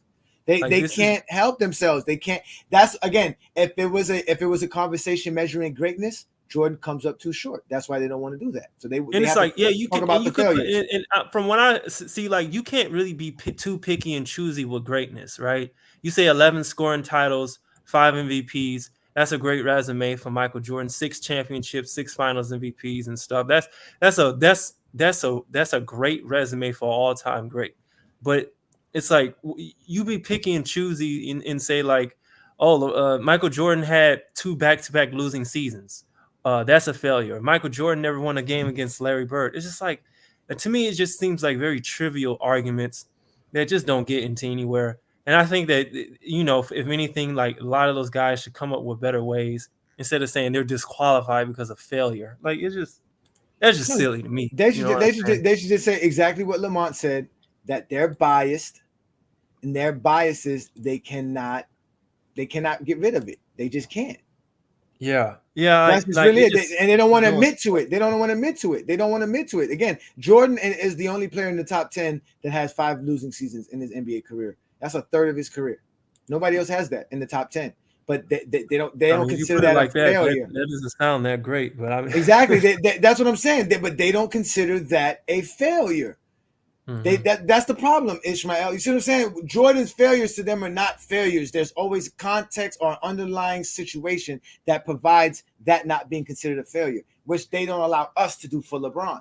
We can't say that LeBron James just joined a new team with a new system, a new coach, a new everything, and that's why they didn't win a championship in 2011. Who wins a championship their first year on the team with a new coach and new everything, new roster? The Warriors, you know, I mean, they did. Well, I mean, they know they had the same roster. They just had Kevin Durant, but he was a brand new team. It's a whole new situation. Everything changes. Dwayne Wade's taking less shots. LeBron's taking less shots. Chris Bosh needs shots. Like, they have a whole different team. That's why they had to change everything that they did the next season for it to be a little bit more successful. So that's just really it. At the end of the day, they don't allow us to have the same biases for LeBron as they do for Jordan. And then whenever we do, we get called LeBron sexuals, glazers, all this little silly stuff. Get off your knees, knee pad. I wonder. I mean, because people know LeBron's career so much. I want to know, like, what makes Jordan over Kareem? Like, does he have the so-called amount of failures we can point to? Like, no, for Kareem it's easy. For Kareem it's easy. He didn't lead his team to enough championships. They got magic. Yeah, I hear that, but it's just that's like, what they got. That's easy. Weak. I mean, like, because you talk everything about they got is weak. What's weaker? What they got on the 90s? But I'm just saying, like that's a weak argument because if you want to talk about winning as a star, Kareem won more than Jordan. Technically, He he did. did more conference 6 and finals, 4. more 6 and 4 more is better than playoff 6 and wins, 0. more Yeah. playoff series wins. It's like, yeah. and so it's like, and you know his production in the totals is far greater than Jordan in He said, regular look, season and playoffs. So I'm just like, hold what? your daddy accountable. Yeah, hold Jordan accountable. That's what we're trying to tell y'all. Hold I mean, Jordan what accountable. does that mean? Like, what are you talking about? Again, Like, and then they get mad at me. That's why I told you. See, you're gonna eventually get this. I see what you're doing, Ishmael. You're walking into this conversation very objective. You're trying to give them the benefit of the doubt. But I'm gonna tell you this right now. That's gonna last you only a year. After a year, you're gonna realize there is no doubt with them. They just make up anything. After a while, you're gonna start seeing the frustration of trying to have a conversation with somebody that really doesn't want to have this conversation. They want to get personal with you. They want to start saying how you don't know shit, how you're just a stupid person. You're a glazer. They're going to start talking about you. And after a while, you're going to get tired of it because they don't want to talk about the game, bro. They don't want to talk about the game. They're mad that basically we're better fans for LeBron James than they are for Michael Jordan. That's basically what they're upset about.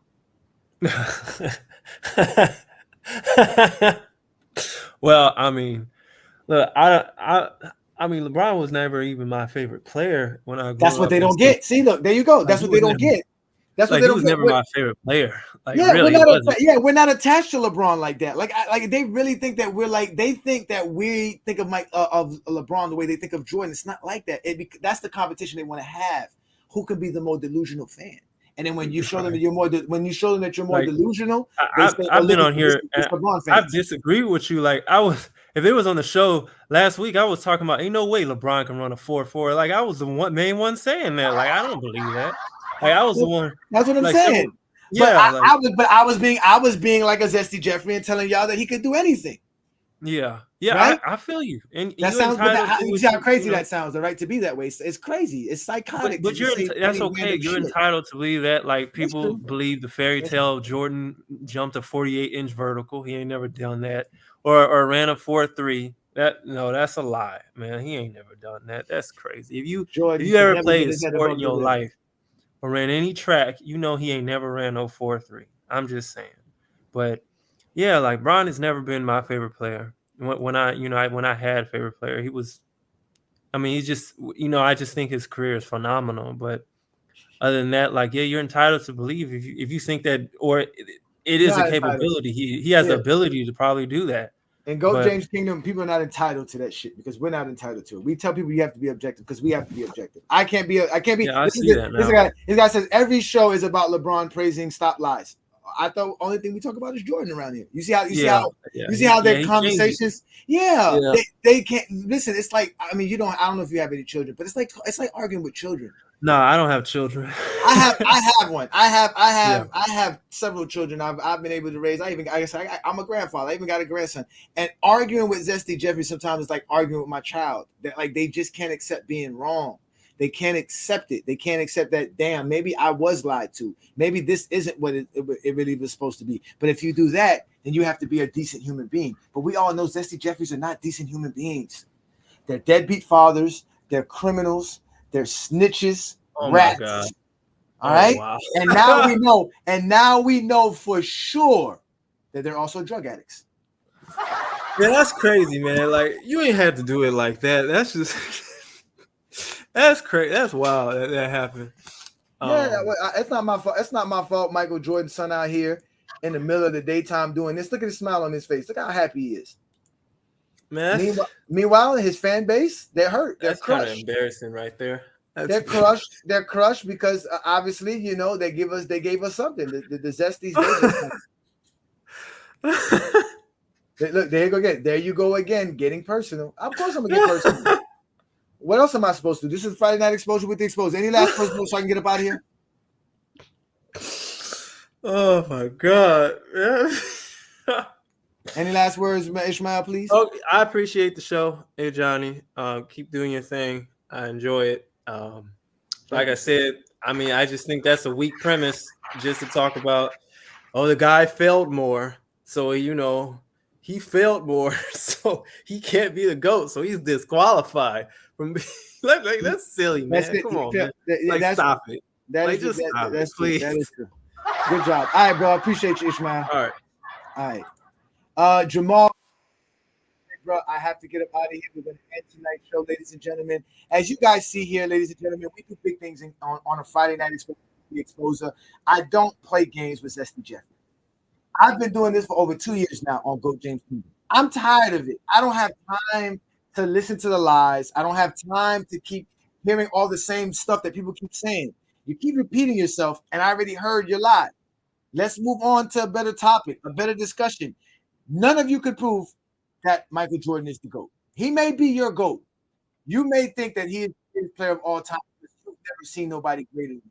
But again, you don't watch the game. You're not a real basketball fan. You don't even like the stats.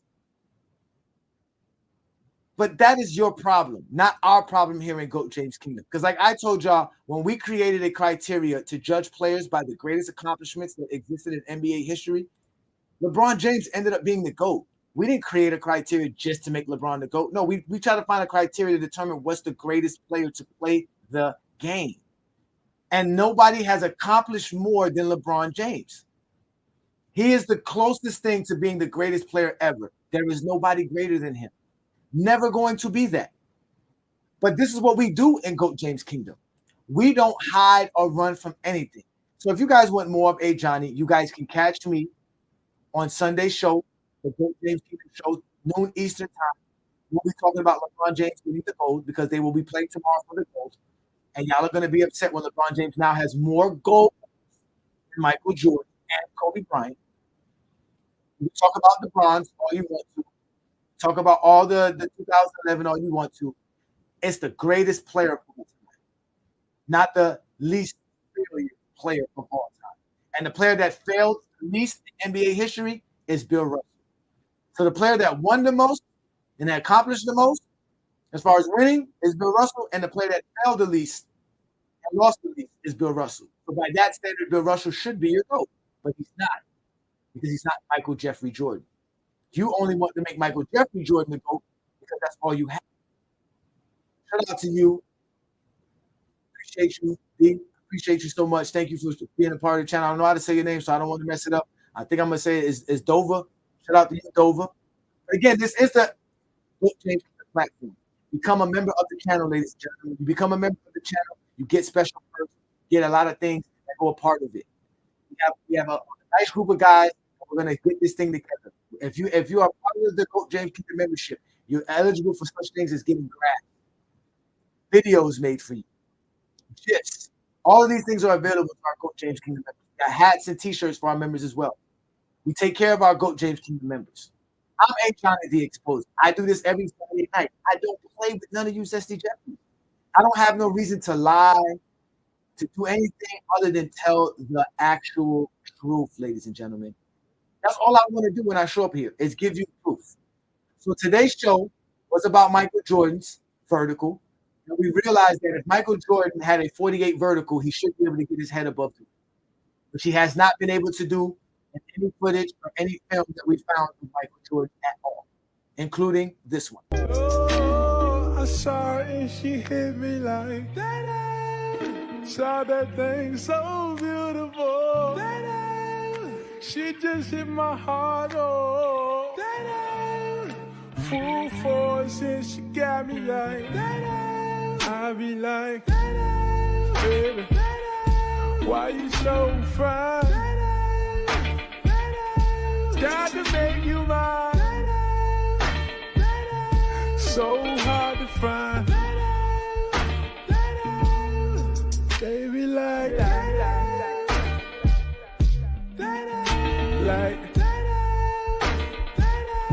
girl, you so fine. Oh, oh, oh, oh. Yeah. Girl, you rockin' like.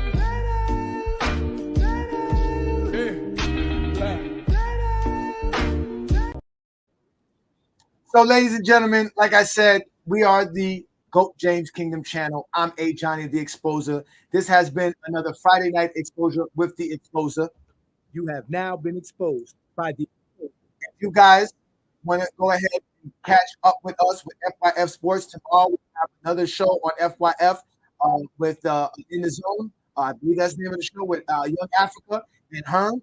You guys can catch us then. Catch us Sunday afternoon on GOAT James Kingdom. Catch all of the platforms and all of the shows that end up being on FYF Sports Debate, just like you do here on a Friday night exposure with the Exposure. I appreciate you guys taking your time, having another great Friday night with me. We're going to get up out of here. Peace and bless. If you're a basketball fan and you're tired of basketball shows that talk about fake narratives and using non-basketball terms like killer instinct, playoff translation, gravity, come to GOAT James Kingdom.